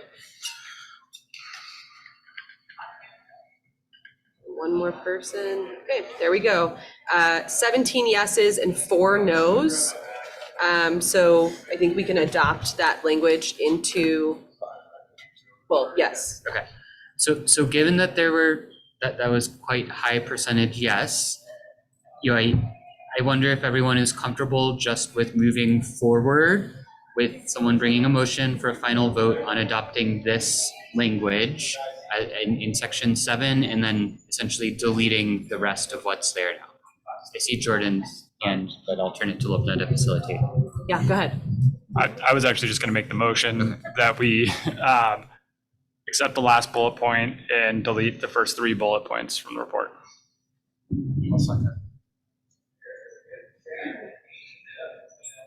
So we have a motion and a second. While Lubna is writing out the poll, it looks like we need to have discussion. I just saw Trisha raise her hand. Yeah, thanks.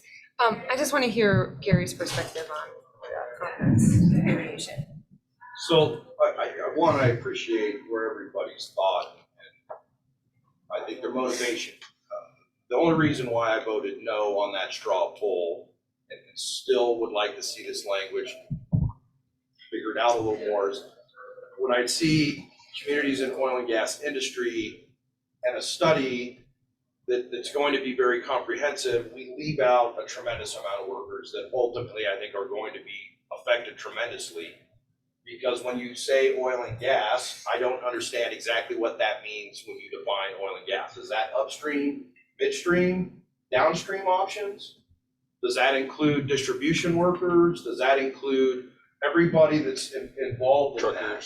I think when you say oil and gas, a lot of folks, including our legislators, are going to assume that means mostly upstream, maybe some midstream compressor stations, processing plants, maybe a refiner. But you have a whole bunch of workers in natural gas distribution. You have a whole bunch of workers in pipeline that I think get left out of that. And if we're going to go forward with a comprehensive study, it just doesn't seem like why would we waste an opportunity to look at the entire picture? Yeah, thanks. We'll go Jonathan and then Ian. And again, if you could keep your remarks extremely concise and limited. I'm setting a timer for 30 seconds each. Thanks. To that point, Gary, and I think to my original point after someone else had said, looking more broadly at all kinds of communities, I think it might have been, well, I don't remember, but after communities, would we do comma including in the oil and gas industry so that we're saying the legislature should evaluate, the just transition of workers, not just in the oil and gas industry, but to Ian's point, we want to certainly specify that this is an industry that they should be looking at. Ian? I get my question would be to the Just Transition Office and with the legislation that triggered their research, because it's my understanding that the midstream that you're describing with trains, et cetera, were included in their study. So when you say the oil and gas industry, I agree with you, upstream, downstream. I think of distribution as part of the downstream as well, because it's the last step before it gets used. So I guess I'm not sure why we need to be as descriptive here when really that descriptive nature could come out of the plan itself. I would defer to the legislation that created the original one, because they certainly brought them all into that scope.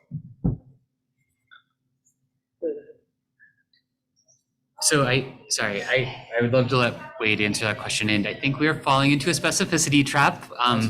So I want to, there's a motion on the table, there is a second. Gary, are you proposing an amendment? I sort of tried to capture what I think you were saying as an amendment of adding in parenthetical upstream, downstream, midstream, or were you just raising a point for discussion? So I thank you. I was proposing an amendment to the language. I think including that language upstream, downstream, midstream. If the group would be okay, I would like to add supporting workers, because I would say in the original legislation, it was very important that we add coal workers and supporting workers. That's what brought in the railroad workers and everybody else. So there was an effort to clarify that. Peripheral industries. Okay, so Gary, your proposed amendment is adding a parenthetical that reads upstream, downstream, midstream, and supporting workers. I will withdraw my motion. Okay. Okay. Should we, So motion should is we off maybe the table. specify supporting workers in peripheral industries? Does anybody want to put forth a motion now? Well, let's. What we do is that is. Well.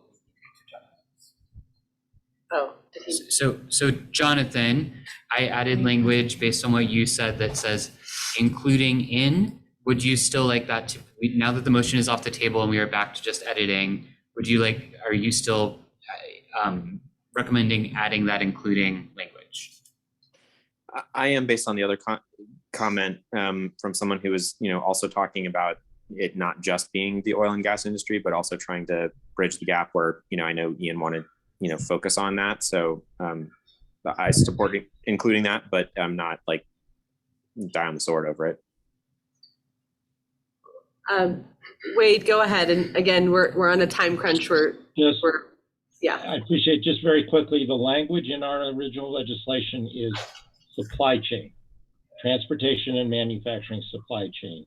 Doesn't have to be the same language in this, but you put in the supporting industries language and the justification was that's what we talked about in the OJT language. The specific language in our original bill was manufacturing and transportation supply chain workers.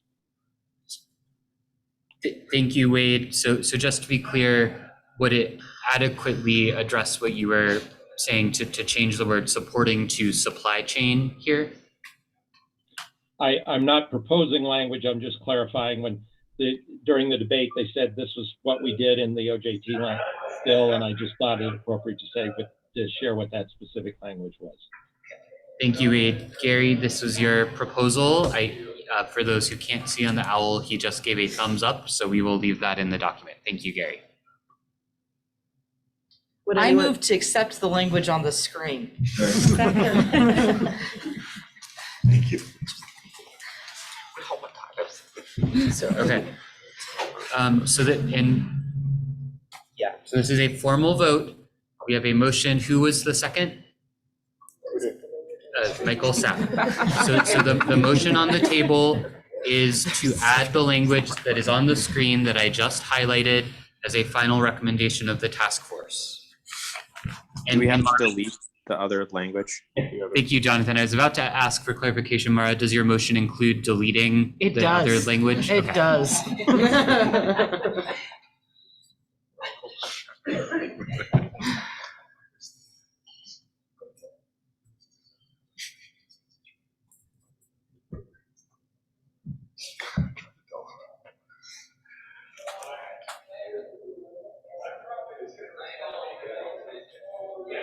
Alrighty.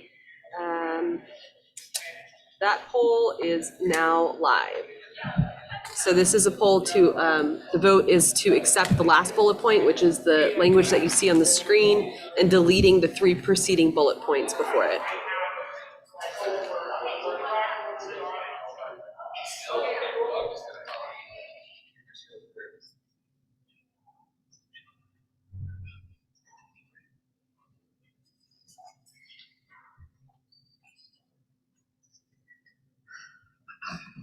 Okay, we just need a couple more people to vote.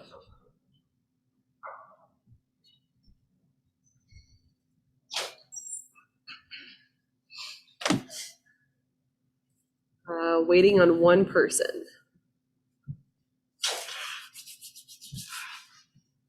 Okay, we have 21 votes total. We have 20 yeses and 1 abstention. So that passes. So this portion of the document, section 7, is now finalized. All right, it is 12:20. We are going to break for lunch. Prior to us starting this section, Joel had mentioned going back to the best practices for community engagement section B, there were a few options that were put on the table. When you look at that draft that's in the public drive in the draft recommendations, clearly labeled best practices for community engagement, section B options. And Joel can drop it in the chat again as like the latest link in the Zoom. We do ask that you please review that language and come ready to vote. We may not vote immediately after lunch because we're going to be talking about SEPs then, and we have the SEP coordinator from CDPHE joining us and for a very limited time. But right after that, we've slotted in the agenda the opportunity to vote on that area. So we do need you to be ready to vote after lunch. All right, that is it. That takes us into lunch. We will be back at 1 p.m.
I've been trying, I told Jared his email address doesn't work.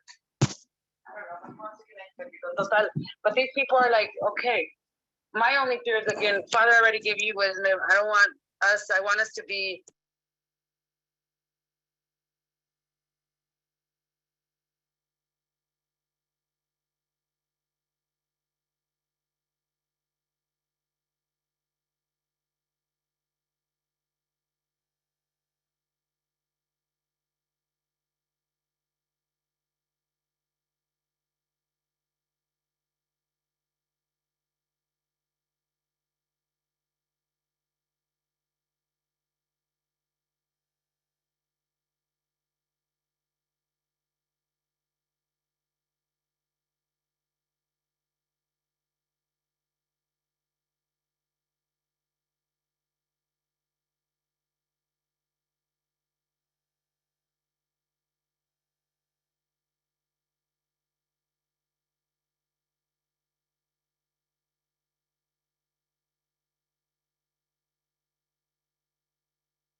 live?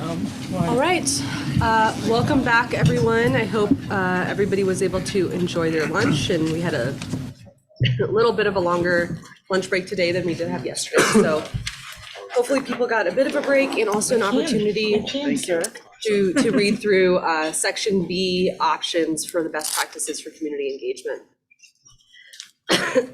For this next portion of the agenda, we're going to focus on supplemental environmental projects, which we will be calling SEPs for the remainder of the meeting. We do have Elizabeth Scherer, who is the SEPs coordinator from CDPHE, joining us today, just to kind of be on standby if anybody has any questions for her, or just wants to talk through anything. Like we have done with the other sections, we are going to go ahead and vote on the subsections that have reached consensus from our understanding.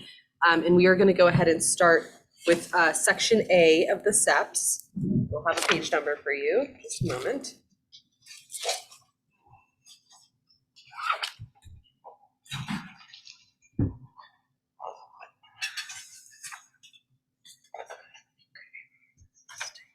Okay.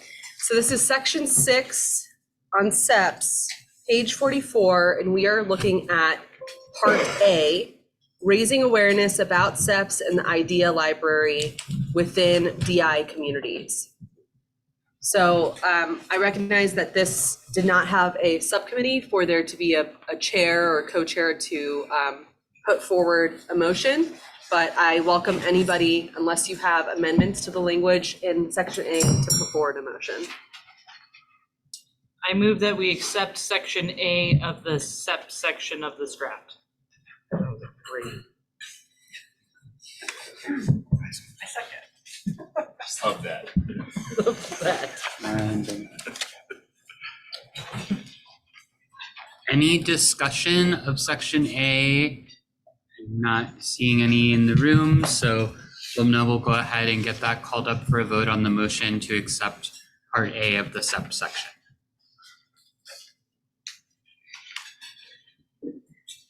Okay, this is adopting Section 6A of the task force recommendations. This poll is now live.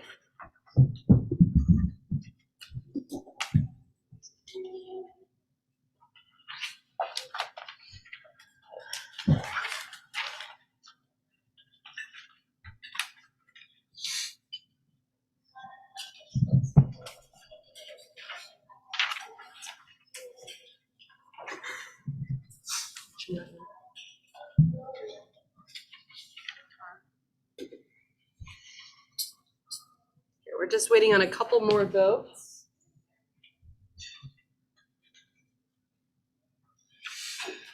And Jonathan, could you just give us a thumbs up that you are back? Okay, cool. I just wanted to make sure. Thank you.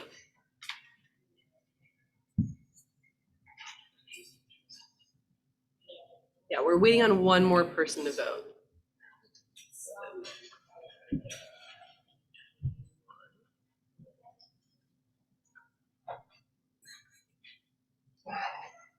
Dominique, did you vote?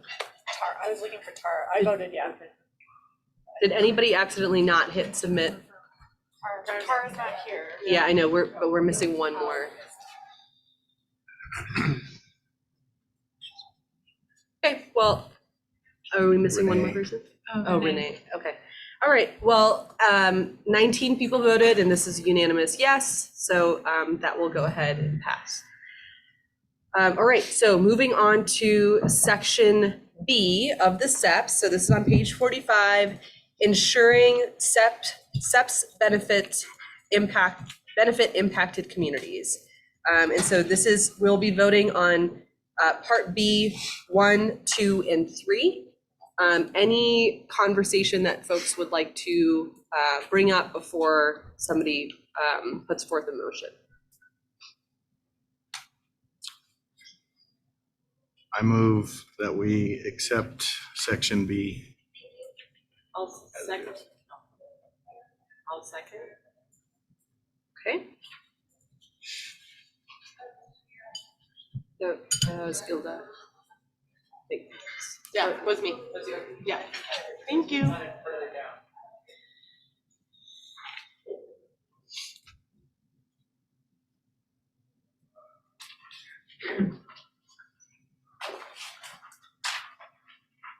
Okay, section 6B, that poll is now live.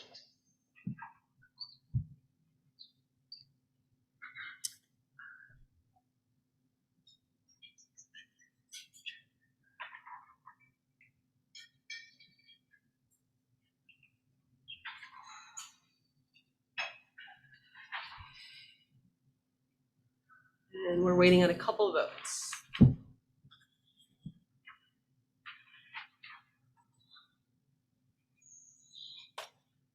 And Renee, we are voting on section 6 of the SEPs. Starting on page 44, we just voted on part A, and now we are voting on part B. So if you go into the polling, part B is the one that we're voting on. Okay. That is 20 votes, and that is a unanimous yes.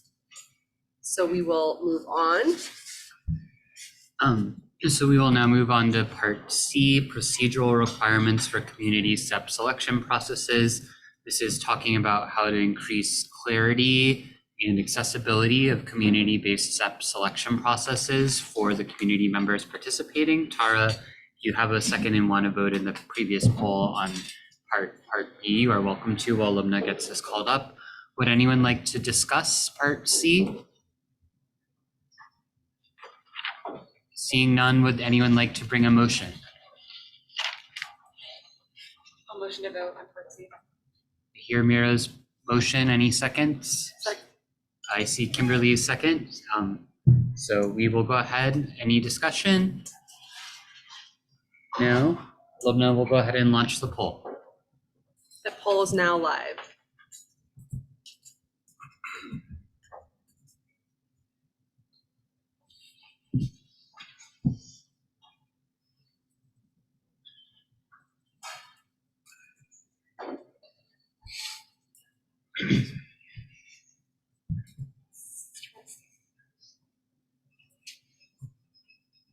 We're waiting on 2 votes.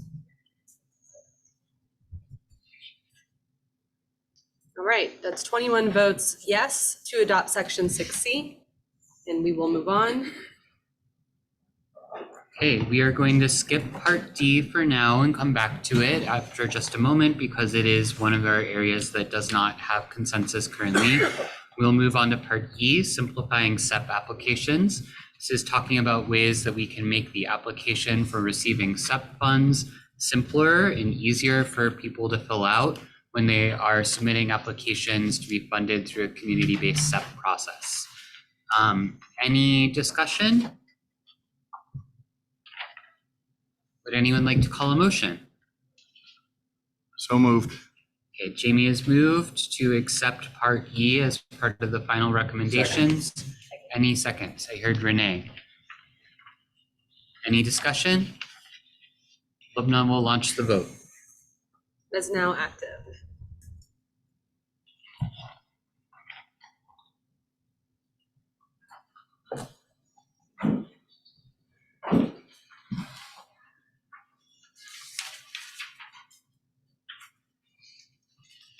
Waiting on 2 people.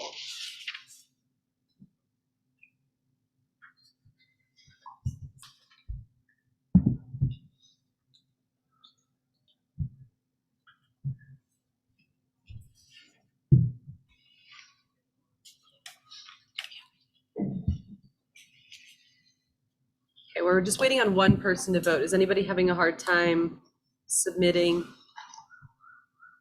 Okay, that is 21 votes yes, so that will be adopted into the final recommendations. All right, now for the fun part. Okay, so we skipped over section D, and I want to start by saying that we have discussed this a lot, and ultimately there are very few of these community-based SEP processes. So it is a really important question, but I think that we should limit our time here as much as possible, considering how infrequently these things happen and how much we need to really focus on the other parts of the recommendations. So we are going to limit discussion to this part to 15 minutes. We can open it up for discussion and kind of talk through some of the options, possibly take some of the options off the table. And for those that are kind of curious about exactly where we are in section D, page 46. And so we are working through 4 different options here. Joel, do you want to provide more context? Sure. And I should note, most of the text in section D is just summarizing the results of your previous straw polls on this topic and the results of the surveys that you've administered to the public. In short, I would say those results are kind of all over, that there has not necessarily been consistency between the straw polls, between the surveys. There are a lot of good arguments for each of these options. So just want to say, like, the reason this is hard is because it's really hard. So option 1 is that the regulated entity would not have a voting role in selecting which projects to fund. And again, just to ground us, we are talking about community-based SEP selection processes. So a SEP is a voluntary step by a regulated entity that has violated the law to fund a project in a community instead of paying a penalty. So normally the penalty revenue would go to a variety of places. These are only done by CDPHE, not other state agencies. So it goes, where the penalty revenue would otherwise go varies depending on whether it's a penalty levied by the Air, Water, or Waste Division, and a little bit depending on what type of violation it was for the Waste Division. So instead of the money from the penalty when the entity violates the law going to the normal process, a regulated entity can voluntarily agree to do a SEP, which means they're funding a project in the community that they harmed by breaking the law. So when that happens, there are a couple different options. There are sometimes, and this is actually the norm for a SEP, the decision about what project to fund is made through the settlement negotiation process by CDPHE staff and the regulated entity. However, sometimes for very large penalties, especially, we have a policy of going through a community-based process. So that's saying this is such a large amount of money, it's so important, the community should have a voice in that decision.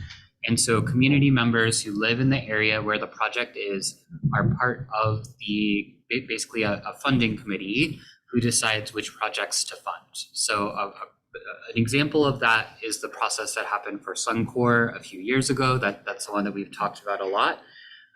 These are relatively rare, as Lumna just said, though. They only come up, Elizabeth can correct us if we're wrong, maybe once a year, maybe once every 2 years in the past, though we do hope to engage communities more in the future, consistent with your other recommendations. So the narrow question, that was a lot of background just to make sure everyone remembers what we've talked about, but the narrow question before you is what role the regulated entities, the entity that violated the law, should play on that selection committee. The first option is that they would not have a voting role. We heard from some community members who participated in the Suncor process that was their preference given the tension that arose during that process. Option 2 is that the regulated entities should be able to participate, but should not be in the majority. So they should now not outnumber community members. I think folks who have voiced support for that option have reflected on the fact that SEPs are voluntary and there is some risk of the regulated entity not pursuing the SEP if they don't get to vote on which project gets funded. Option 3 is a sort of middle ground, that the community where the SEP is happening would be essentially consulted. So you could consult community members already selected for that committee about whether the regulated entity should participate. I think folks who advocated for that argued that it really depends a lot on who the regulated entity is and the drinking water system. It might be your local water provider or your local government, and there might be a lot more trust of that entity than maybe an industrial facility that doesn't have a good history with the community. And then finally, option 4 is another middle ground that was a recommendation that UNI provided after the Greeley meeting. So I don't want to put words in Uni's mouth, but this is essentially to develop a community benefit agreement that would potentially predetermine SEP ideas through a community process for a specific area and potentially obviate the need to have a specific community-based selection committee at all on a case-by-case basis. So those are the 4 options on the table. I tried to provide a concise summary of the arguments for and against so that maybe we can limit the discussion, but let's go to the discussion now. Tyson. And just so folks know, I will be setting a timer, 1 minute max per person.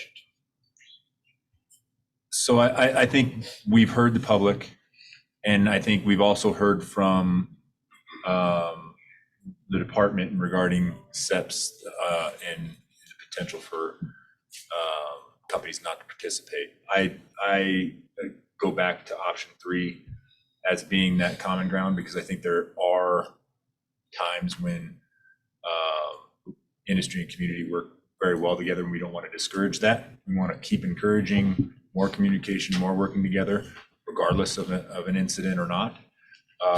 But at the same time, in situations where the community may feel uncomfortable, they should have that option out. So I would be in favor of option 3. Thanks, Tyson. Tricia? Yes. So to be clear, I don't have a strong preference for any of the options. I can see the pros and cons of them. For those who are in favor of option 3, I have a question for you as an implementing agency of this. If you're in a situation where the community is in the decider role, I agree with that. But as we know, community and communities don't always speak with one voice. So who is the decision maker? Like how do we know who to go to decide?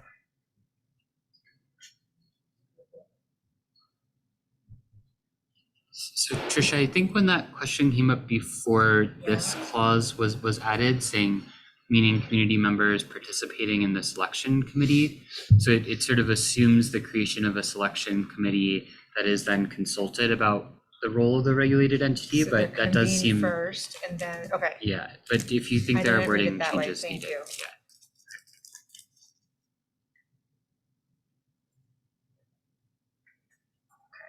So just want to frame again that we have 4 options on the table. So there could also be conversation about like getting an option off the table, because we're going to move to a straw poll vote. And then we'll need to do a final vote on this, and whether it's one of those options or should be taken out entirely. There's a lot of options on the table. So let's kind of get solutions oriented and figure out how to narrow this. Mira. I have to say, I'm a little bit confused about option 4. Admittedly, I don't know very much about community benefits agreements, but my understanding from a quick Google search is that these are typically agreements between the community and like a greenfield developer, such that the developer gives benefits to the community in exchange for the community's sort of acquiescence or lack of opposition to the project. It seems unanalogous to a situation where you have a regulated facility that's already built, they violate their permit, and now they have to pay a penalty. I don't know. It seems it doesn't seem to fit the situation, and I was wondering if we could get some clarification on that. Like, what is intended here? I have 1 minute. I think what I was getting at is there needs to be a pre-existing entity of sorts within the community that addresses a lot of these benefits or addresses all these kinds of issues that has, so it's just not only convened when a SEP comes up, but it sits there in terms of like having the Isha, and it becomes another place where locally these conversations can take place.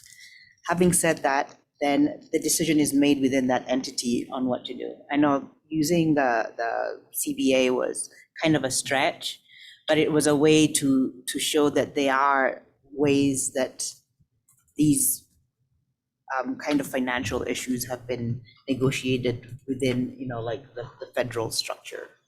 So, I mean, I'm willing to withdraw that option if it's just if it's clouding the water. I just looked at it as a different way to look at it. And then as a way also that if the regulated entity was already a part of the community and they could already be a part of that group, then they could be involved through that. So Uni, are you comfortable withdrawing the option? Yes, I'm comfortable withdrawing it. I don't think anybody got hung up on it. I'm not seeing anybody opposing that, just through facial expressions. Okay, Renee.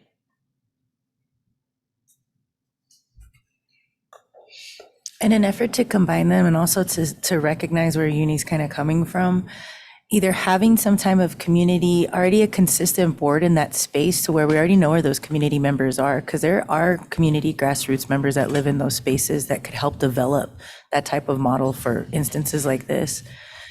That being said, I would actually eliminate option 2 completely, in my opinion, and have something of an aspect of option 1 in it, to where if community doesn't want to deal with that industry at all, they have that also on the table too, because of the harms and past harms that could have been done.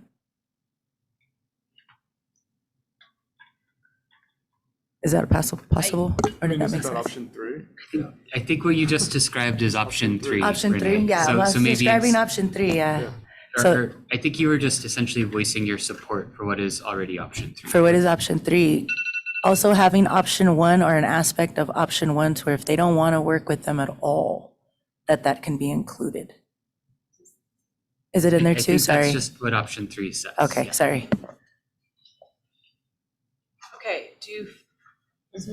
Oh yeah, Michael. Yeah, so on option 3, I guess for the parts that are in parentheses, to Trisha's point about, potentially not including community voice or some parts of the community's voice, it seems like a pre-convened board is hard because those boards that exist for a reason, and it's not for sub-selection processes. So it'd be challenging for a board that already exists to be able to adequately, express how a community would spend those funds. I don't know of any kind that would be prepared to do something like that. And I guess the second part was that if it's community members or a pre-convened board, who makes that decision whether it's a pre-convened board or communities?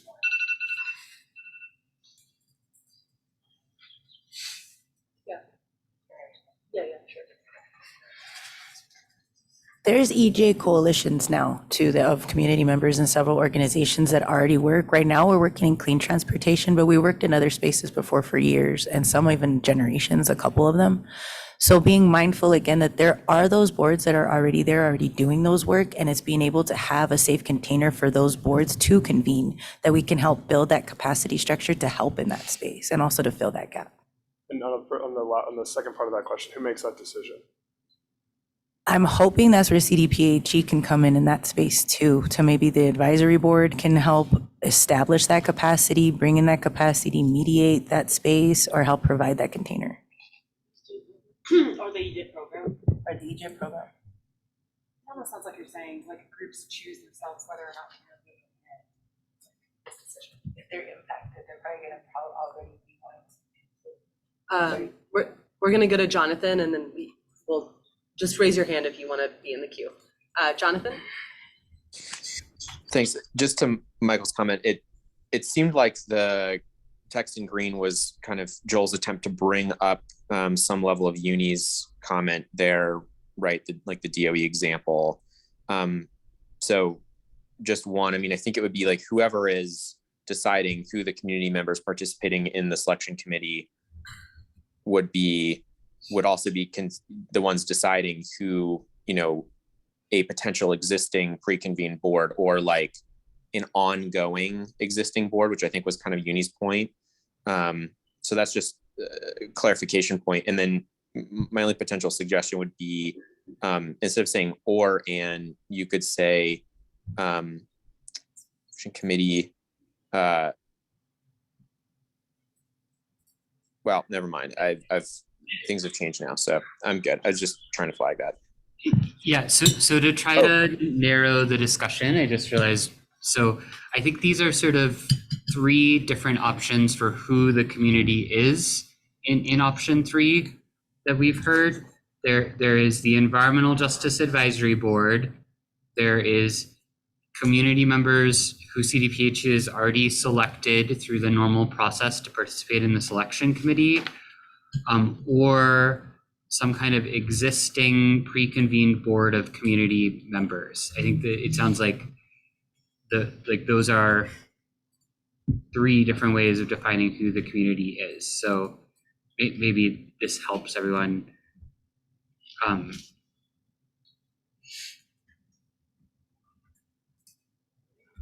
And I'm gonna just do a time check. We are now officially over the time we allocated for this whole discussion.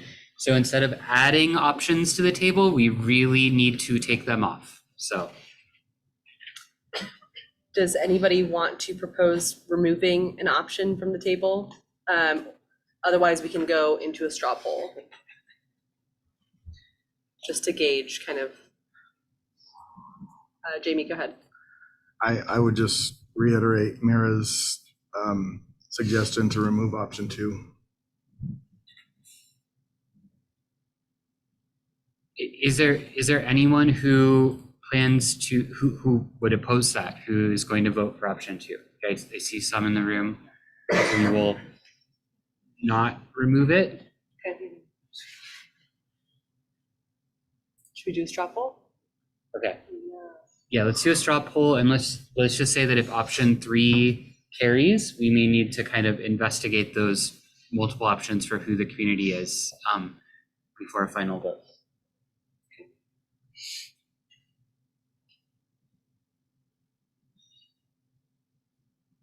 Okay, so that poll is now launched. Option 1, 2, or 3 is on the table.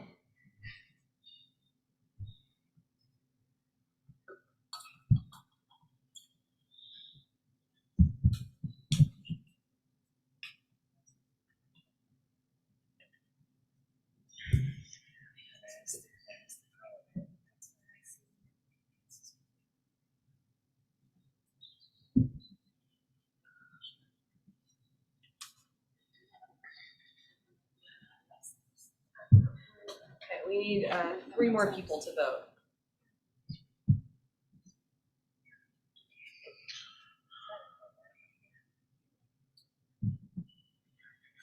We need 2 people to vote.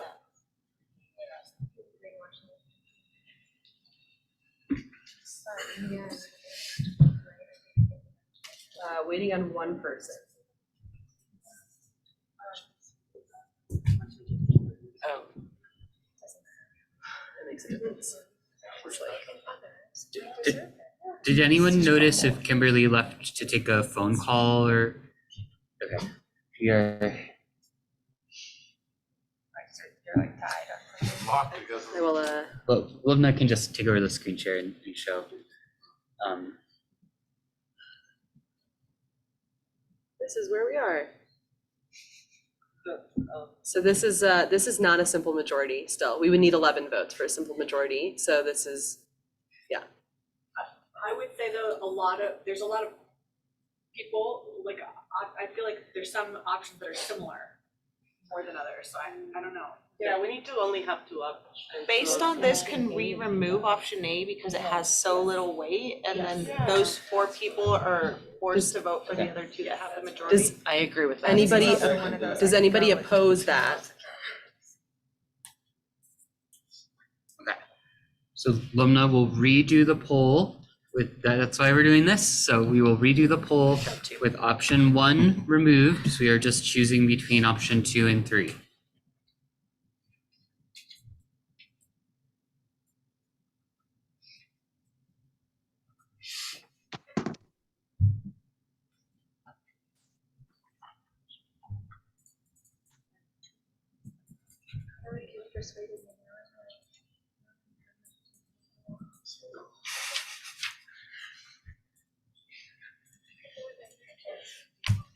Okay, so we are now re-voting on between two options, and the two options are option 2 or option 3, which can be seen on the screen there, and that poll is now active. So I do have a comment. SEPs are voluntary. Yeah. They only happen once a year, or whatever, very rarely. If the polluting agency is not a part of it, we're not gonna have them. They're just not gonna happen. Like, I'm just, like, why would they volunteer to do it?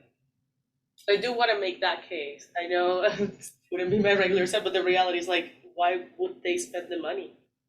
If there's not gonna be one lesson, even though they tried to greenwash it, the community still, like, of course, the community still hated them. Yeah. Like, doesn't matter how much they give it to Boys and Girls Club or whatever they do, people still see what they did. So I just want to point that out. If not, we're gonna have lessons.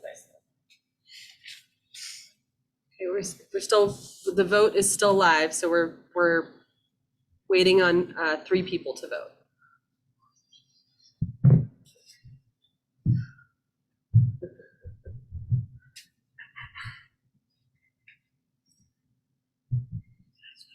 All right. So we do have a simple majority for option 2. Great. So, sorry for the screen share back and forth, but this is our only way to easily display it. It seems like we have a simple majority in that straw poll for option 2. So I'm going to just for now do strike through. This is easy to undo. To remove option 3 as I did for option 1. Would anyone like to make wordsmithing edits to option 2 prior to calling it for a final vote?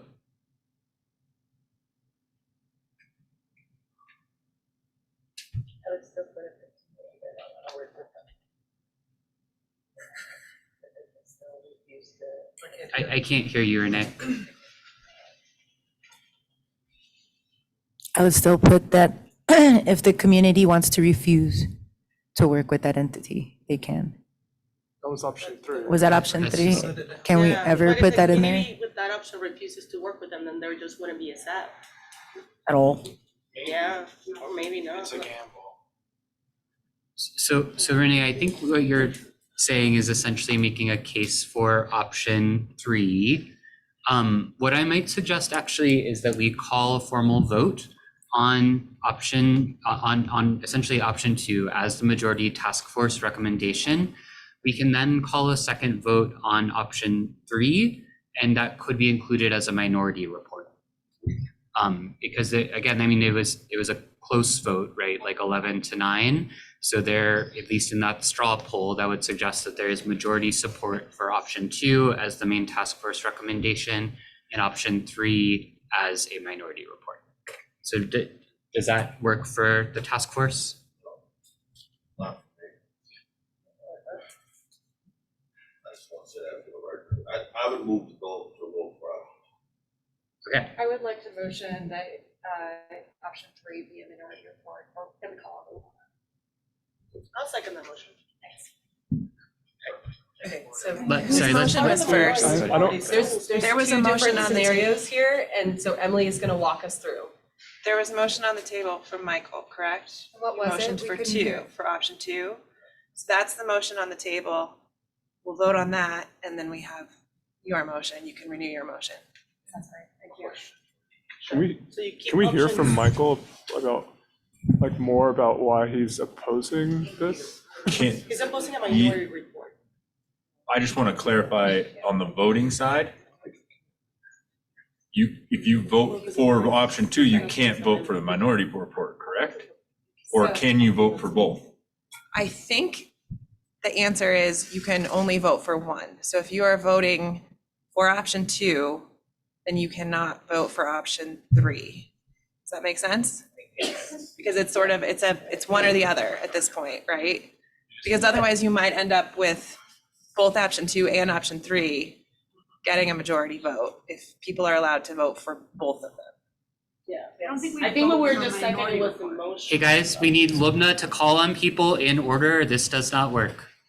Yeah, Dominique, go ahead. I don't think we vote for a minority report. I think we vote for option 2. And if there are more than 5 people that have not voted for it, they can decide whether or not they want to do a minority report. Sounds good. Thank you. All right, so does somebody want to propose a motion for option one? Well, Michael already did that, so I second that motion. I will set up that poll.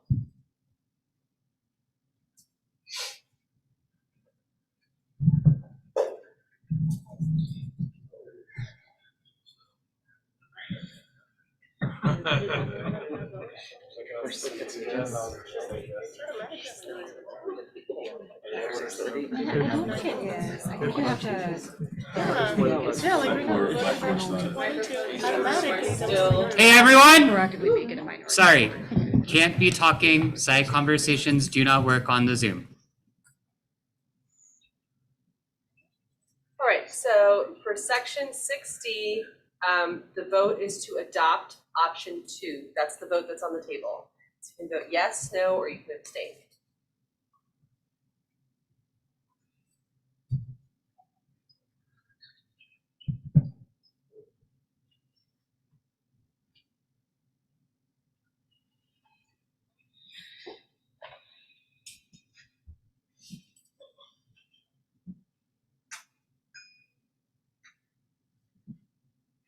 Okay, we need everyone to vote, so we're still waiting on a couple people.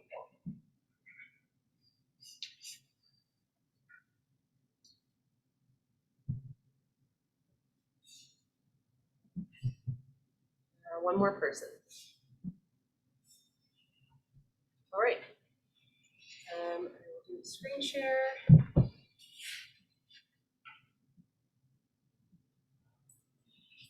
Okay, we have 14 yeses and 6 nos. So there are enough people to vote in the minority report, and I'm just gonna kind of slowly scroll through so folks can see. I know this is not the best way to show, but people can see who voted yes and no. If it's better for me to audibly say these out loud, I can do that. Okay, so instead of going through who voted yes, I'm just gonna point out the no's because that's a shorter list. So no's were Marcia, Jamie, Renee, Mira, Ian, Beatriz. Okay, so the 6 of you, would any of you like to make a motion to include option 3 as a minority report? Second. Okay, we have a motion from Renee, seconded, I think by Jaime. I couldn't quite tell who it was. Mira beat me to it, I think. Okay. And so I think, Emily, can you explain, does everyone vote in this and then or how does it work? So that the bylaws say that a minority report must have support of at least 20% of the task force members to be included in the final report. So I'm not sure you need to vote on this. You already have at least 20% to include it. So I think it can just be included. Okay. Do any of the 6 of you oppose your name being one of the votes for that as a minority report? And again, so this is meaning that if you voted no, your name would go under option 3 in the minority report. Do you have an option to provide your reason in that minority report? Or I don't know, I put that. So the way that the bylaws work, it basically says that the minority report can be no longer than the essentially majority vote on the equivalent section. So in this case, it's approximately the same length, right? So I would just take option 3, which I know I struck through, which is confusing. I'll try to remove that edit. And that will be what is currently option 3 will be the minority report, and that will be your reasoning. Let me try to unstrike it through. And I guess I would just say, this is one where it's about, this is sort of, I feel like direction to CDPHE and how to do community-based SEPs. So very interested in minority report perspectives. And so if there's anything else you want to share with us about the reasoning for it, I would welcome that. Okay, Renee, is there a point that you wanted to express? Yeah, what if you, and again, you want to keep going? Okay, but I didn't mean I need to hear now, like, you answer that offline. So, yeah, I mean, sorry. once this task force dissolves, there will no longer be an open meeting law issue, so you all can communicate with each other freely. Folks that have, suggestions for, why they included language in a minority report and want to express that to CDPHE, please feel free to contact, Tara, Trisha, Michael, whoever it might be, directly with your thoughts. But for the sake of time, we are going to move on to the next section. Since this is the first time we've encountered the minority report, I was just gonna ask if the part in the report that showed the survey responses from the community about the participation of the polluters, that was really the biggest influence for me, was trying to follow along with what the community asked. And so if there's a way we can get that into the survey information into the minority report, if we have to cut, you tell me. But I think that that is a critical piece of information to go alongside of it. Good point. So I would say for those who want to submit comments on the minority report, maybe you can submit those as a letter, kind of explaining why you voted the way you did, so that things don't get kind of delayed in what goes into the minority report, because there's not going to be time to do that. So maybe after the fact, or at some point, maybe people who supported things that were in the minority report can submit some sort of documentation at some point that says why they voted the way that they did, if they want to further explain that. Maybe that can just go in the record. So sorry, actually, as your staff, we have a 3-day weekend to finalize this document. We do not, we can't accept written comments after the fact unless. I think she means just a letter Just that will come to CDPHE. after the report's done. Just for our information. If there are things that people want to submit, that they want to have out there explaining why they did what they did, maybe we can. So I think we're talking those about can two be different drafted things, to right? Joel So- and Mubna.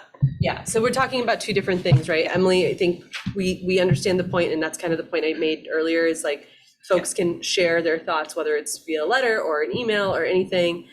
Mary, I see your hand. That, they can submit their comments after the report is finalized. You all can communicate with each other freely. I think Ian's question right now is the language that is included in section D that supports option 3, can that be included or not? And I think that comes down to a matter of length, right? It's like when we are taking these sections out, if it exceeds the length of what has already been voted into the final report, that's the only circumstance that we could include it. Sorry, my question is, so the survey results that Ian is referring to are currently included in non-red line in the main section of, subsection D. So they're already in there, correct? It wouldn't. Well, so Mira, our plan as staff, which we were going to, maybe we should have gone over this at the beginning, but we had put it at the end of the agenda of what are we going to do for the next 3 days? But we can go through it now, is we are planning to remove all of the discussions of straw polls. This is the only place survey data is still presented, all of the background material that was included to sort of tee you up for this discussion today. So we had been planning on removing that as part of what we do over the next 3 days, so that the final report is just recommendations. But I guess we're so far behind. But what I might suggest is that if it is amenable to the folks who are in favor of this minority report, we could just include probably one sentence to avoid it being longer than the current text of option 2 that says, the task force members in favor of the minority report would recommend reviewing the survey results with a link to the survey results. Would that work? I feel like that's more convoluted when you literally could just take the line that was like survey respondents who are against it were this many Well, from we, the community. And from the line that's literally above. I think we can't,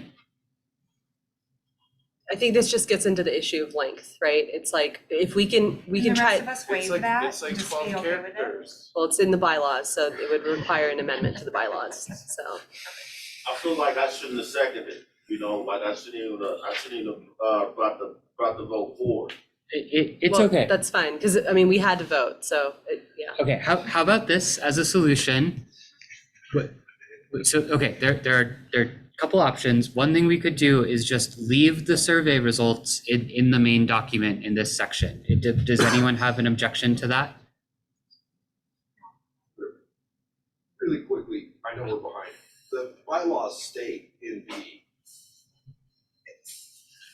minority report will note which members of the task force support the minority position, including the statutory seat they fill on the task force, and may note whether there was support for the minority report from members of the public in public comment.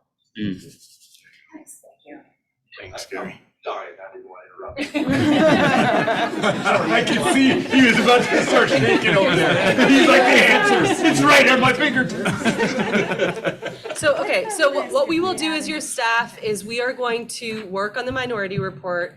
We will put option 3 into the minority report and craft it so that we pull this language into the minority report. And we will try our best to just make sure that it's concise, but that it's in there. Okay, Now we work through that. yes. First time. Tara, and then we are gonna move on. Joel and Lubna, thank you so much. Thank you. Thank you. Thank you for all of your hard work. Thank you. All right, so we are going to go back to, we're switching gears now. We are no longer talking about SEPs. The SEP section has been approved. All the sections have a home now. We have our first minority report. Everything else is going into the final report. We already voted on it. We are going to move back to the best practices for community engagement, section B, and think back to when you were reading this in detail at lunch and how exactly you would like to vote. Do you want to take this up? Sure. So thank you to everyone who did your homework over lunch. Because people took a closer look at the language, we actually, the number of options expanded, which is both good and bad. Maybe that helps us get to consensus. But essentially there are, and I don't have a good visual with this, so please just try to follow me as I speak. There are essentially two big picture options on the table. So one is what I would call the streamlined version of Part B, which is just a paragraph that we worked on together earlier. And then the one paragraph that everyone agrees should not be removed from Part B, which is just the final paragraph saying like, here's a way for agencies to get resources on best practices. So that's the streamlined version. There are two variations on the streamlined version.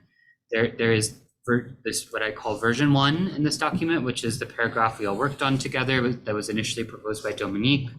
There's a version 2 that Marcia worked on over the lunch hour that includes slightly different language in the first paragraph.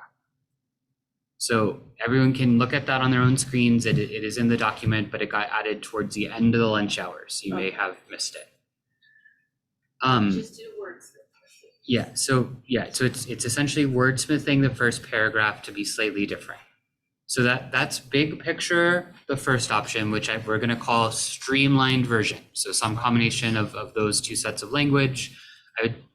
So essentially, if that streamlined option is what carries in the forthcoming straw poll, we would work on wordsmithing that first paragraph, presumably to combine what Marcia suggested with what's already there. The other big picture option is keeping the language as it is now in the draft as it was coming into this meeting. There are essentially 3 variations of that.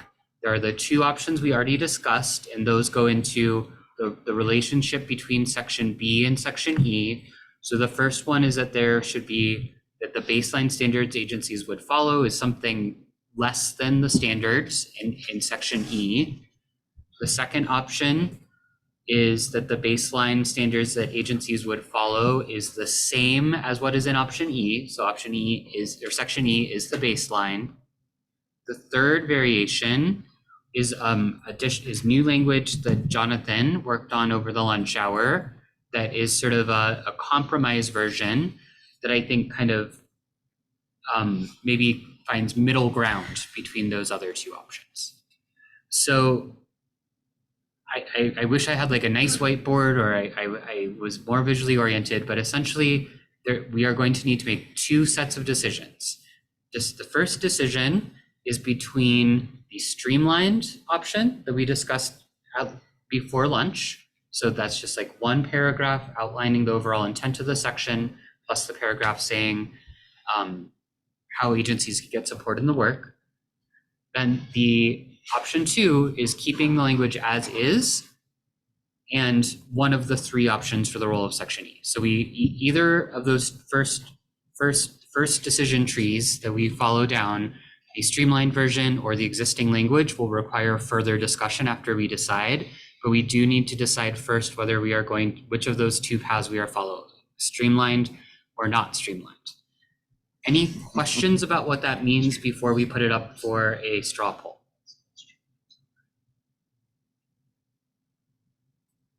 I don't see any, so Lubna will go ahead and launch the straw poll. So again, we are not choosing final language. We are just choosing whether we want to go with the streamlined version that we worked on before, or working through the existing language that was currently in the draft and then having to choose between the three options.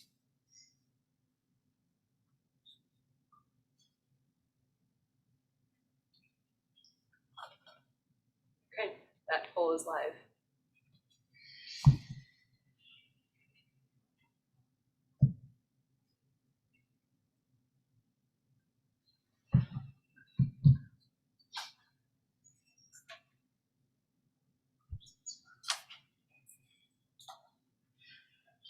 Okay, we are waiting on 3 people to vote.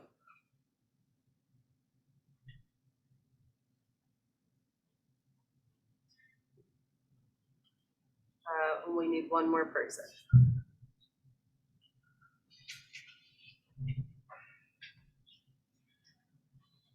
Okay, we have 17 votes for option 1 and 4 votes for option 2. So that means that we will be going with the streamlined version, that first paragraph and first and last paragraph and the bullet points that followed. Great. So that helps us narrow the options, which is good. So now we need to get to wordsmithing the language. So I'm going to just really quickly bring in, so, oops, I don't know, that didn't work. So, sorry, let me get this font right. Otherwise it will not fit on the screen. Okay. So we now need to decide on the exact language that should appear here. Again, this means we are essentially cutting all of the other content that's currently in Part B, except for this final paragraph, which, just so everyone remembers what's in it, is basically just saying where agencies can get resources and advice on how to follow the best practices. So I'm not going to have that on the screen. I will have the language that Marcia suggested and the language that Dominique suggested, and I will try really hard to make it all the same size so it can all fit. Sorry that everyone has to watch me figure this out. Okay. So let's go ahead and hear proposals for wordsmithing.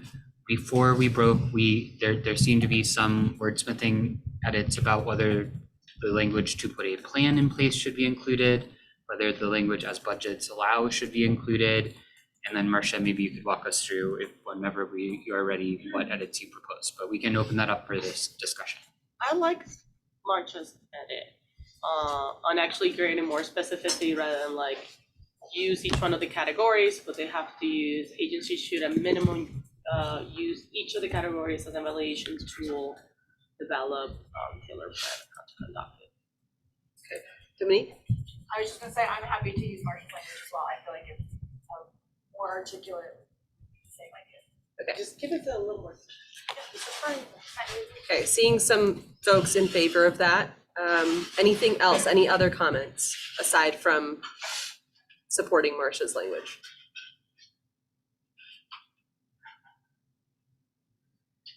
I move to add that language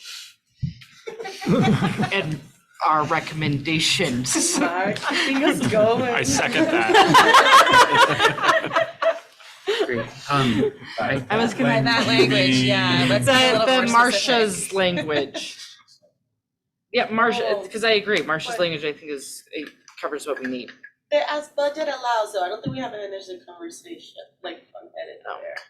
That's the only. I withdraw it, I withdraw it. Yes, thank I you. withdrew Thank you, I'm it. sorry. I'm taking it So out. the as budgets allow only appears in what I'm just gonna call Dominique's version, even though it's not entirely hers.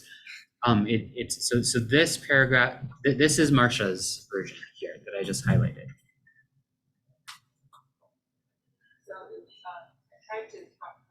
Marcia, you have to speak into a microphone.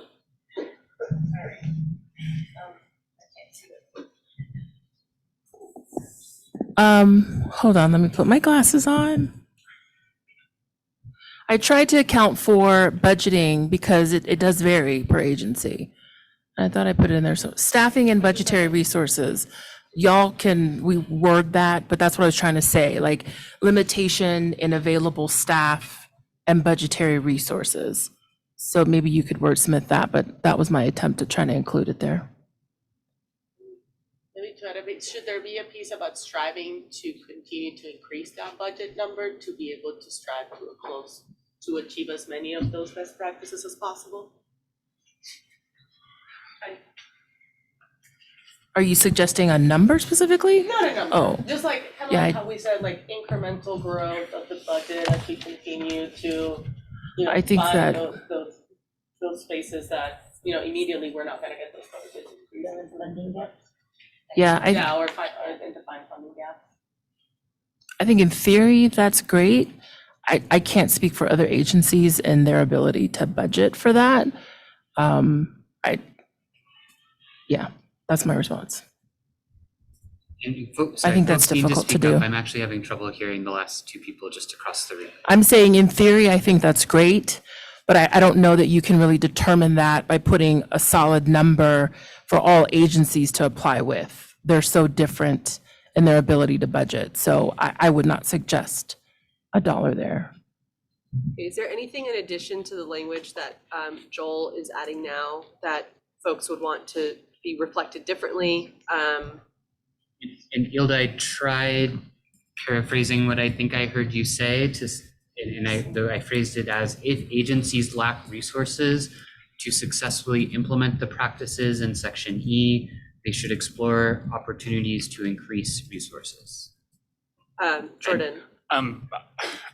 I really don't like having that in there because if the agency lacks the resources, the only way they're going to get that is through the legislature, and that's the legislature's role to provide agencies the budget. Okay, I heard a couple people say that they agree with that.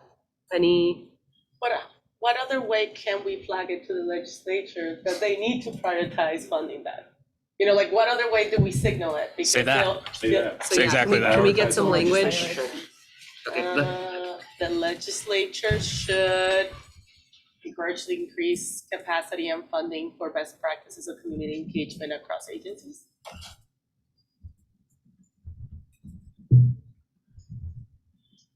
Sure.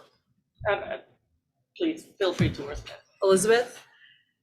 Maybe instead of the legislature should encourage the increased like the legislature should increase funding.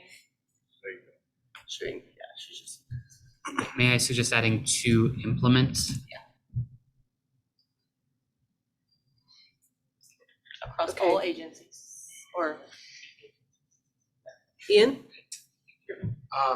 It seems to me that maybe, I'm trying to think through the exact wording here, but for efficiency's sake, I think working with that interagency kind of cooperation could actually streamline some of that, and I think we should encourage that when that's possible.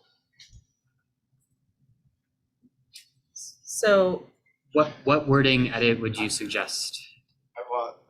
I hear what you're saying.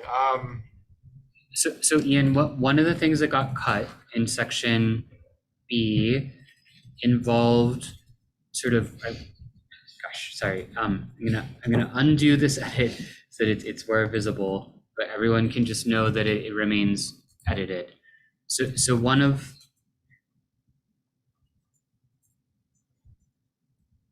I think it was the next. this last sentence that we spoke about before that was cut did discuss Yeah, sort I'd like of to see that. opportunities for interagency collaboration. So maybe we can just bring the portion of that sentence discussing interagency collaboration up for discussion. Okay. So I'm gonna do that. Please bear with me here. Line editing is painful, but that's just what we're doing today. And we're keeping the portion on the list of best practices of community engagement below can be resources for agencies to draw on, or the input guidance. The bulleted part. Yes, so Yeah, again, I deleted everything except that final paragraph. So Yeah. that final paragraph is part of it as well as the bullet points. I just had to undelete to copy paste. So Ian, the sentence that I brought up from below reads, agencies that have limited staff resources should also consider collaborating with other agencies that have more resources and staff capacity that are working on similar issues as funding allows. Is that the point you were making? It is, and I also think maybe there's an additional part here about like seeking guidance from that agency, whatever we end up calling it. Well, right now it's the EJ program. Oh, yeah, the EJ program. So that's in that last paragraph. Oh, it is in the sentence? Yeah, that's the one that I was trying to bring the type that you were. Oh, okay. Then we're just adding. Okay, are there any other amendments to the language? Already? If not, we are gonna go ahead and vote on this section. Do I get to move it again? Yes, please. Oh, God. I move that we adopt section B as displayed upon the screen. I'll second it. any discussion while Lubna is setting up the straw poll. And again, this section B is not all on the screen. It is this opening paragraph and then what was originally the final paragraph and bullet point. So. You deleted the previous paragraph. I did not the Marcia version. Yeah, because Marcia's was a little different than that. Yeah, that's the one that you see on this. That's why I was sharing. Yeah. This is the Marcia version of option streamline. Okay. Marcia. All right, hearing no discussion or amendments, I am going to go ahead and launch this poll, and this is to adopt the updated language, the first paragraph of which you see on the screen, and the last paragraph in bullets, which you see in your board packet on page 33. So I'm going to go ahead and activate this poll, and you can vote at this time, yes, no, or abstain.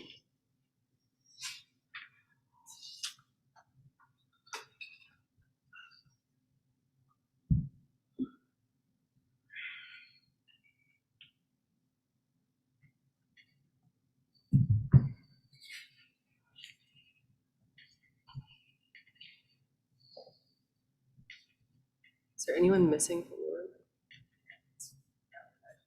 Okay, we have 21 votes yes, unanimous yes, so that passes, and we will move on to our next section of the agenda. All right. We actually still need to vote on section E. Oh, shoot, Yeah. Yes. Kara, are there any edits to section E? If not, I would like to make a motion to move to a recommendation on section E, best practice of community engagement.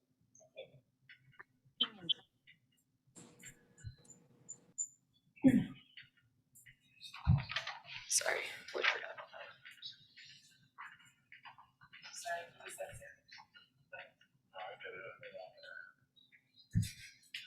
Okay, I'm not hearing any discussion or amendments, so I am going to go ahead and launch this poll to adopt section 6E, which you can see starting on page 40, and that poll is now live.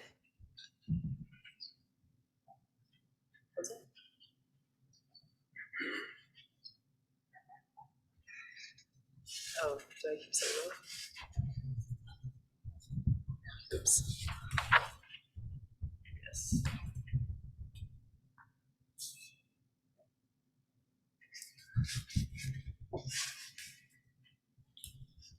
Okay, we were waiting on one person.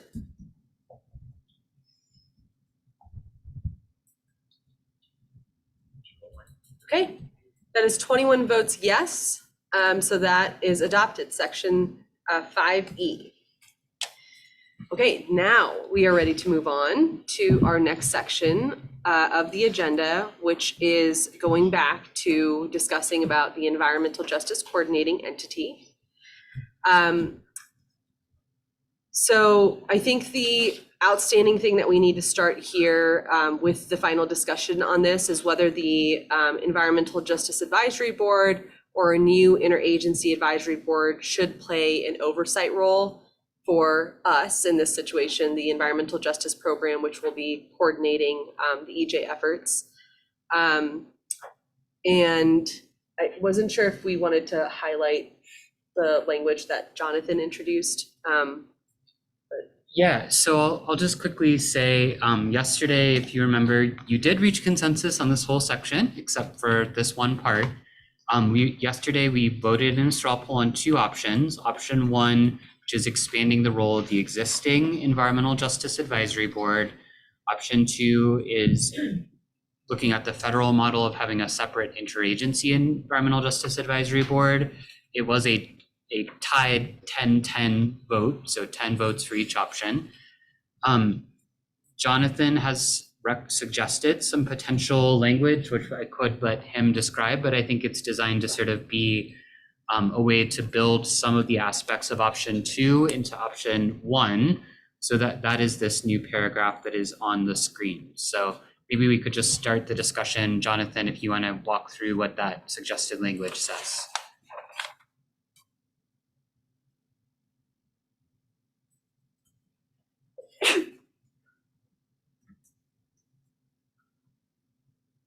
Jonathan, can you hear us?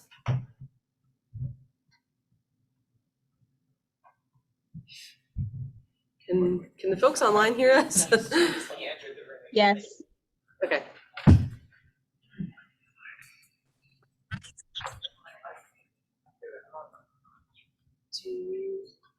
Okay, it looks like Jonathan's having some audio issues, so let's just open it up for broader discussion. And Jonathan, go ahead and raise your hand when you're able.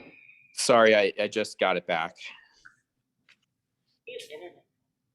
Okay, good. Go ahead, Jonathan. Cool.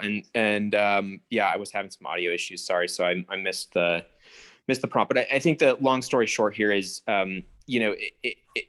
this is just an attempt to kind of maybe merge the two and come up with a compromise solution, thinking about, again, all of our focusing on the language and essentially looking at kind of like how to bring in some level of Ian's desire to kind of look at what they're doing at the federal level, without it being specific to like, an office in the governor's office or, something like that, kind of trying to combine the two options. So that's kind of the gist.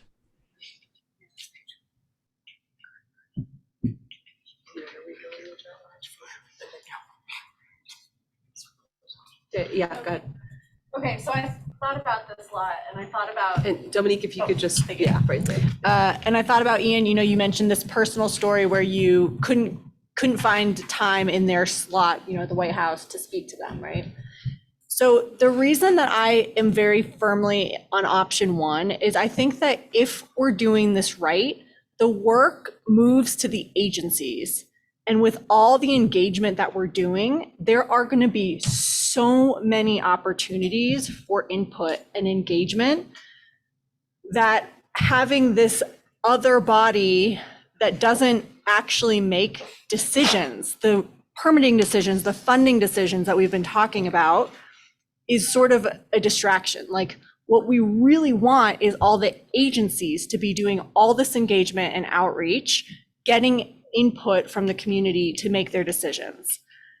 And, I can think in my own agency of a dozen different things that we're making decisions on that we have traditionally not done a good job at getting engagement on, but we're trying. And boy, with, new resources, there will be so much, right? There is just going to be a plethora of times to engage.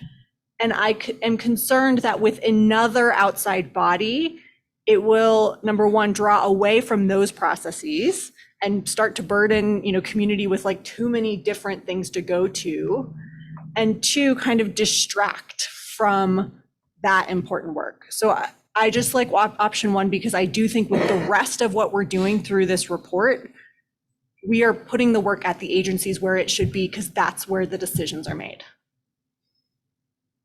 Any other thoughts? Yeah, Ilda, and you'll just need to find a mic before you speak.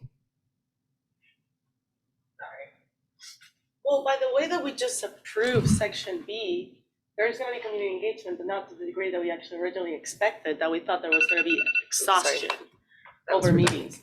Earlier we had said that we had to have for every proceeding 3 meetings, etc. At this point, it is a minimum. You have to have a minimum of 1 meeting, maybe.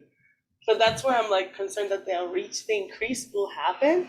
But we're even saying in this room, there might not be the money, there might be doing a little bit. So I don't know if the perception of meeting exhaustion is gonna be real to what we're actually gonna be able to deliver the agencies with what we just passed with B.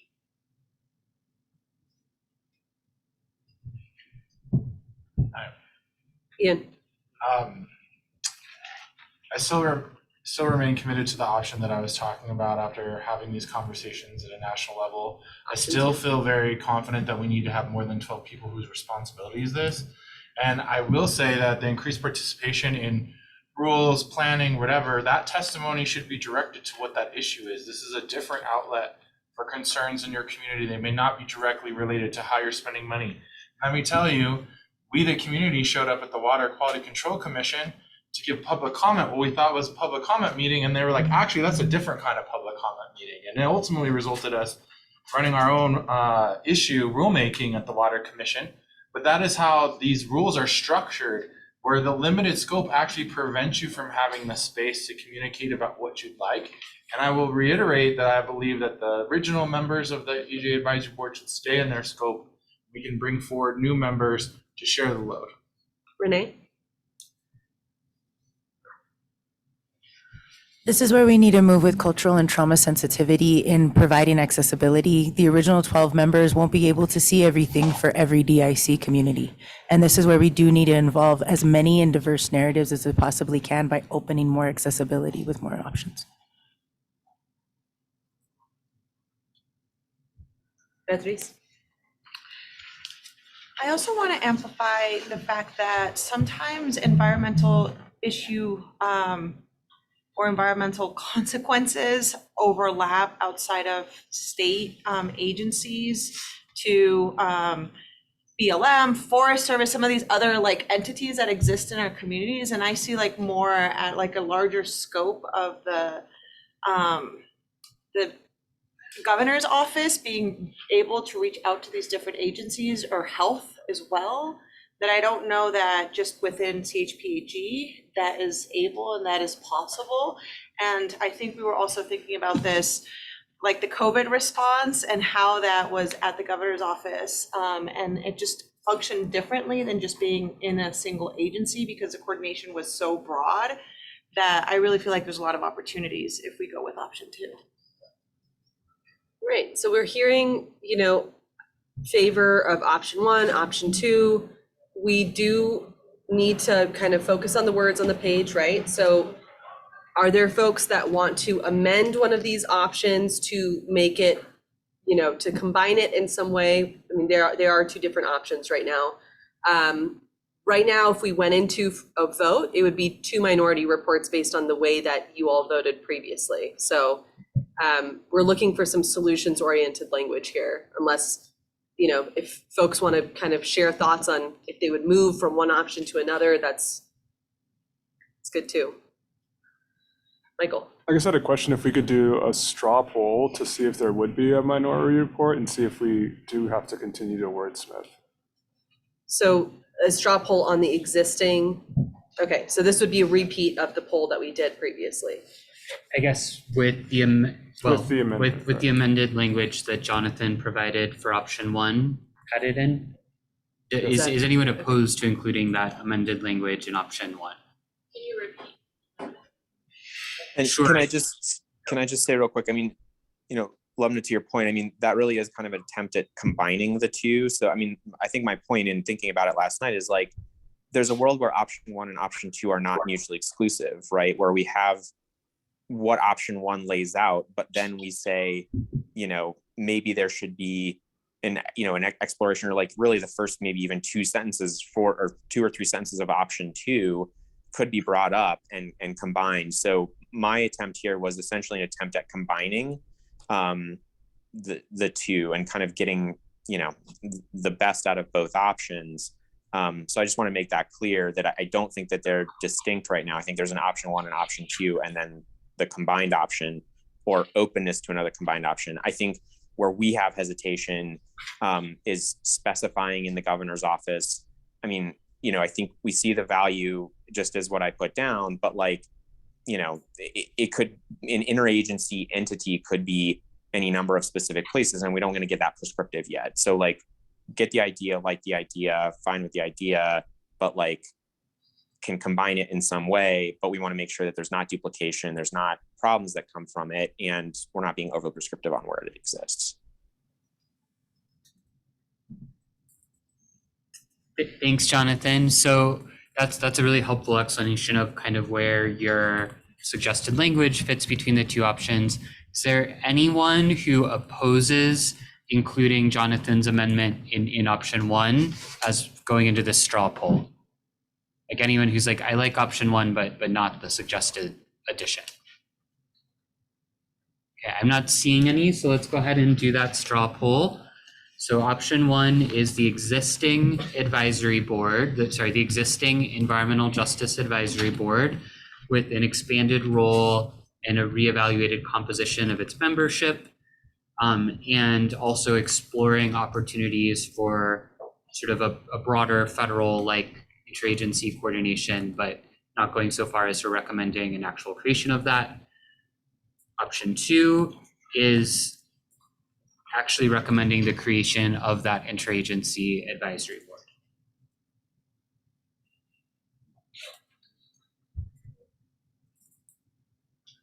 I'm going to just put this on the screen so that everyone can see the new language that wasn't there before, but if anyone needs me to scroll down to option two, let me know.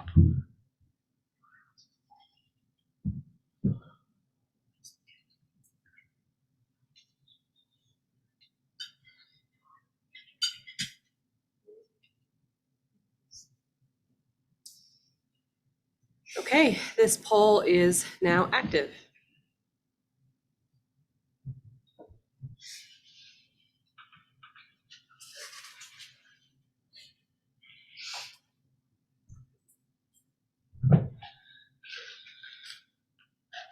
We're waiting on 2 people to vote.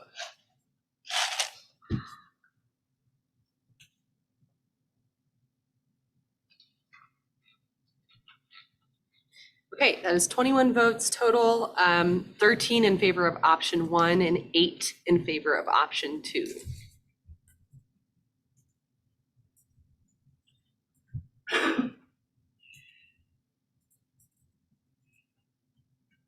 Okay, so we have a couple options going forward, and just as a quick time check, we are 22 minutes behind schedule. So just keeping track of that, not too far, but not great either. So we can vote on the rest of the coordinating entity section as a final vote. And then have a separate vote on the options and in which one could be a minority report. Or we can have more discussion and try to get consensus on a single option before taking a final vote on the whole section.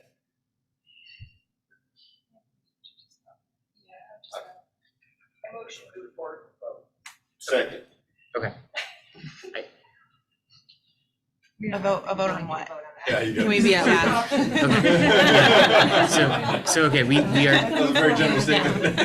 Just voting, just a vote. Just a vote. okay. Keep going. So I will, so it sounds like Tara's withdrawing the motion, but we do need a motion to approve section 1 of the recommendations, aside from the last couple paragraphs, so the part I highlighted, and then we will vote separately take a formal final vote on the kind of oversight board question.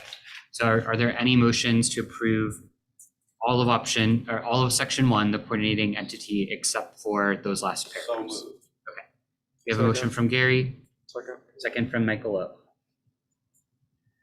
Any discussion on that before we move to a final vote?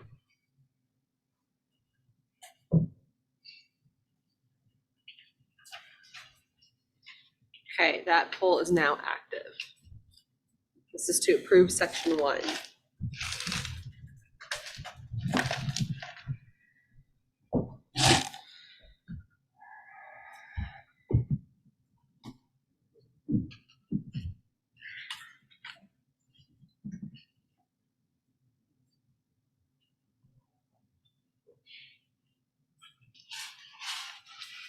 Okay, 21 votes yes to approve section 1. All right, unanimous, that's great.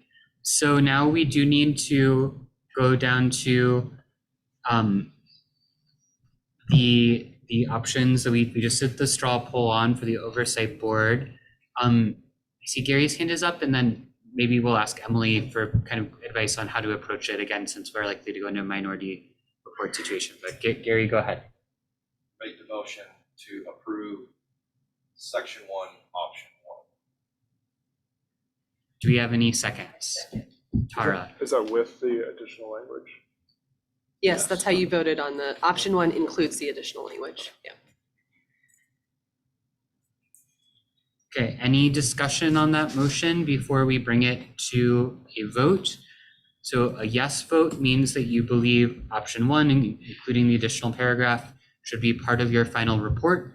A no vote, we will assume, means that you are in support of option 2 and that being a minority report, but that may depend on the outcome of this vote. Renee? Yeah.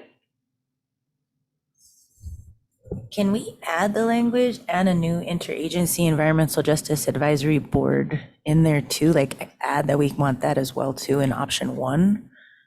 Or no, that's still option 2, that's completely option 2, okay, sorry. Because I'm like, that's really what it is we want another board just of community members, because that's where I'm asking for cultural and trauma sensitivity. We're also bringing those members in for equitable frameworks too that are not used to this space, that cannot just jump onto another board. So I think that is a reason that you would support option 2 and therefore a reason to vote no that you are advocating for.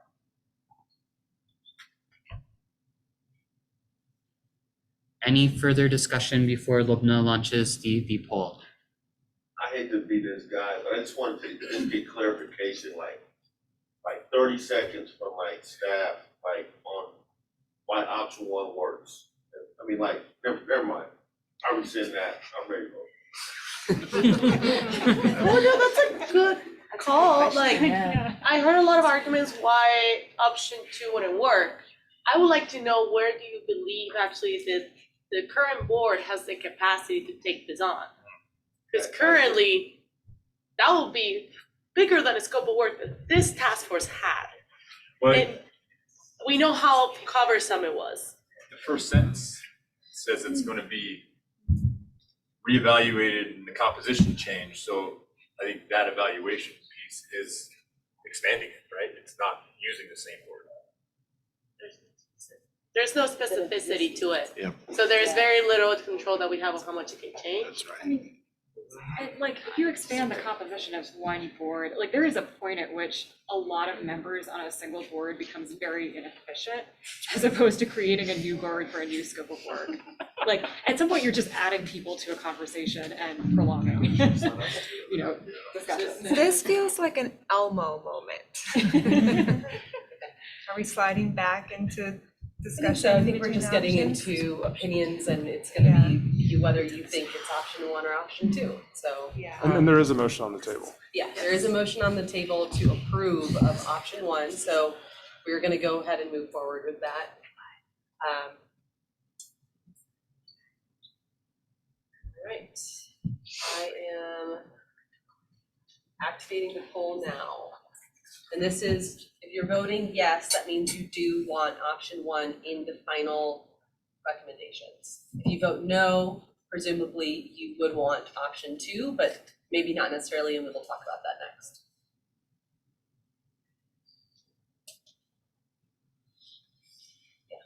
I have a question. I'm sorry, I'm still very confused about how agencies work with each other and talk to each other. For example, Health and Human Services at a federal level is working on environmental justice. That's not necessarily the EPA. So would they be working on environmental justice if environmental justice only lived in the EPA? Would Health and Human Services be working on environmental justice? And I think this is happening because they have that broader environmental justice framework.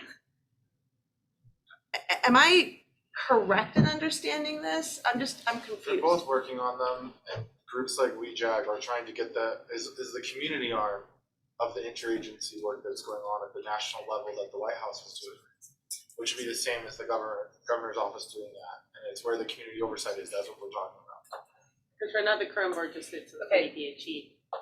I'm already. So Dominique, if you want to provide a response, and then the poll is live, so we are expecting people to vote on this. There was a motion on the table, and so there's no language being amended. This is just a discussion that is happening while other people are voting. Yep. So just to answer your question, as someone who represents an agency that is not part of CDPHE, I believe even if this advisory board you lives direct your- within CDPHE, that does not prevent it from coordinating and working with other agencies. So I think that's your question, right? That it is not a problem to me that this lives within CDPHE and that they are the lead, but that it would still affect and coordinate and do all the roles that we're talking about with other agencies. Does that address your question? Okay, we are waiting on 2 people to vote. I'm sorry, what was the question? Because I had to step out. Option one or That Health and Human Services at a federal level is working on environmental justice. So is the EPA. There are 2 different branches at the federal level, right, that live in different agencies. And this is where this broader advisory board that works directly with the White House helps coordinate all of these efforts that are so spread across different government agencies. I'm curious how that would work if we just have one advisory board and they would be working with health services, human health services, medical, like all of these other agencies. Do they have the capacity to do that? Because environmental justice overlaps with so many different types of justices. And is this advisory board able to do that? But Expand with that to be- capacity. I don't think that we have the time to have this conversation because it's a much larger conversation than what we are talking about. It's, talking about the entire role of the board, which I don't think we can build into the recommendations at this point, even if we did discuss and have a conclusion. I think a quick clarification for the question on the table, though, is that have now in option, like the attempt at trying to bring the 2 together says the state should consider what the feds are doing and if there is a model that we should adopt here in Colorado exactly to that question, right? So I think what we're saying is rather than being prescriptive on, what exactly that entity is, which, I think was at least my concern, and it sounded like others with option 2, we are saying that in option 1, there's value in what they're doing. So we should evaluate how that could work here, but we don't have the perfect answer. So I just want to make that clear that in option 1, we do have that. Okay, we're waiting on one person to vote on this poll. And just for future votes, we will not allow any discussion once the poll is open, okay? But this is not how Robert's rules work. So if you are not ready to vote, just say so while we're still in discussion, right? And then we can go there, but it is unfair to everyone who cast their vote before the discussion happened to have it happening. So we will not allow that in the future. Okay, so we have 21 people voting, 14 yeses and 7 nos. Do we want to talk about minority report? Yes. And I can share the names of those who voted no, if that's. I think if it got 7, then that meets the threshold for a minority report, so. Okay, and so I think there just needs to be clarification that if you voted no, you are opting in to voting for option 2. And so I'm just going to go down the list of folks that voted no because your name will be in the minority report. Folks that voted no were Beatriz, Kimberly, Renee, Ilda, Mira, Jamie, and Ian. Is there any objection from any of you to have your name attached to option 2 in the minority report? Okay.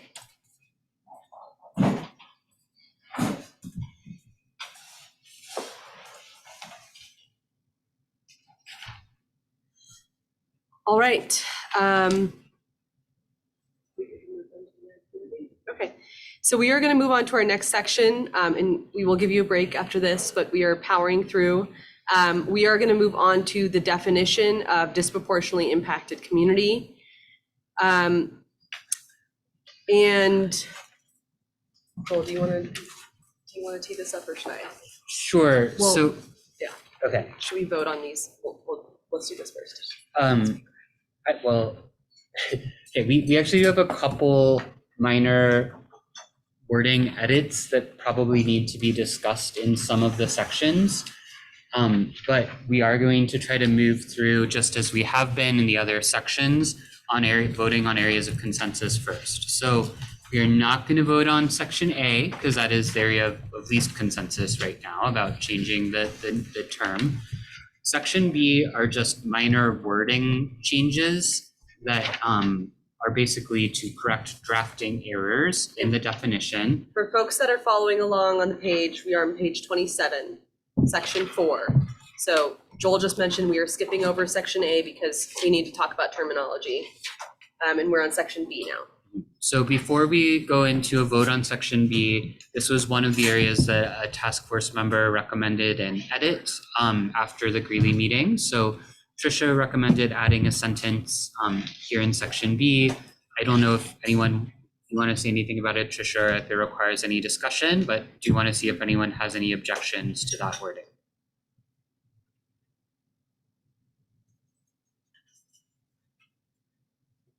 This is the first red line in section B and what you see on the screen.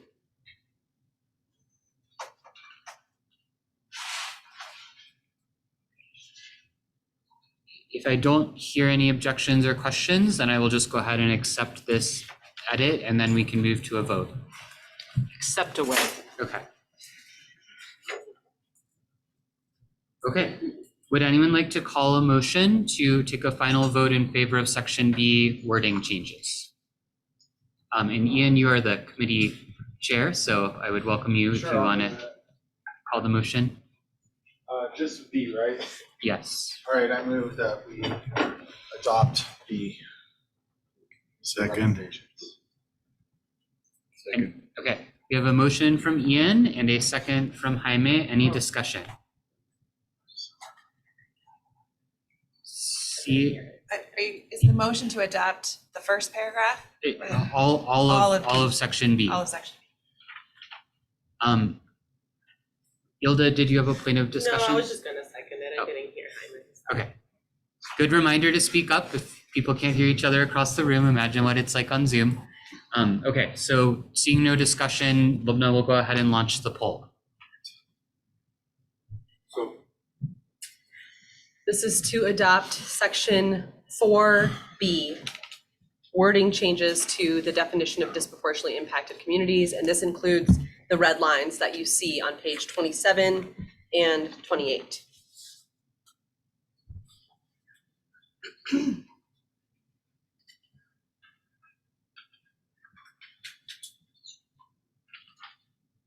That includes the actual definition in part A3. Yes, so what section B is doing is it is recommending targeted wording changes to correct the drafting errors that were in the original definition of disproportionately impacted community. And to be clear, these are not new edits. These are red lines to, the reason that it shows up as red lines is because this is changing the language as it appears in the EJ Act. Yeah, these are corrections that the subcommittee made to the definition in either April or May to correct the drafting errors that existed because there was a, essentially there needed to be a focus on population that was expressed as households, which it actually has made it sort of impossible to do what the law actually says. So we have interpreted it as population because it was referring to census data that did not exist. So again, this was stuff that was resolved in the spring and summer. These are not new edits. We need 4 people to vote.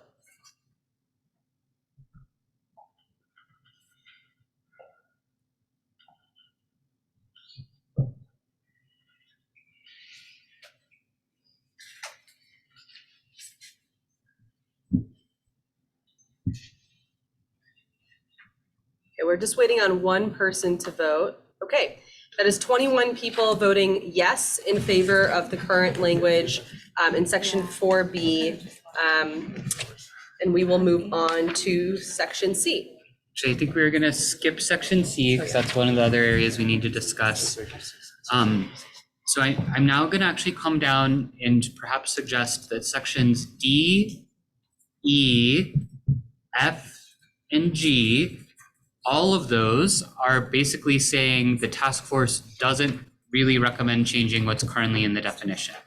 So section D says that the task force believes census block groups are the appropriate scale, so essentially not changing the definition. Section E is recommending that the history of environmental racism prong remain in the definition. Section F reflects the straw poll and voting and discussion we had on housing cost burden yesterday, which is to recommend that housing cost burden remain in the definition, but the legislature consider whether there should be an alternative metric for measuring housing cost burden, but not being prescriptive about what that metric is. And then section D recommends not changing how low income is currently defined. So we could vote on each of those one by one or as a group, and I will leave it up to you all or whoever wants to bring a motion or provide further discussion on that. I move that I move to approve section D, E, F, and G as a block. Okay, we have a motion from Jaime and a second, I think, from, I couldn't tell if it was Mara or Mira, sorry. Renee. Oh, Renee, okay. Any discussion on that?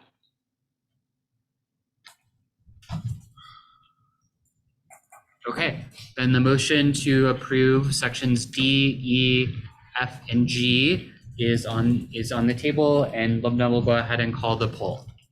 It is now active.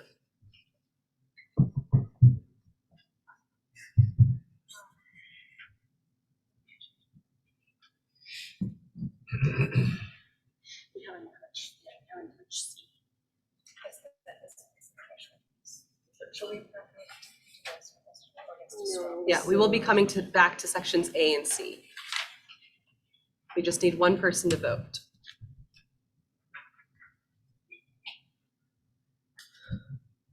Okay, that is 21 votes, all in favor, yes, to adopt section 4, parts D, E, F, and G.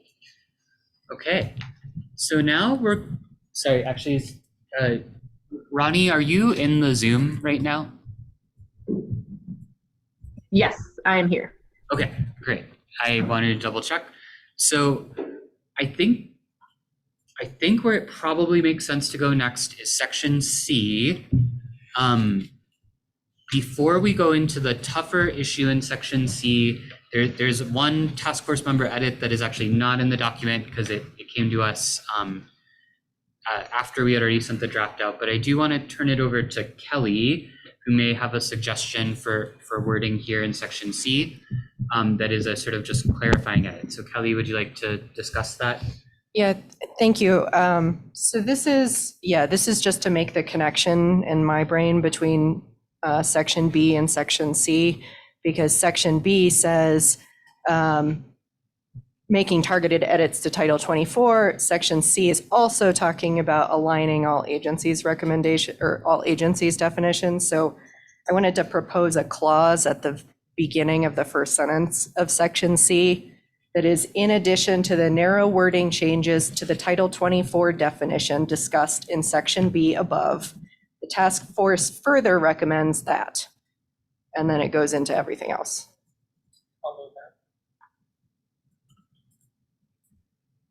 Okay, so thank you, Doug and Kelly. I don't know if we need a final motion on that. I like kind of with some of the other wording suggestions, just want to see, does anyone have any objections to that clarification? Okay, so we'll just keep that in. I'll accept the edit. Thank you, Kelly, for realizing that a future reader would look at this and be very confused and not understand how sections B and C fit together. That was a very good point. So thank you. Okay, so with that small wording edit out of the way, I think we can come back to the percentile question, which remains on the table. So just as a reminder, yes, during the October meeting, we did a straw poll with a variety of different options for which EnviroScreen percentile to recommend as the sort of standard to use for identifying areas that meet the cumulative impacts prong of the definition. Ronnie further presented to you yesterday and is here to answer questions if you have them. Yesterday, we took another straw poll. Oops, I forgot to fill in the exact percentages, but 8 of you voted for 80th percentile, 6 of you voted for 75th percentile, 4 voted for 70th percentile, and 2 abstained. So it seems like we need some more discussion or an additional straw poll, and I'll let Lubna start calling on folks for the discussion. Yeah, Tara. And I'm sorry if I missed this yesterday, but would you remind me, did the staff have a recommendation on what percentile we should use? I'll let Ronnie answer this, but yeah, and Ronnie, in case you couldn't hear, the question is whether we as staff have a recommendation on what percentile to use, and it's a sort of complicated question to answer. So Ronnie, please go ahead. Yeah, I think with these data questions, it's attempting, because it's a percentile range, is attempting to look at what makes sense for Colorado. And so that's why I was encouraging people to look specifically at that map in the sort of the direct impacts that have. The statistical logic so the CDC doesn't recommend a particular threshold, but they have the Center for Disease Control. For their new environmental justice mapper, they have divided their data up into quartiles, so 4s. And so the 75th percentile, which would be the top 25%, matches that. So California EnviroScreen and the Center for Disease Control are sort of using that quartile view, or like the top 25%, whereas EPA's, the Environmental Protection Agency's EJ-Screen has consistently used the 80th percentile as their baseline, as their starting point. And that is specifically because it's the top 20%. So I think that it's a difficult question because it's sort of specific to how the task force wants to move forward. I don't think there is particular logic for or against I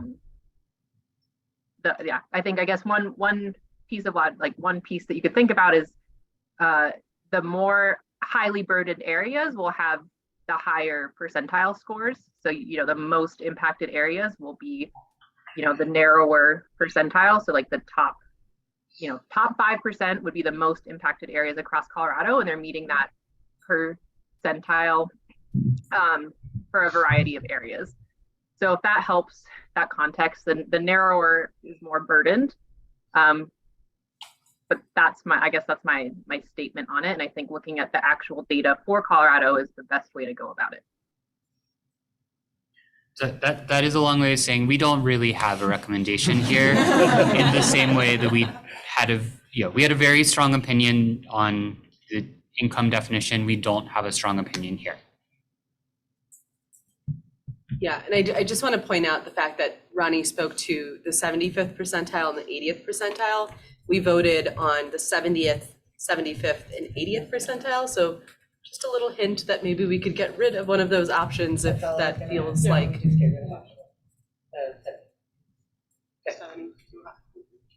So, yeah, that's a possibility.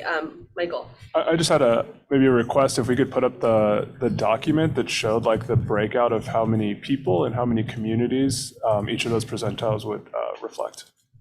Ronnie, do you mind calling that up? I actually don't have it up right now. While Ronnie does that, I welcome any other dialogue. And maybe we will eliminate the 70th percentile option. I'm seeing a lot of head nods, but if there's any opposition to taking that off the table, please do raise that now. Dominique? I'm in favor of taking that off. I also would want to say as like a preliminary vote, if we bring in abstain, I do feel like this is an area where you can have the information and not think that there is a right answer. And so if there are people who feel strongly, I would cede the floor, but we did not have abstain as an option before. I would like to hear from community members about how you guys feel this should go.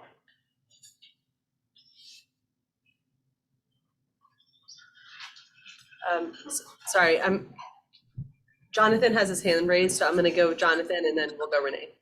Yeah, I'll yield to community members to Michael's question. Mine is more of a technical kind of question later, so happy to yield. Okay, so we'll go Renee and then Jonathan. My biggest concern is making sure that the most disadvantaged are able to be seen in the space, so 80%.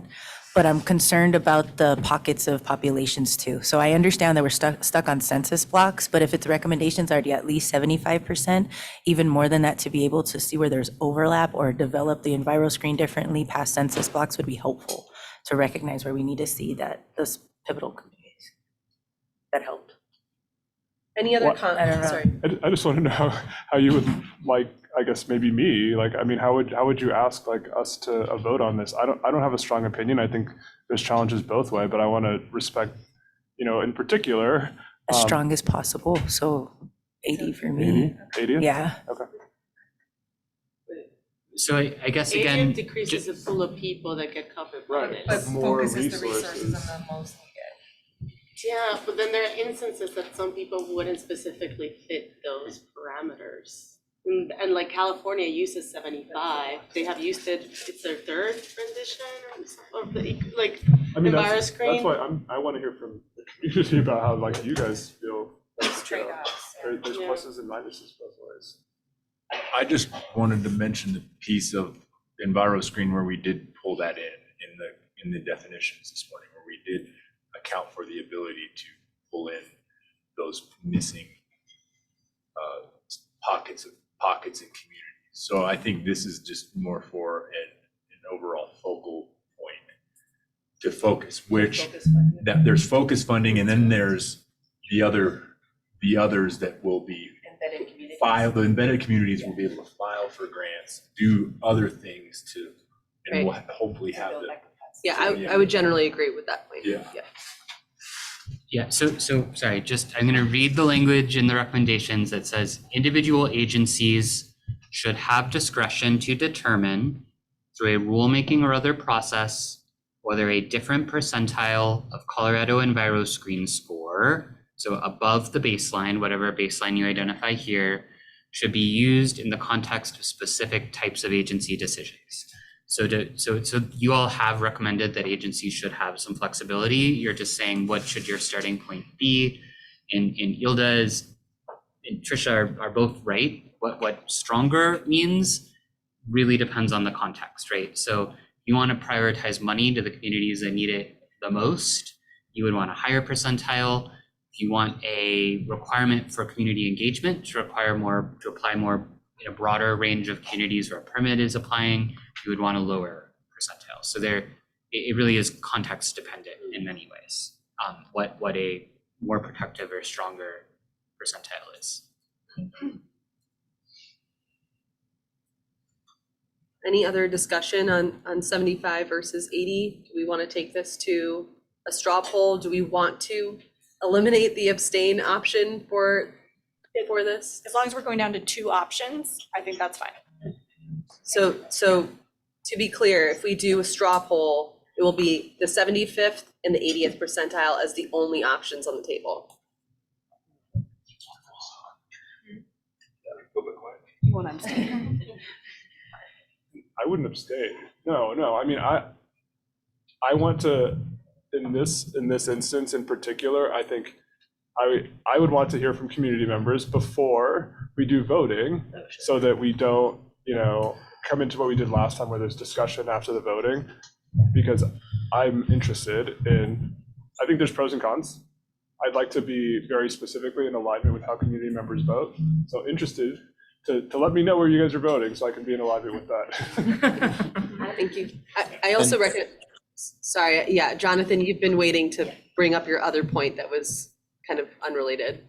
Jamie, did you have something else on the community side that you wanted to express? Yeah, I was just going to offer that for me, I see those pros and cons, and I wasn't sure how to best deal with them. And that's kind of why I went with 75th, because I figured that's kind of, splitting the difference. Thanks, Jamie. Jonathan? It's 180. Yeah, thanks. I agree with Michael and Jamie that, I mean, I'm kind of a little bit lost on the pros and cons. Joel read the part that I was focused on, which is that last sentence describes agency discretion to go above the threshold, the baseline that we set here, right? So my only kind of thought in that was like, if we go with 80 and there's, the CDC in California using 75, does that prevent us from going lower in some instances? So that was the only kind of question / thought that I had to add here. It seems like we're setting a floor, right? Yeah, that's correct, Jonathan. Just on that point, if I can chime in, it may be that it's not just setting the floor there, because as we said, there's pluses and minuses going above or below that. So when we're talking about that discretion, I think we should get rid of it just being a one directional discretion.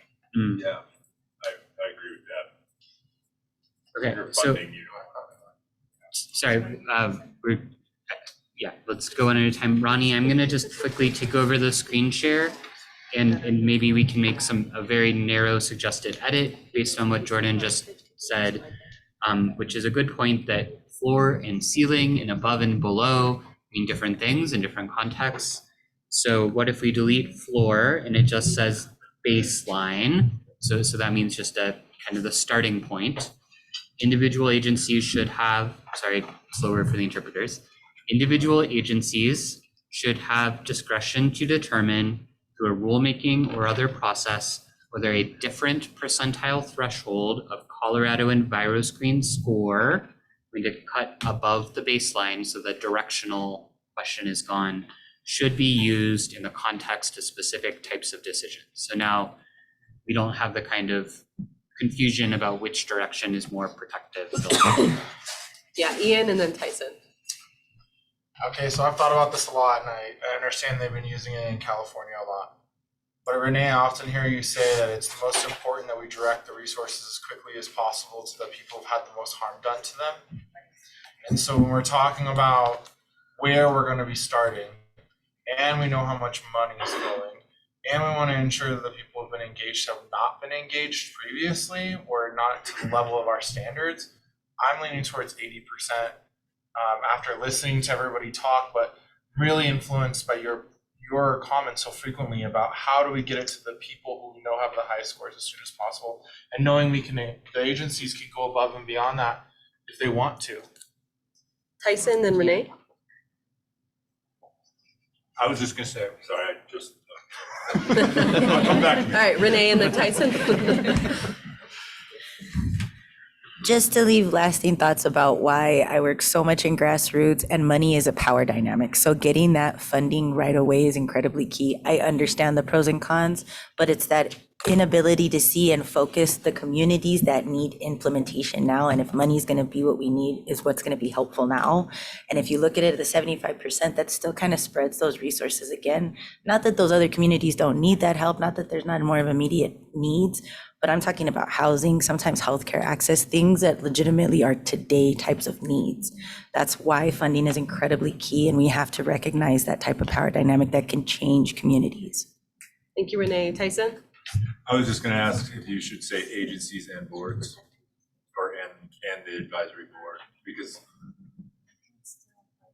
when they're doing funding for grants and stuff like that, they should have also the flexibility to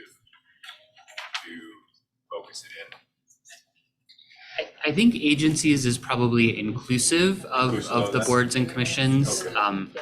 So I might avoid adding that. Okay.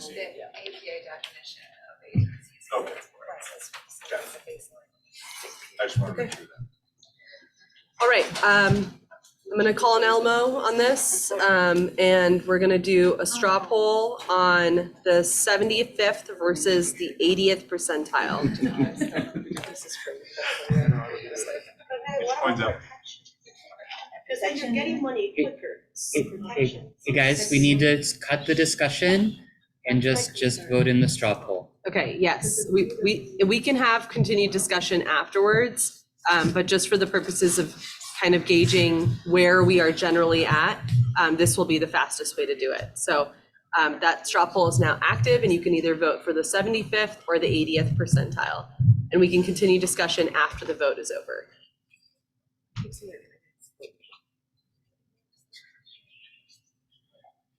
Keeping in mind that there's flexibility, the language that we.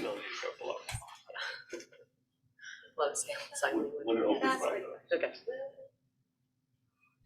Okay, we're waiting on one person to vote. That's me. I'm calling myself out here, I'm sorry.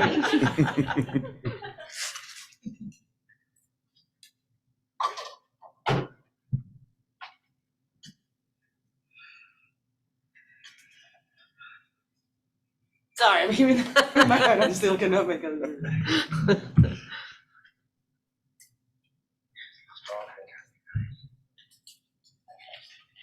Okay, that is, all 21 people voted, 19 in favor of the 80th percentile, 2 in favor of the 75th percentile.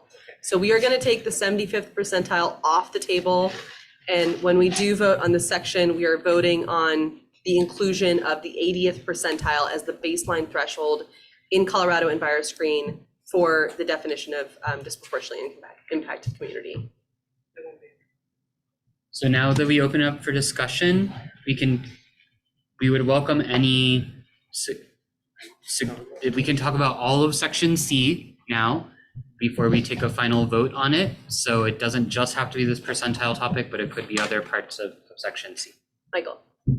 Renee, just want to thank you for those comments. I think I walked in with some reservations between 75 and 80, but that kind of your comments kind of pushed me. I just want to acknowledge.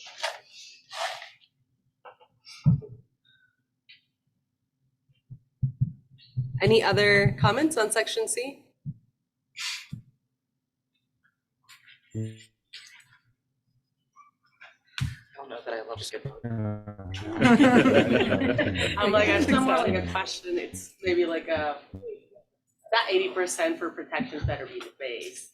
And that's just like what I'm, you know what I mean, for protections, for money, yeah, I want that money right away to community. When I look at protections and individuals that might not fit specifically the DI, there's a lot of people that have asked that still remain that not might be within the DI definition that we have. So I do want to explain that of like protection. I still voted for 80, but that's what makes me concerned. Coming from, but the goal is to represent those embedded communities in more than Okay, guys, speak into mics one at a time. Lumna needs to call on you, project your voice. You can continue, Renee, it's fine. Sorry, Joel. I completely see where you're coming at. I understand. I'm always worried about protections in that space, but it's also recognizing that they're already not seen in that census block. We need to put embedded communities and populations in other spaces, and this whole thing is for protections to some degree. So it is that this should not, and I appreciate your comments too, that this is just the beginning of that. And 80% would be the most pivotal to hit those most impacted now with that type of power dynamic change. All right, if there's any language to change in section C, and I appreciate the conversation that's being had, just for the sake of time, we are gonna push through. Does anybody have any discussion on section C? If not, I welcome a motion to adopt. I move that we adopt section C. Okay, we have a motion from Jordan, second from Renee. Any discussion? Ian, did you have a discussion? Yeah, I just wanted to say that this is probably, this whole conversation